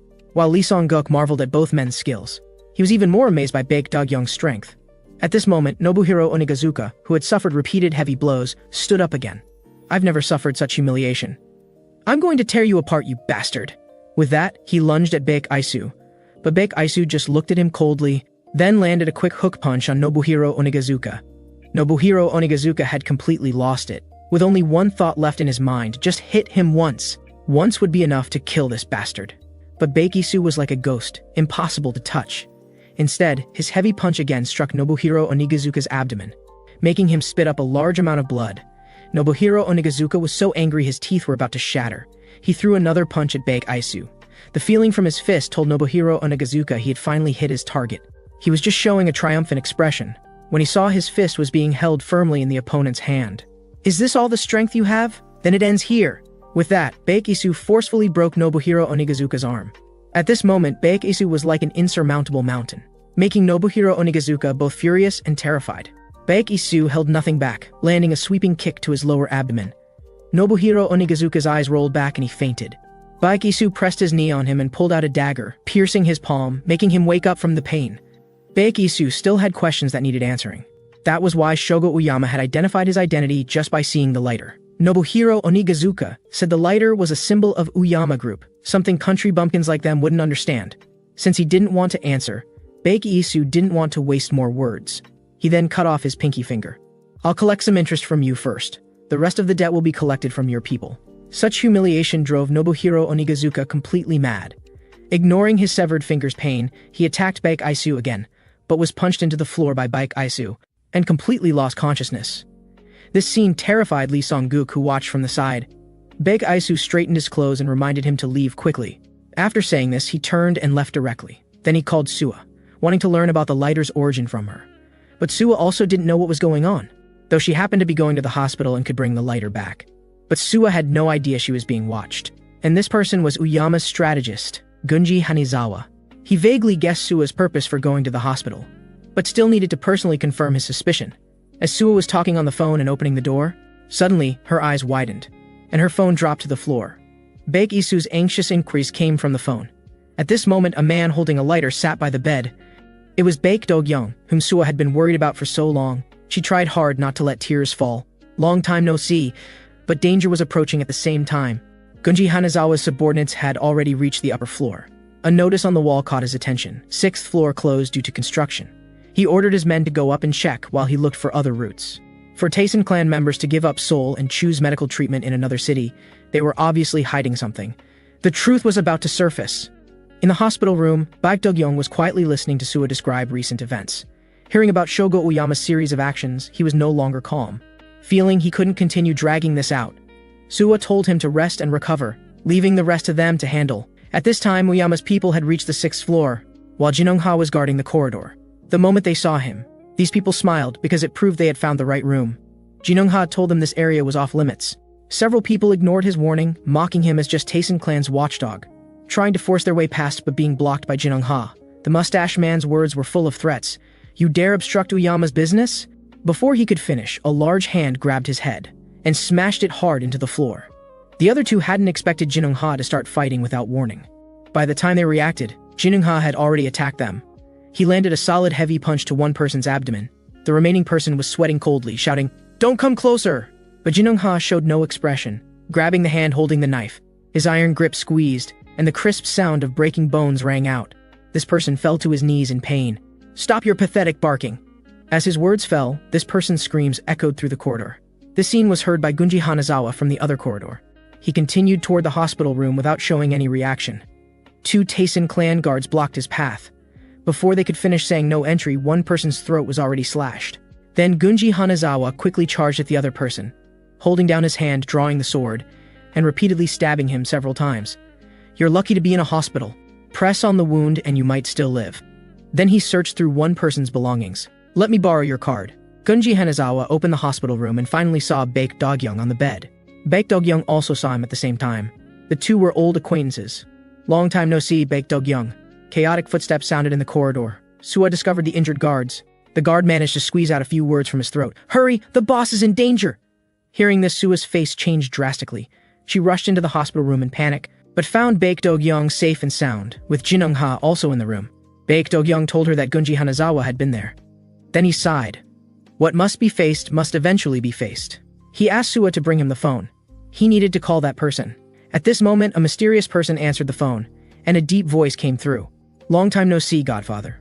This person was the leader of Uyama Group, Tetsuji Uyama. Hearing Baek Dog-young's voice, he seemed very happy. He had been worried the rumors were true. Baek Dog-young told him he would follow his arrangements from now on. He wanted to become the boss of Uyama Group.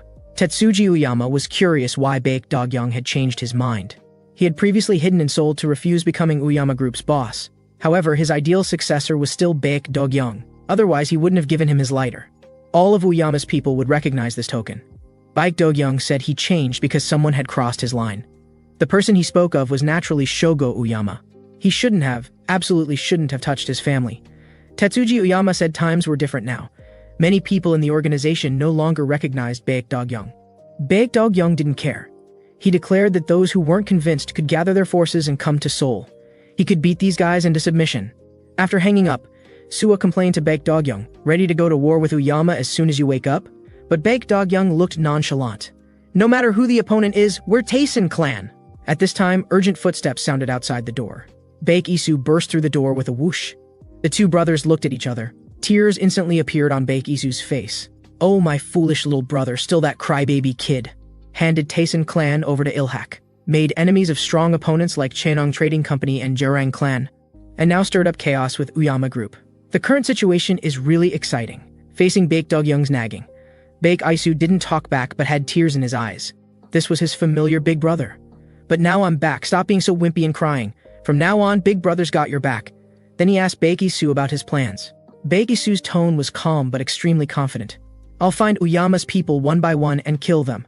At this moment, Shogo Uyama was at the hospital visiting the severely injured Nobuhiro Onigazuka. The famous executioner was beaten this badly? Was that imposter really that formidable? Hearing this, Nobuhiro Onigazuka felt extremely ashamed. But thinking of Baek Isu made him break out in cold sweat. That guy's strength completely overwhelmed him. He and that guy weren't even on the same level. That guy was a real monster. Hearing him say this, Shogo Uyama's face turned cold. Then his lips curved into a smile. "The reason I appreciate you is because of your passion and style. If you keep acting like a beaten dog, I'll be very disappointed." Only then did Nobuhiro Onigazuka remember that the person in front of him was 10,000 times more terrifying than Baek Isu. Gunji Hanazawa's arrival interrupted their conversation. He then handed the phone to Shogo Uyama, respectfully indicating it was a call from the boss. Tetsuji Uyama's voice on the other end was ice cold. Taisen clan is what I gave to Baek Dogyung. What right do you have to interfere? Shogo Uyama didn't respond directly but muttered. There seemed to be a lot of ears around me, but Tetsuji Uyama told him this news came from Baek Dogyung himself. Shogo Uyama thought it was Baek Isu impersonating him. He explained that person was Baek Dogyung's twin brother. But hearing this, Tetsuji Uyama seemed very displeased. Are you now questioning my words too? Shogo Uyama didn't dare speak further. After a moment, Tetsuji Uyama told him. Baek Dogyung was preparing to compete for Uyama's leadership, and had declared he would kill Shogo Uyama. Shogo Uyama asked how he had responded. Tetsuji Uyama said, the position of Uyama's leader has always gone to the capable. After hanging up, Shogo Uyama's veins bulged. Even his old man wasn't on his side. He looked menacingly at Gunji Hanazawa beside him, throwing the phone back to him. Is Baek Dogyung really still alive? Gunji Hanazawa gave him a definitive answer. Shogo Uyama asked if he was also on Baek Dogyung's side. Gunji Hanazawa didn't answer directly, only saying he worked for Uyama Group.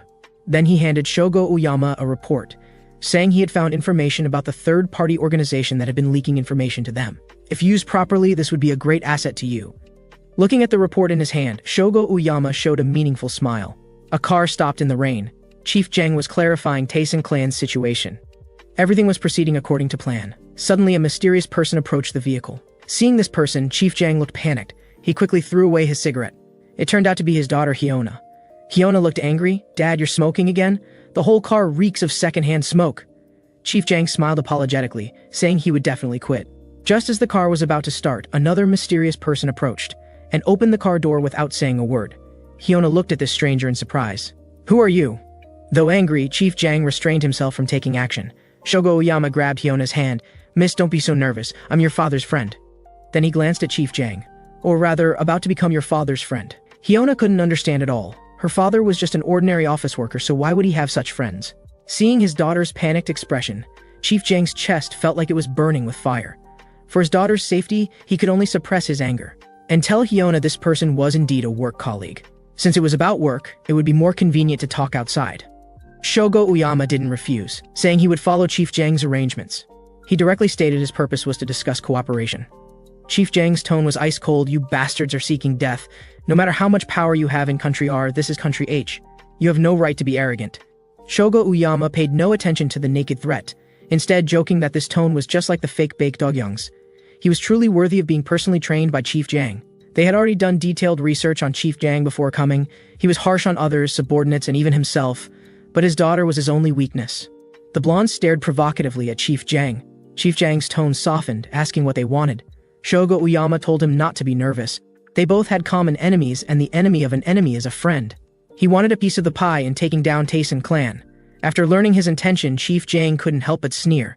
He already had enough partners and didn't need to add another. Shogo Uyama wasn't angry either.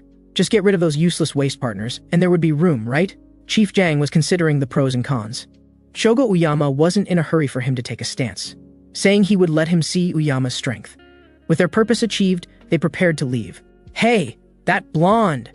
Chief Jang grabbed Kaito Ishizuka by the collar and swept him to the ground with one kick. When adults are talking, kids should keep their hands to themselves. If you ever think about my daughter again, I'll make sure you never leave Country H. And you too, understand? Recently, Ryu Taehyung had been extremely troubled. The news about the real and fake Baek Dogyung had already given him a headache. That damn Chief Jang still wasn't answering his calls. Suddenly, a subordinate covered in blood stumbled in. Ryu Taehyung's eyes narrowed. You're fucking looking for death. The attacker was Nobuhiro Onigazuka, who had been beaten up by Baek Isu earlier. Ryu Taehyung didn't recognize this guy, but from his broken Korean he had already determined the opponent's identity. Dare to cause trouble on my turf? No matter what the opponent's identity was, he would have to face Ryu Taehyung's boundless fury. Shogo Uyama slowly walked over. Just by the way you talk, I can tell you're a country bumpkin. Ryu Taehyung laughed, seeing the samurai sword in his hand. Could this old antique still cut people? Shogo Uyama ignored him. You're not worthy of me taking action. On the other side, Lee Song-guk looked stunned, because two Baek Dogyungs had appeared in front of him. Baek Dogyung said, Who is this guy? Zion pulled off his eye patch and told him to stop acting cool. Lee Song-guk was tearful. Then who cut off my finger? Then he said that was all in the past. Ever since the last war between Taisen clan and Jiarang clan, their displayed strength had completely conquered him. Now he was only loyal to Taisen clan. Hearing that Zion had easily defeated Ryu Taehyung, Baek Dogyoung was greatly shocked, because he knew Ryu Taehyung's strength was definitely not ordinary. He had been a professional boxer, with particularly agile movements. What was most impressive was his willingness to use any means to win. He had once gouged out an opponent's eye and was expelled from the boxing club. At this moment, Nobuhiro Onigazuka was experiencing Ryu Taehyung's power. All his attacks were being flexibly dodged. While he had to be careful of Ryu Taehyung's counterattacks, in a moment of carelessness, his already injured abdomen was attacked again. The explosive pain made him grind his back teeth to powder. He wildly slashed to force Ryu Taehyung back. Ryu Taehyung looked at his wounded arm with fierce eyes. His next attacks became even more ferocious. Each time he targeted Nobuhiro Onigazuka's injured abdomen, Shogo Uyama knew Nobuhiro Onigazuka was at his limit, while Ryu Taehyung was getting more and more relaxed. Ryu Taehyung told Shogo Uyama not to rush. It would be his turn soon. But Shogo Uyama suddenly launched a sneak attack. Grinning maliciously, never turn your back on an enemy. On the other side, Lee Sungmin brought Kaito Ishizuka to find Baek Aisu for revenge, and happened to encounter Cha Yua and the Butcher there. Kaito Ishizuka coldly asked the two about Baek Isu's whereabouts. The Butcher also had a hot temper, mocking, "What random punk is chattering here?" After speaking, she shouldered her cleaver and looked at Kaito Ishizuka provocatively. Suddenly, a gust of wind struck her face. Kaito Ishizuka actually attacked directly without saying a word. The Butcher cursed with a smile, "Really ill-mannered bastard." Kaito Ishizuka frowned and responded coldly, "Too noisy." Lee Sungmin feared the two would clash again and quickly intervened, saying Baek Isu would be back soon. At this time, Cha Yua questioned which side he was really on. She had joined Tyson clan because she recognized Baek Isu. She didn't want to deal with anyone else. The Butcher even characterized Lee Sungmin, just a opportunistic villain. Facing their mockery, Lee Sungmin's face darkened. He thought to himself, "To restore Ilhak's glory, I can bear any infamy." At this moment, on the other side, Nobuhiro Onigazuka looked crazed, while Ryu Taehyung lay motionless on the ground. Shogo Uyama slowly finished his last sip of alcohol, finally over. Nobuhiro Onigazuka had just turned around when Ryu Taehyung struggled to get up. Where the hell is it over? It's just getting started. But anyone could see he was at his limit. The current boss of the biggest force, Jiarang clan, couldn't even stand up now. Shogo Uyama grabbed him by the neck. "Can't you see the current situation clearly? Why doesn't such a big Jiarang clan even have a single subordinate? Wolf packs gather around the alpha wolf, but if they know even the alpha has been defeated, the pack loses its fighting spirit without a leader. You're now just a beast that's lost its claws and fangs." At this moment, inside Taisen clan headquarters, an elevator slowly reached the first floor. Kaito Ishizuka walked out leisurely, suddenly becoming alert. Shadows moved in the darkness. In the dim light, he saw Baek Isu had just finished off one of Uyama's men. Kaito Ishizuka was exactly the prey he had been tracking today. He had already investigated his background thoroughly. Looking at Kaito Ishizuka's scar-covered hands, Baek Isu also knew this guy had walked out of countless life-and-death situations. Kaito Ishizuka was originally a nameless orphan living on the streets.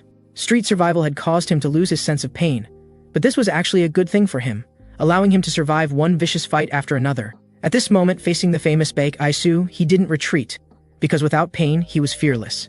He launched the attack first. Even Zion on the side praised, "This speed is fast enough to compare with a weasel." Baek Isu dodged the attack, trying to create distance. But Kaito Ishizuka's attack came again. He landed a high kick aimed at Baek Isu's face. Baek Isu blocked the attack with both arms. In the gap, he found the opponent's weakness and turned to grab his shoulder joint, forcefully bending it downward. But Kaito Ishizuka showed no expression, instead pushing Baek Isu away with his legs. Even though this guy had just dislocated his joint, he acted like nothing happened. Kaito Ishizuka struck the dislocated area hard with his left hand, and actually forced it back into place.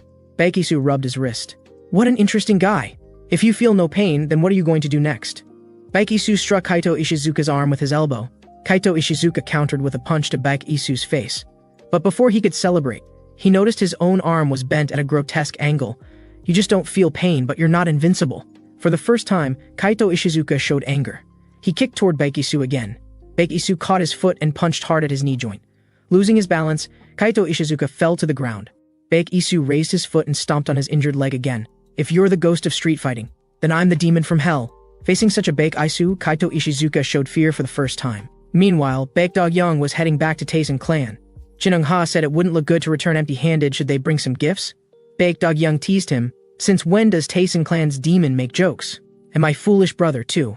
Actually went back early saying he'd clean up the trash for me? Just how strong is this guy really?" 10 minutes later, they arrived at Taisen clan. Jinung Ha wanted to help Baek Dogyoung, but Baek Dogyoung waved him off. Haven't been back in a while. Can't lose face in front of the kids. At the same time, a group of Uyama's men and the butcher were heading to the hall. They heard someone was causing trouble there, but heard sounds around the corner, witnessing the lookout being throat slashed. Just as Uyama's men were about to say something, a figure flashed by. It's really too noisy. Feels good playing the host in someone else's house? At this moment, the butcher's lips curved into a smile, attacking from behind one of Uyama's men who was about to make a move. Stinking fox, is your boss back? Zion pointed upward with his finger. At this moment, Lee Sungmin in the office also heard the commotion outside, thinking it was Baek Isu returning, but turned around to see corpses of Uyama gang members everywhere. On the other side, Kaito Ishizuka dragged his broken leg, moving forward step by step. Baek Isu followed leisurely behind him.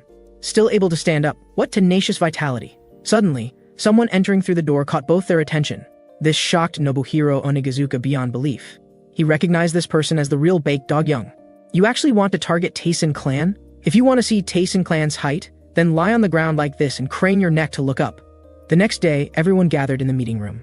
The butcher complained, so the real Baek Dogyoung was lying in a hospital bed all along, actually putting on a show of the brother impersonating his older brother. So, can we still trust you guys? Baek Dogyoung, who was also acquainted with her, explained, so far all the decisions my brother made were in Taisen clan's best interest. His words represent my intentions. Ilhak and Shenung will maintain their current cooperative relationship. So, be respectful when speaking to my brother from now on. After saying this, he prepared to light a cigarette, but Baek Isu snatched it away. Chayua then tried to smooth things over, then changed the subject. Although I was familiar with Baek Dogyoung before, I chose to cooperate because I approved the younger brother Baek Isu, so we're not following you. This left Baek Dogyoung speechless. What kind of spell did this foolish brother cast on these two? Lee Sungmin interrupted their argument, saying the most important thing right now is, what do we do next? Reports say Uyama has already acquired products that originally belonged to Jiurang clan, though it's unclear why Ryu Taeyong would agree to this. But this must be connected to Chief Jang. This means Uyama and Chief Jang have officially joined forces. Baek Dogyoung said, instead of all this guessing, why don't we go see for ourselves? After saying this, he revealed the invitation in his hand. 3 days later, at Uyama's celebration banquet, Chayua walked over with heroic bearing, but she was stopped by security and asked to show her invitation. Chayua announced herself, I am the president of Chenung Trading Company. Then she swaggered right in. The security guard was puzzled, as according to previous records, Chenung's president should have already entered. At this moment, Shogo Uyama and Wang Hao were talking, rehearsing the speech they would give later. He and Wang Hao's Black Dragon clan behind him both belonged to external forces, exchanging experiences on how to seize the cake that was NH country. The sudden appearance of Chayua interrupted their conversation. Chayua said with an unfriendly tone, since Chenung's true president has arrived, shouldn't the acting president step down? Wang Hao's eyes narrowed slightly. It seemed this woman had found a backer. Lee Sungmin's appearance eased the awkwardness in the room. Shogo Uyama enthusiastically went to greet him. Lee Sungmin sat down expressionlessly. At this moment, an uninvited guest arrived at the door. It was Baek Dogyoung, who hadn't appeared for a long time. Baek Dogyoung straightened his clothes. Haven't been out in a while, wore an expensive suit, better not get it dirty. Long time no see, big brother. I heard you've been looking for me everywhere lately. Seems like you really can't forget about your little brother. The man before him made Shogo Uyama momentarily dazed. His tone and demeanor were too similar to Baek Dogyoung. Baek Dogyoung casually walked over and sat down. You didn't even prepare a seat for me. Seems like everyone doesn't really welcome me. Wang Hao's eyes narrowed as he sized up Baek Dogyoung. Then he put on a big smile. Mr. Baek, long time no see. But Baek Dogyoung looked confused. Who are you? Do I know you well? Wang Hao's face twitched, just as he was about to lose his temper. Baek Dogyoung seemed to remember. You're that guy who got beaten up by me once, then stole Chenung's boss position? This comment made Wang Hao's veins bulge on his face. He slowly stood up and questioned what he meant by that. Then he pulled over a chair, asking Baek Dogyoung to sit beside him and explain slowly. Baek Dogyoung wasn't polite either, plopping down. Then asked Wang Hao for a cigarette, lit his lighter, and lit the cigarette. The moment he saw the lighter, Shogo Uyama was certain he was Baek Dogyoung. At this moment, Baek Dogyoung's words were full of sarcasm. Your appetite is really big. You actually swallowed the entire Jiurang clan whole. Aren't you afraid of choking? Shogo Uyama snatched the cigarette from his lips. Not only will I swallow the Jiurang clan, I'll also turn Taisen clan into a grave for you twins. Baek Dogyoung swatted away the cigarette butt. This suit is expensive. Shogo Uyama gave him a second option. Or you can submit to me and we can stand together at the pinnacle of Seoul. When he said this, he completely ignored the other bosses. But Baek Dogyoung refused him without hesitation, instead asking why he insisted on extending his hand to Seoul. I already gave up everything in our country. But these words only made Shogo Uyama more crazed. I don't want your charity. Everything should have been mine originally. It's just your appearance that took everything away. Even Dad designated you as the successor. I will take back what's mine with my own hands. Listen well, all of you. I will definitely destroy Taisen clan. Anyone who stands in my way will be destroyed. Compared to the furious Shogo Uyama, Baek Dogyoung seemed unusually calm, even clapping his hands. I'm guessing you practiced those words for a long time, but the level is just so-so. Just like a child throwing a tantrum. Want to forcefully snatch it? Then go ahead and try. After speaking, Baek Dogyoung stood up and warned him again. If you can't do it, then this time you're dead for sure. Lee Sungmin and Cha Yua also stood up to leave. When Cha Yua passed by Wang Hao, their eyes couldn't hide their mutual hostility. Seeing the group leave, Wang Hao took out his phone from his pocket. The call had been connected the whole time. Chief Jiang had heard all the previous conversation. This person seems normal except for his injured leg. Chief Jiang also fell into thought. Could it be an injury left from the previous ghost assassination attempt? But if I could kill you once, then I can kill you a second time. So he dialed the special operations team's number. The three of them came to the first floor lobby. When Baek Dogyoung suddenly told them to go ahead, he had something to handle. Cha Yua told him, "We're on enemy territory now, it's too dangerous for you alone." Baek Dogyoung pointed toward the bathroom direction. "Want all three of us to pee together?" Then he told them to go first. "I'm not a child." When Baek Dogyoung finished his business and was washing his hands, he heard footsteps behind him. Baek Dogyoung didn't turn around. "Didn't I tell you to go first?" But the person didn't respond to him. Several masked men in black had surrounded him. "You guys really are persistent. Do you really think I'm an easy target?" A cargo ship docked at the port under cover of night. A group of mysterious people opened one of the containers, and the goods inside scattered on the ground. Before, they had to hide inside tuna bellies to smuggle them in secretly. But since Shogo Uyama's forceful appearance in H country, now they could transport them openly and brazenly. The small leader excitedly shared with his subordinates. "These idiots' brains are really sick. That Baek Dogyoung actually showed up at the hotel. Isn't that like a sheep walking into a tiger's den? He's probably been chopped into pieces by now." Just as the small leader finished speaking, there was movement behind him. He turned around to see a shocking scene. His subordinate was painfully clawing at his own neck, and standing on the railing behind him was Zion. The Iron Weasel had also subdued another person at the same time. "Who did you say would be chopped into pieces?" As soon as he finished speaking, Baek Isu appeared from behind. On the other side, Baek Dogyoung was being surrounded and attacked by the men in black. Although the opponents were more numerous and had undergone strict training, Baek Dogyoung was also a boss who had survived countless life and death battles. For a moment, the scene was deadlocked. At this time, someone spoke up to remind them. "Baek Dogyoung's left leg is injured. Concentrate all your strength on attacking his left leg." This person slowly removed his hat. It was Park Chang-hoon, the captain of the special operations team. As long as they could hold down Baek Dogyoung and wait for him to exhaust his stamina, he would be prey waiting to die.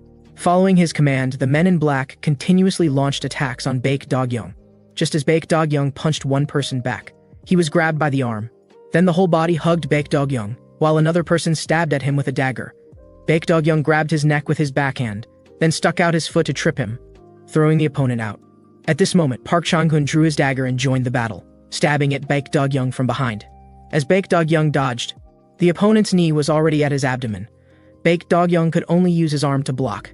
Seeing that the sneak attack failed, Park Chang-hoon hid behind his subordinates again. This guy was like a hunting venomous snake. Once I showed a weakness, that's when he would bare his fangs. The men surrounded Baek Dogyoung in the middle, with only the wall behind him and nowhere to hide. Baek Dogyoung slowly reached his hand toward his lower back. On the other side at the port, Baek Isu approached the small leader step by step.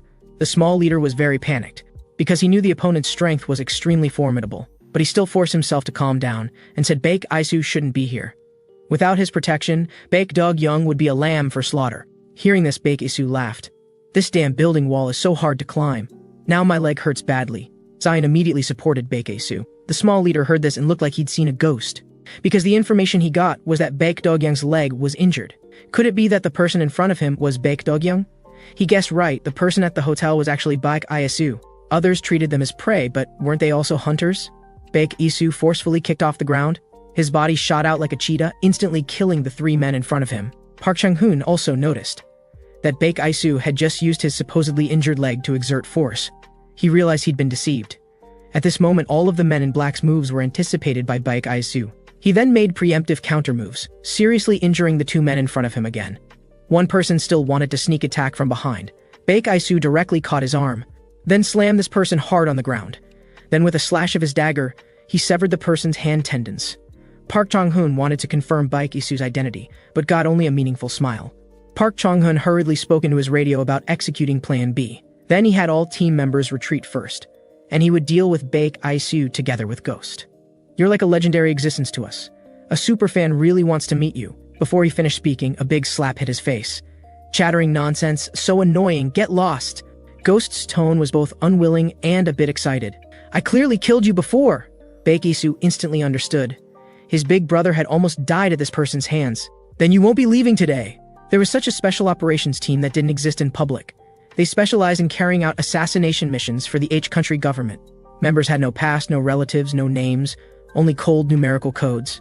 Once after completing a mission in E country, G2 removed his mask and breathed in the fresh air deeply. The captain loudly scolded him, telling him not to expose his identity. G2 told him not to be so tense, all mission targets had been eliminated. He also complained, been running around outside for a month, really want to go back to H country for a big meal right away. Other members were also infected by him, and the atmosphere in the car suddenly became much more relaxed. Suddenly, a car came speeding toward them, ramming their team's car from the side. The huge impact caused the vehicle to roll several times before stopping. The members all fell into unconsciousness. Only Captain G1 remained conscious. At this time, several fully armed opponents got out of their car and directly fired at the overturned vehicle, emptying 3 magazines before they finally stopped. This person reported through his earpiece, target eliminated, preparing to evacuate. Suddenly, there was movement behind him. He turned around to see an astonishing scene. A blood-covered figure appeared not far away. A throwing knife shot rapidly toward one person. Unable to dodge in time, that person was killed on the spot. It turned out there were 2 survivors from the earlier shooting. This person immediately raised his gun to continue firing, but he had already lost sight of the 2 figures. The heavy snow made it impossible for him to judge where the danger was. Suddenly, he felt an ice-cold sensation on his neck. The next second, he went to hell. G2 asked about the captain's condition, but the captain told him to destroy the evidence first. The roaring flames consumed the vehicle with the 2 teammates. G2 couldn't help but sigh. After being teammates for so long, they didn't even know each other's names. No one in the world knew they had ever existed. The captain responded with a bitter smile, then said goodbye to him. G2 was about to ask what was wrong when he discovered the captain was covered in blood. He wanted to take the captain away quickly for treatment, but the captain broke free and said it was too late. You know our rules, we can't leave any traces behind. After saying this, he walked toward the burning vehicle under G2's gaze, and also became a ball of flames, leaving only G2 standing alone in the wind and snow. When he returned to H country, Chief Jang was there to receive him. He begged Chief Jang to request E country to return his teammates' remains, but was directly refused. If they made such a request, it would mean H country was confessing. No one can know this was H country's doing. That's your team's mission. Then he told G2, from now on, your codename is Ghost, reporting directly to me. After hearing Chief Jang's cold words, Ghost's face contorted violently. He secretly reached for claw weapons from behind. Suddenly, someone came to report that Baek Isu was being detained and interrogated by the investigation department on spy charges. Chief Jang immediately stood up and said he would personally go to receive him. This made Ghost question who exactly Baek Isu was. Not only did he have a name, but he could also get Chief Jang's special treatment. Chief Jang smiled and said Baek Isu was different from him. This made Ghost very jealous of Baek Isu.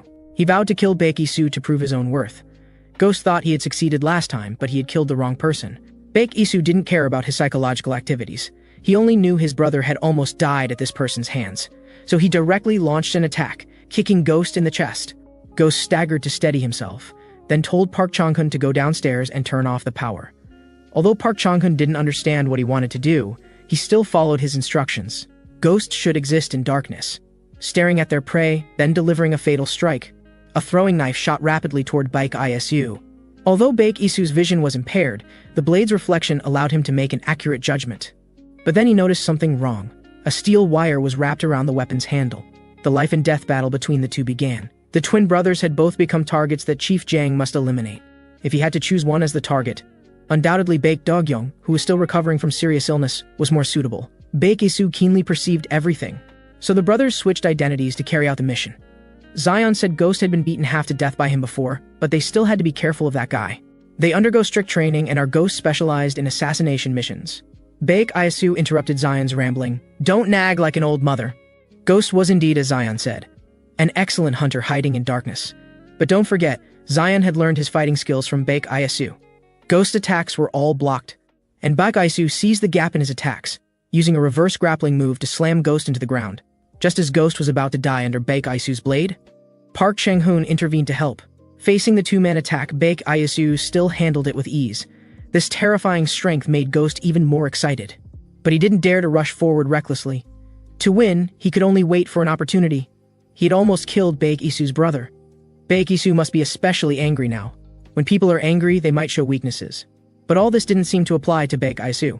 His attacks became increasingly fierce, but it didn't seem to be caused by emotions. Rather, he was inherently this kind of ruthless killer. Baek Isu landed another heavy punch on Ghost's chin, sending his body flying into the air. The heavy blow made his eyes roll back. The Baek Isu before him was like an insurmountable mountain. At this moment, a sharp blade slashed toward Baek Isu's neck. Baek Isu dodged the attack while also releasing Ghost. The terrifying strength had made Park Chang-hun consider retreating. If this continued, both he and Ghost would die here. Ghost showed no expression. This reminded him of his captain. Even when retreating, all traces must be eliminated. This was the principle their team maintained with their lives. So under Park Chang-hun's surprised gaze, Ghost rushed forward rapidly, his body pouncing on Baek Isu like an eagle. Baek Isu raised his blade to block this strike. Both thrust their blades desperately toward their opponent. In the end, Baek Isu was superior, forcing Ghost back. But the retreating Ghost pulled hard on his claw weapon.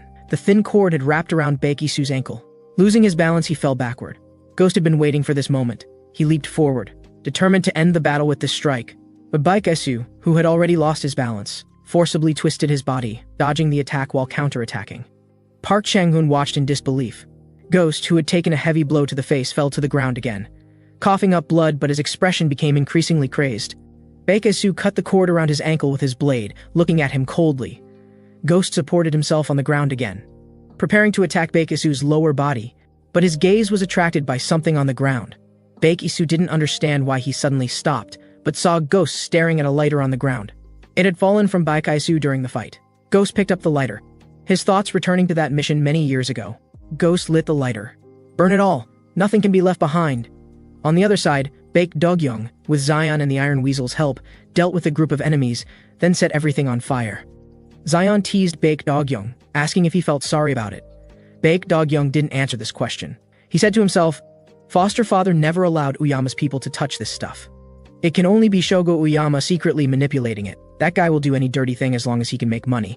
At this time, the Iron Weasel handed him a chocolate pie. Baek Dogyung remembered he was from Sea Country, curious why someone so young lived a life of blood and violence. The Iron Weasel's expression was melancholy. He had been orphaned since childhood, came from a hopeless place. It was Captain Baek Isu who gave his life meaning. Baek Dogyung hadn't expected his younger brother to have this side. But what mattered now was the present. They had to get hold of the drugs circulating in the market and destroy them all. That damned Shogo Uyama absolutely cannot be spared. Meanwhile, Ghost had completely lost it. From the moment he got Baek Isu's lighter, he kept shouting, burn it all! Baek Isu told him to return it, but he turned a deaf ear. Park Chang-hun didn't know what this guy was going crazy about. Ghost looked back at Baek Isu, then ran toward the elevator like a madman. Baek Isu cursed, damn it, that's my brother's important possession. He picked up a dagger from the ground and quickly chased after him. Park Chang-hun hurriedly reported the current situation through his earpiece. Ghost ran while laughing maniacally, nothing can be left behind. That time in E-Country to destroy evidence. Without other fuel available, his comrades had collected a lot of vodka that E-Country people liked to drink to help with burning. He already knew where he should go. When Baek Isu chased after him, he found Ghost had already gotten on the elevator. Before getting on, Ghost even provocatively beckoned to him with his finger. Baek Isu watched helplessly as the elevator closed, then stopped at the 5th floor. In the elevator, Ghost felt dizzy. This Baek Isu was simply like a monster. Only then did he remember Chief Jiang's evaluation. He and Baek Isu were not on the same level of existence at all. Ghost was very unwilling. Same people receiving the same training. Why should Baek Isu be superior? He didn't believe he couldn't match Baek Isu. He staggered into Taisen Clan's reception room. He was sure there was what he was looking for here. Finally, he found vodka in the refrigerator. Let's end this battle with this today. So he took the vodka and poured it on the ground. Could Baek Isu break through this predicament? Doing all this seemed to drain all his strength. He lay on the sofa and thought of his captain again. Burn it all together! When the elevator opened, Baek Isu found flames had already engulfed the reception room. This madman's actions exceeded his imagination. At this time, a voice called out to him. Ghost appeared on his left, still clutching his brother's lighter. You're looking for this, right? After all, your brother almost died at my hands. Ghost kept provoking Baek Isu with words. Hearing this, Baek Isu indeed rushed over, but Ghost suddenly pulled the thin cord in his hand. A chair tied to the cord flew from the side, heading straight for Baek Isu's running direction. Baek Isu quickly ducked to avoid it, but his ankle was wrapped in the cord again, pinning him in place. At this moment, a vodka bottle came flying at him. Baek Isu smashed it with one punch. When he looked back, Ghost had already disappeared. He looked around warily. "Stop hiding! Come out! I'll send you on your final journey!" At this time, the sound of a lighter flicking came from behind him. Ghost appeared behind Bak Isu. "Goodbye, Bak Isu!" When he turned around, the lit lighter was already flying toward him. Bak Isu had no way to avoid it. Instantly, his entire right arm was engulfed in flames. Before he could extinguish it, Ghost pounced on Bak Isu like an eagle. At this moment, Baek Dog-young was on his way back. He suddenly felt a pang of anxiety, as if something bad was about to happen. He couldn't get through to his brother's phone either. From Lee Sungmin's call, he learned that a major fire had broken out on the hotel's upper floors. The massive flames were out of control. At this moment, Baek Dog-young's eyes were dark as water. On the other side, facing Ghost's sneak attack, Baek Isu raised his burning right arm to block, but his weapon was directly knocked away. He tried to grab Ghost with his left hand, but Ghost nimbly dodged. Ghost cackled wickedly. "The pain of burning flames has made your movements slow." Seeing Baek Isu continuously retreating, Ghost became more and more pleased. But Baek Isu showed a sinister smile. Then he grabbed Ghost's arm, raised his burning right arm, and slammed it hard into Ghost's back. Finally, he delivered a heavy knee strike to his chest. Compared to having comrades murdered by trusted superiors, compared to his brother almost dying in his arms, what did the pain in his arm matter? Baek Isu had been living in pain since that day. He had sworn to find and eliminate everyone who betrayed him, one by one. Ghost was sent flying like a broken kite. Baek Isu tore off his sleeve, revealing his burned and peeling hand underneath. The murderous aura he emanated made Ghost's blood run cold. Ghost picked up a nearby chair and began frantically smashing the window glass. Baek Isu didn't understand what he was trying to do. This was dozens of floors high. Even if he smashed the glass, he couldn't escape from here. At this time, Ghost smiled, asking Baek Isu if he felt his breathing becoming difficult since earlier. That was because the fire had caused oxygen depletion. If a large amount of oxygen suddenly enters a sealed space at this moment, do you know what interesting thing will happen? Ghost's expression became increasingly crazed. At this moment, the glass, after multiple impacts, showed cracks and then shattered directly. Instantly, oxygen entered the building, followed by a violent explosion. This scene was witnessed by Baek Dog-young in the distance. He told Zion to speed up, while repeatedly dialing Baek Isu's number, muttering continuously, "Damn it, pick up the phone!" The violent explosion turned the room into ruins. Baek Isu's hand suddenly moved. Then he struggled to get up, and happened to receive Baek Dog-young's call. When his big brother heard his voice, he also let out a heavy sigh of relief. Without time to ask about the situation, he told Baek Isu to quickly evacuate through the back door. But Baek Isu refused his brother's suggestion. "Today, I'm going to kill that ghost here. Even if I die here too, I don't care." Hearing his brother say this, Baek Dog-young really panicked this time. He screamed at Baek Isu to leave immediately, or he would end his own life right now.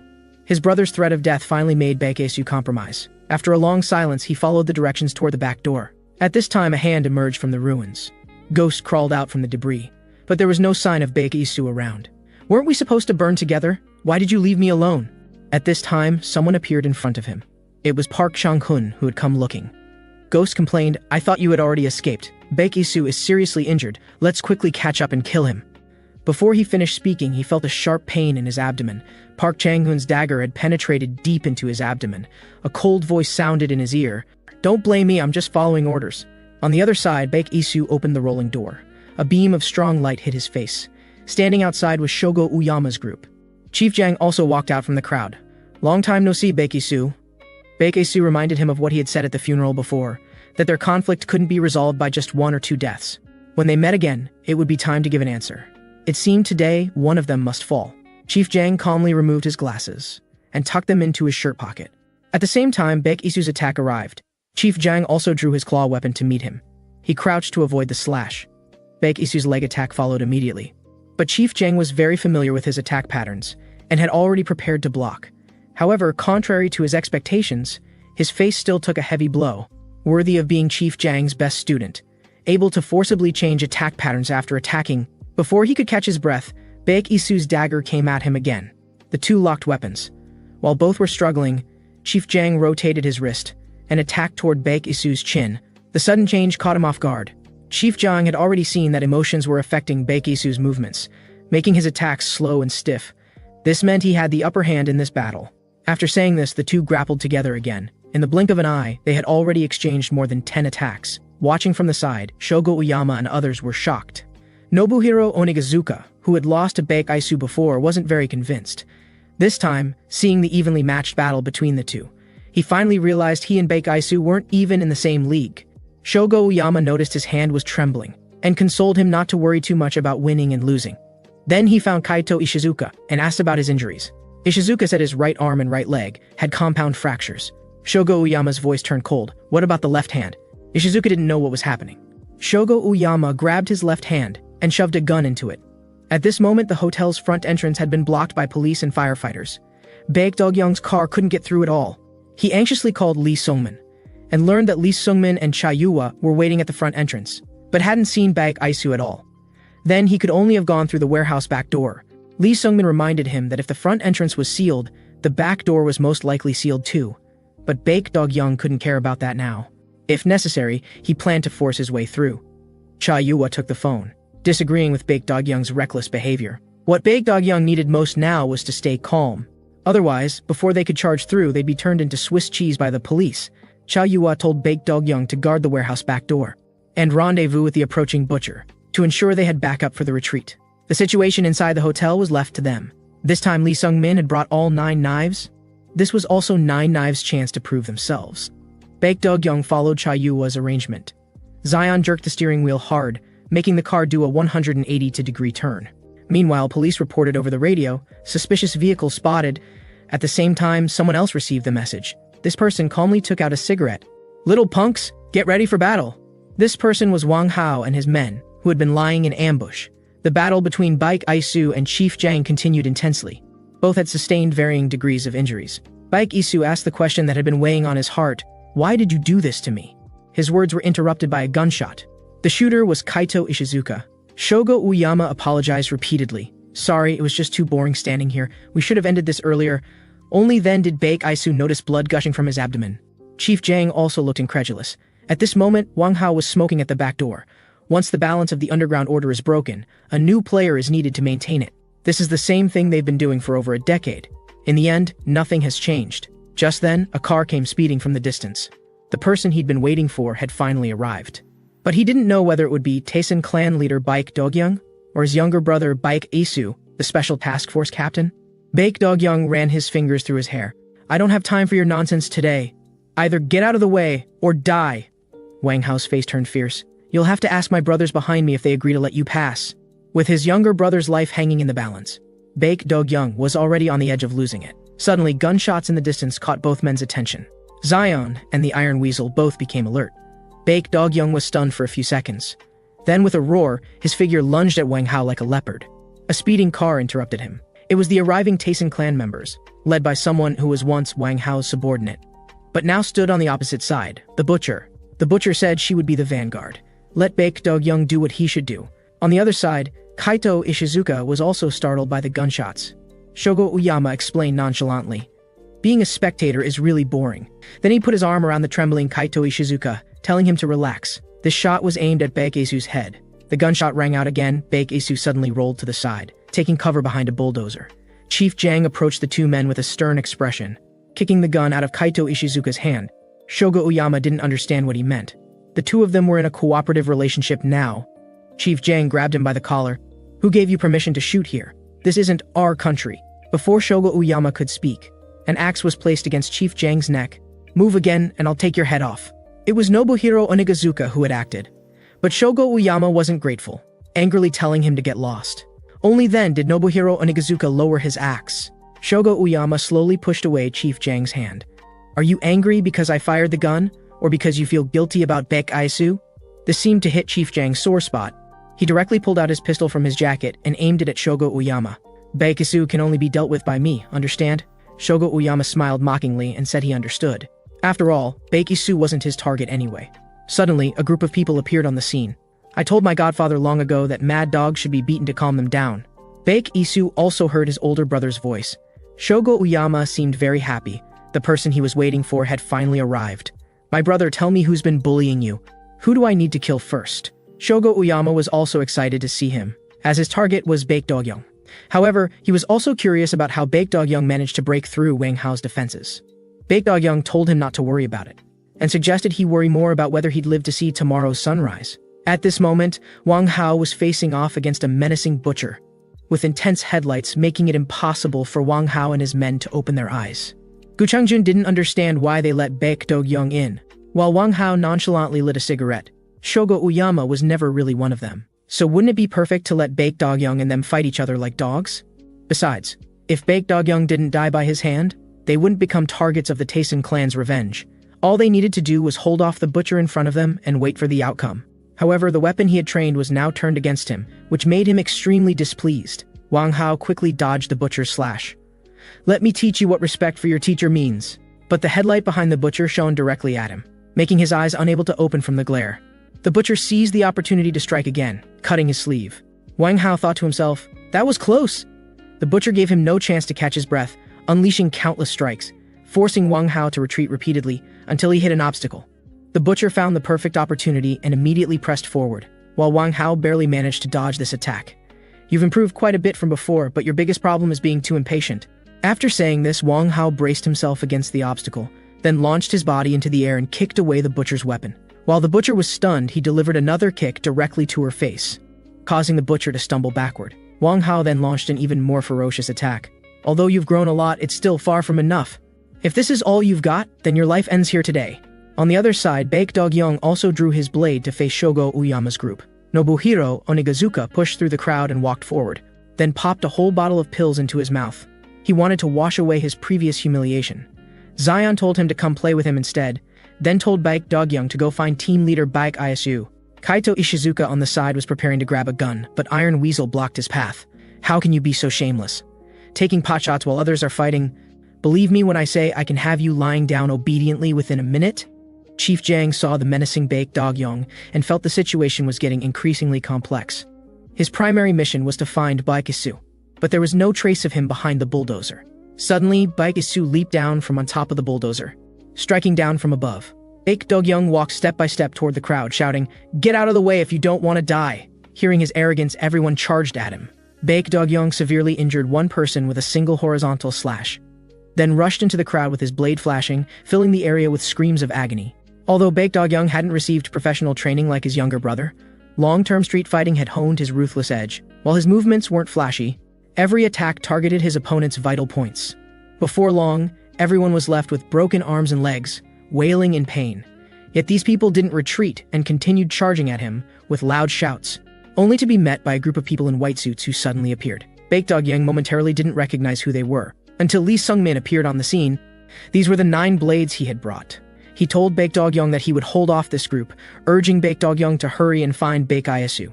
At this moment, Baek Isu and Chief Jang were already locked in combat, having exchanged 4 moves in the blink of an eye. However, Baek Isu's speed was obviously slower than before, and Chief Jang had noticed this early on. He grabbed the hand that was stabbing toward him, then drove his knee hard into Baek Isu's abdomen. Baek Isu's stomach immediately churned, and he couldn't dodge Chief Jang's incoming claw strike. Suddenly, a dagger slashed toward Chief Jang's face. It was Baek Dogyoung arriving just in time to break the deadlock. "It's time we settled our grudge." These were the new 9 blades that Lee Sungmin had forged. He was confident that with the new 9 blades, he could restore Ilhak's former glory.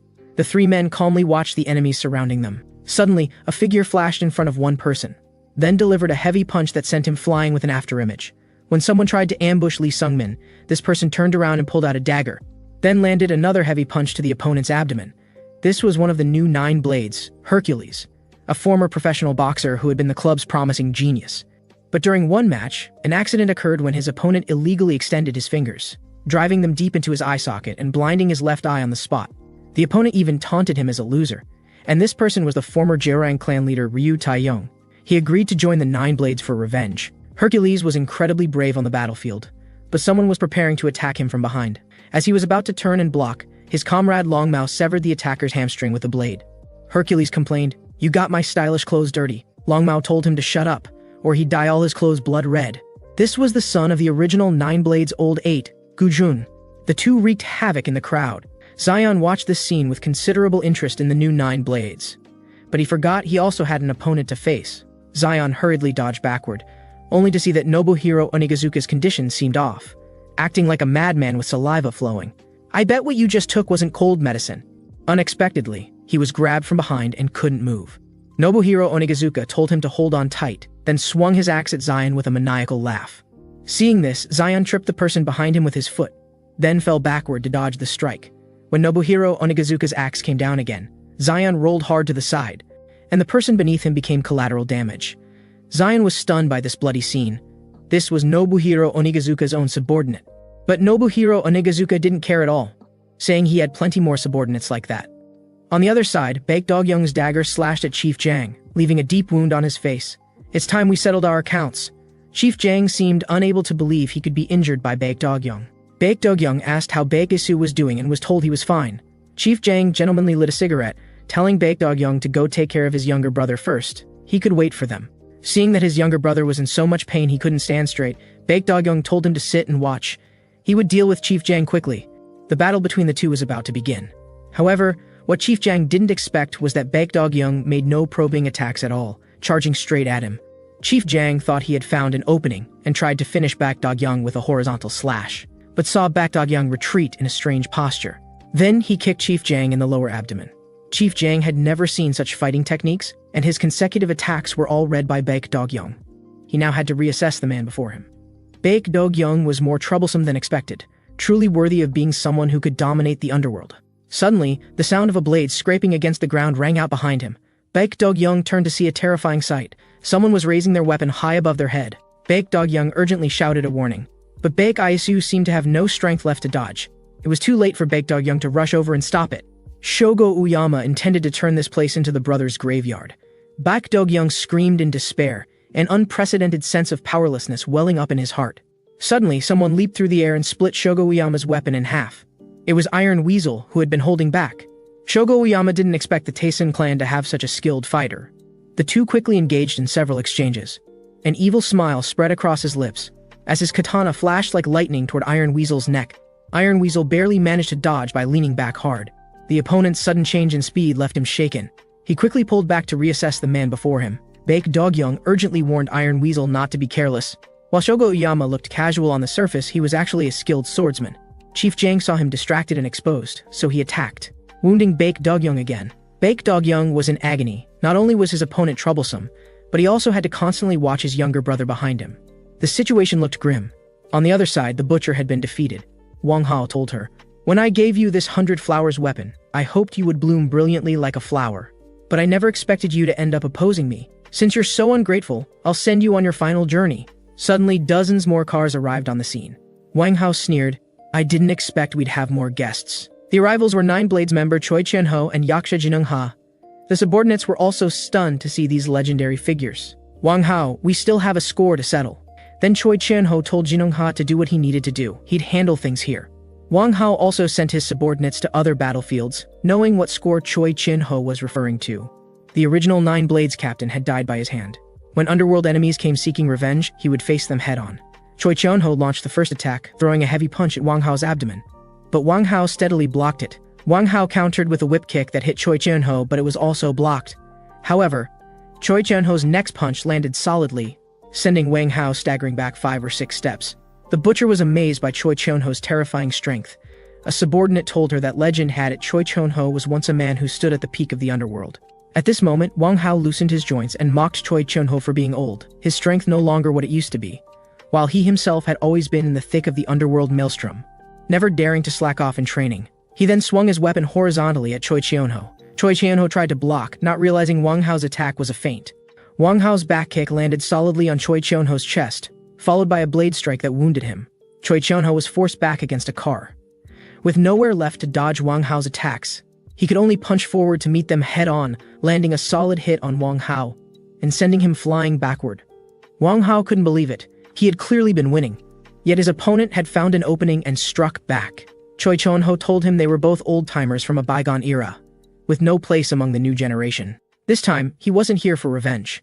Someone from the new generation of Nine Blades would naturally come to claim his life. Zion's battle had also reached a stalemate.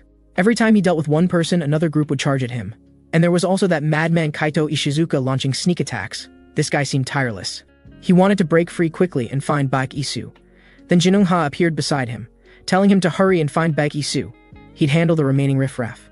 Kaito Ishizuka recognized him, having heard of the Taisen clan's Yaksha's reputation back in Country R. He'd long wanted to test his skills. Kaito Ishizuka swung his twin axes at Jinung-ha. Jinung-ha's movements were bold and sweeping, delivering a charged heavy punch. That sent Kaito Ishizuka flying with an afterimage. He nearly met his ancestors underground. Jinungha grabbed him by the collar. I really can't stand weaklings who talk big. In the end, Jinungha's superior skills prevailed, knocking Kaito Ishizuka unconscious with one punch. The subordinates were shocked to see their boss defeated.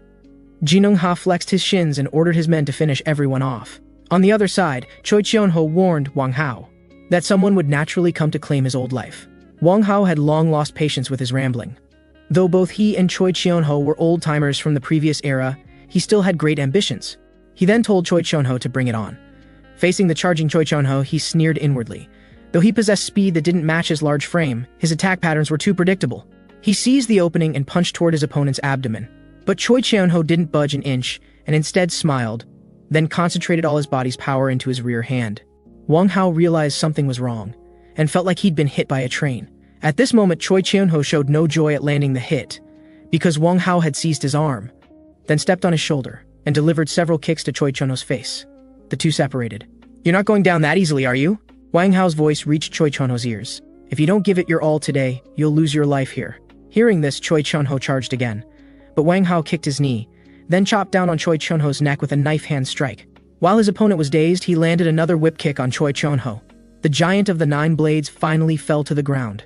The butcher was stunned by this scene. Suddenly, several coughs echoed across the battlefield. Choi Cheonho actually pushed himself up from the ground. "Finally got my blood pumping. Let's continue." Wang Hao laughed. "Since you're seeking death, I'll grant your wish." A gunshot interrupted the two men. Police Chief Cho Won-ho warned everyone to stop. Such a large-scale brawl had already enraged him. If he couldn't handle this properly, his position as chief would be over. He wanted to find Chief Jang, the ringleader, to hold him accountable. On the other side, Iron Weasel and Shogo Oyama were also locked in fierce combat. His specialty was assassination, but his opponent's weapon made it difficult to get close. Moreover, his opponent's varying attack speeds gave him headaches. This guy was more troublesome than expected. It seemed defeating him would require close combat. Iron Weasel quickly ducked to avoid Shogo Uyama's horizontal slash. Then when his opponent switched to an upward strike, he used his weapon to block the attack. This was Iron Weasel's strategy. But Shogo Uyama's expression suggested he'd anticipated this. At this moment, Iron Weasel's dagger snapped in two. A hand from behind grabbed his hood, saving him from being beheaded. Zion pointed out that Shogo Uyama's blade could cut through iron like mud. Absolutely couldn't clash weapons with him directly. Zion's appearance made Shogo Uyama realize that Nobuhiro Onigazuka had been defeated. Looking back, he saw his side was losing. Nobuhiro Onigazuka could barely stand even with his subordinate's support. This filled him with rage. However, at least Baek Dogyeong was at a disadvantage, with multiple wounds on his body. Chief Jang's attacks were becoming increasingly fierce, kicking Baek Dogyeong off balance. Zion and Iron Weasel watched anxiously. Iron Weasel charged forward again. He was determined to tear off this bastard's head. He still dodged the first attack, and when his opponent reloaded, he used his butterfly knife handle to catch the opponent's weapon. But before he could get close, Shogo Uyama kicked him away. However, he seemed to have figured out his opponent's attack pattern. This guy was clearly left-handed but used his right hand to hold the sword. His right-hand attacks were simple and slow, but when he switched to a two-handed grip, Shogo Uyama would instantly increase his attack speed, catching opponents off guard. The one who also saw through this was the injured Baek Aisu on the side. The battle indeed unfolded as Iron Weasel had predicted. Shogo Uyama lightly swung his right-handed strike, then immediately switched to a two-handed grip. His quick upward slash was successfully blocked by Iron Weasel. Shogo Uyama suddenly grabbed his hair, pulling his head back. Iron Weasel couldn't match him in strength. At the critical moment, Baek Isu stepped forward. Shogo Uyama pushed Iron Weasel away and switched his target to Baek Isu. Baek Isu grabbed his wrist, then brought his left-hand dagger down hard. A small finger flew out. "You're dead today, bastard!" Shogo Uyama endured the pain and switched his weapon to his right hand, then drove Baek Isu back with a horizontal slash. His bone-chilling laughter echoed across the battlefield. Everyone wondered why he was laughing, and his laughter grew more maniacal. "This wound is a humiliation to me. Next, I'm going to cut you into pieces and feed you to the dogs." Baek Isu pushed away Iron Weasel, who was blocking him. "This finger is just advance payment on the interest. I told you I'd kill you." Baek Dogyeong, who was fighting Chief Jang, also noticed this situation. This was his first time seeing his younger brother fight, and he was amazed that even Shogo Uyama had suffered.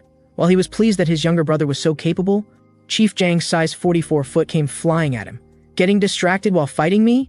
That's pure suicide." He then rushed forward to deliver a finishing blow. A throwing knife from the shadows flew toward him. Though he dodged it, his face was still scratched. The attacker was Zion, hiding in the shadows. Chief Jang tracked the trajectory and found him, then pulled out a handgun from his jacket. "Just like last time, I'll kill them all and then clean up." Zion hid behind a shelf, preparing for a killing blow. Suddenly, someone appeared between the two without warning. Chief Jang didn't recognize him or know what he intended. This was Uyama headquarters' strategic mind, Gunji Hanazawa. He had been the first to see through Baekdog-young's fake death plan. But he hadn't acted against Baekdog-young, because they were close friends of many years. When Baekdog-young wanted him to help manage the Taisen clan, he refused. Gunji Hanazawa told him he was only loyal to the Uyama organization, not to any individual.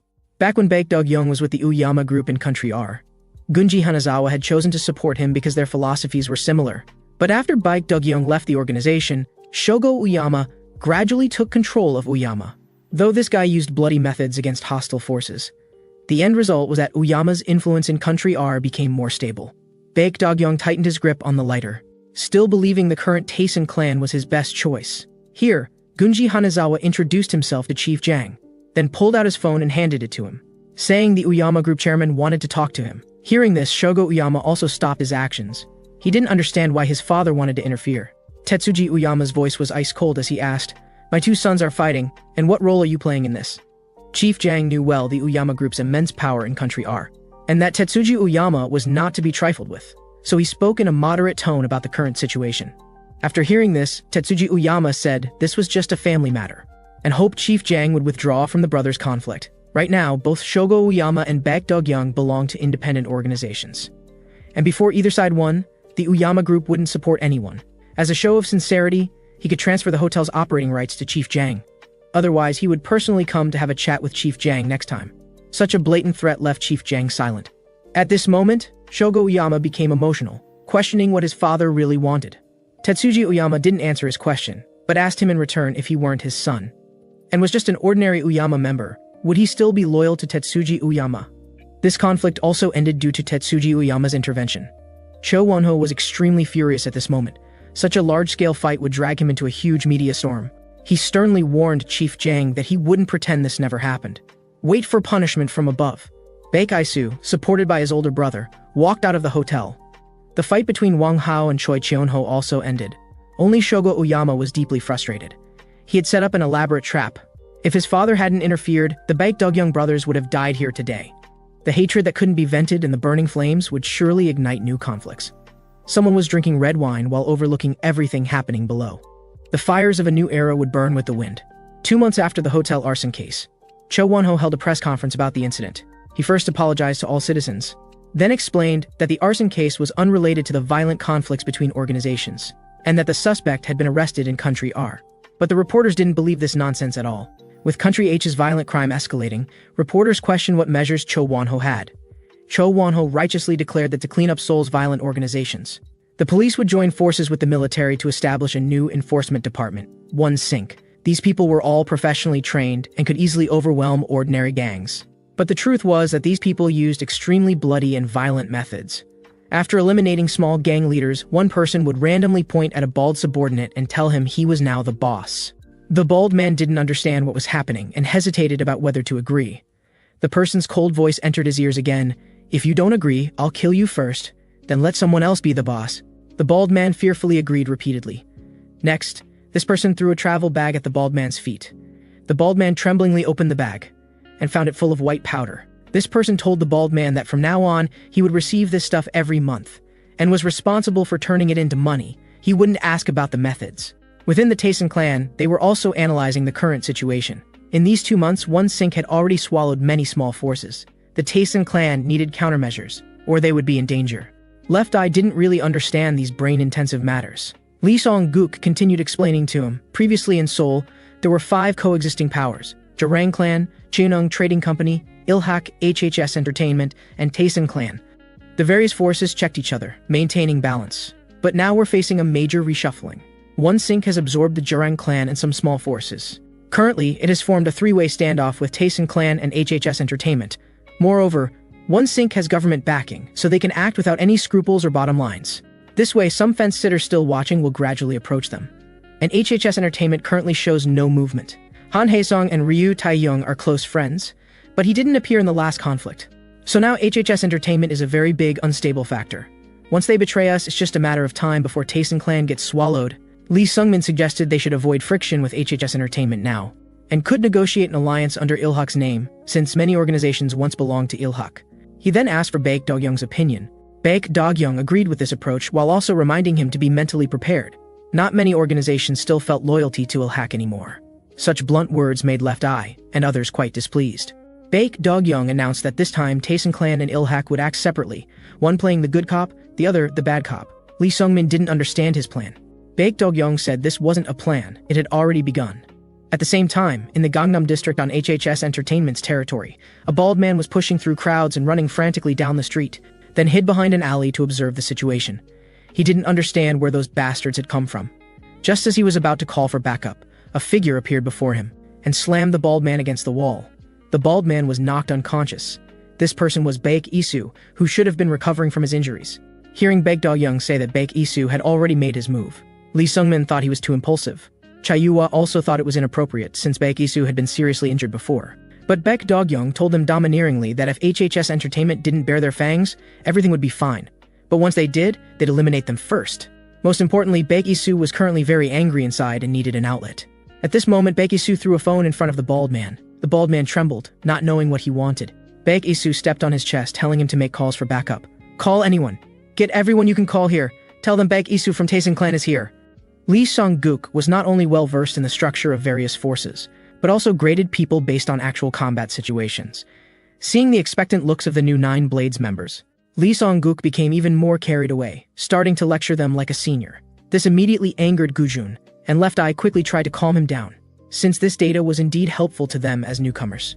They then asked Lee Sung-gook about their own grades. Lee Sung-gook explained that they had only appeared in the hotel battle and hadn't fought any formidable opponents alone, so they were tentatively rated as B class. Left Eye was quite satisfied with this rating, but Gujun disdainfully turned his head away. The commotion here attracted Choi Chon-ho's attention. Everyone was curious about his strength and quickly looked it up. Choi Chon-ho was once a man who stood at Seoul's peak, but he had passed his prime long ago and was currently rated as a plus. Choi Chon-ho was confused about what they were doing, and happened to chat with Baek Dog-young when he came over. The Taesun Clan's focus should now be on the Gangnam district. Baek Dog-young was non-committal about this, then noticed Lee Sung-gook acting strangely and discovered he was doing character rankings. He was curious about his own positioning. On the other side, Shogo Uyama walked into the room with a serious expression. Sitting below were all the forces he had previously gathered. Wang Hao and Gu Changjun from Chonung Trading Company were also there. Gunji Hanazawa, who had previously maintained neutrality, had changed his stance, and expressed his full support for Shogo Uyama. This was actually Tetsuji Uyama's intention, because he couldn't ignore his two sons. Gunji Hanazawa would act as his proxy, watching throughout to see who would win in their conflict. What Gunji Hanazawa was most concerned about now was Wang Hao at the table. If Shogo Uyama wanted to establish a foothold in Country H, this person's role was crucial, and he was also the most unpredictable. Within Taesun Clan headquarters, seeking cooperation with other organizations had become consensus. At this moment, Baek Isu walked in from outside, with undisguised ferocity in his eyes, just as Choi Chon-ho was about to approach and ask about the Gangnam operation. The bloodstained documents Baek Isu brought were particularly striking. He explained these were business transfer documents for some small forces in the Gangnam district. Without saying it explicitly, everyone knew Baek Isu had used violent methods. Choi Chon-ho smiled awkwardly because Baek Isu's actions actually pushed Taesun Clan to oppose everyone, and these methods were identical to One Sink's. Baek Isu sneered and asked why they couldn't be like One Sink. Since the ultimate goal was to swallow these small forces anyway, why care about the process? The pleasure of revenge was truly addictive. If you want to stop me, you might as well just watch from the side. These words left Choi Chon-ho speechless. At this moment, a sharp blade was pressed against Baek Isu's neck. Gujun warned him not to act on his own. Revenge wasn't just his personal matter. Baek Isu didn't respond, just looked unusually cold. At this point, Zion tried to mediate, telling Gujun to calm down, since Baek Isu was nominally Taesun Clan's boss, and warned him that his behavior had crossed the line. Choi Chon-ho saw this scene and quickly intervened. Zion played with the claw blade in his hand. If I hadn't stepped forward just now, you might already be a dead man. I know the boss's character all too well. At this moment, Baek Dog-young followed Sua into the living room. Sensing the tense atmosphere, he jokingly asked if everyone was having an argument, saying that during critical times everyone needed to stay united. He even told his younger brother to relax and not keep himself wound so tight. Suddenly, his attention was drawn to the documents on the floor. Looking at the streaks of bright red on the papers, then seeing the wounds on his brother's hands, Baek Dog-young seemed to guess what had happened. He scratched his head in distress, though he didn't care what his brother did. Baek Isu's actions right now were indeed going too far. Baek Isu ignored his complaints, telling him this was a continuation of the hotel battle from last time. If they had killed all those guys at once last time, there wouldn't be this mess now, and his older brother had the ability to do so back then. but chose to hold back at the last moment. Before he could finish speaking, Baek Dog-young threw a punch at his face, hitting Baek Isu so hard that he lost his balance and fell heavily to the ground. He felt that Baek Isu's current mindset was too terrifying, and he urgently needed to calm down. But Baek Isu's eyes were like those of a wild beast. He wiped the blood from the corner of his mouth, the ferocity in his eyes still undiminished. Baek Dog-young cursed his brother for being disrespectful, and Choi Cheon-ho quickly held him back. Before he could finish, Baek Isu's counterattack came simultaneously. Baek Dog-young sneered coldly. "It seems I haven't beaten you in a while, so you're getting cocky. Want me to help you remember the times when you used to cry?" But Baek Isu showed no weakness. At this moment, Sua appeared to stop both of them. "When your older brother came back from the dead, you cried more than anyone else.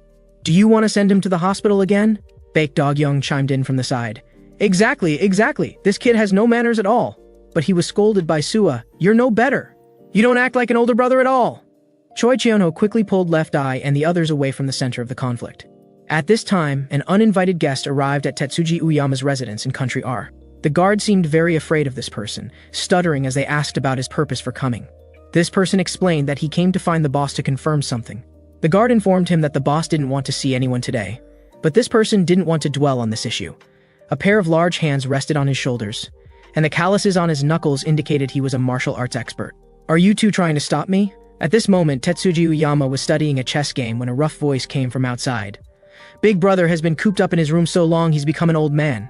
Tetsuji Uyama wasn't angry at his rudeness, asking him why he had rushed back to Tokyo from Osaka. This person told him not to worry about Osaka. He had already crushed Osaka in the name of Uyama. Then he observed the chess game with interest, saying he wanted to play a game with Tetsuji Uyama. If he won, he would leave the Uyama organization. Tetsuji Uyama didn't understand what he meant.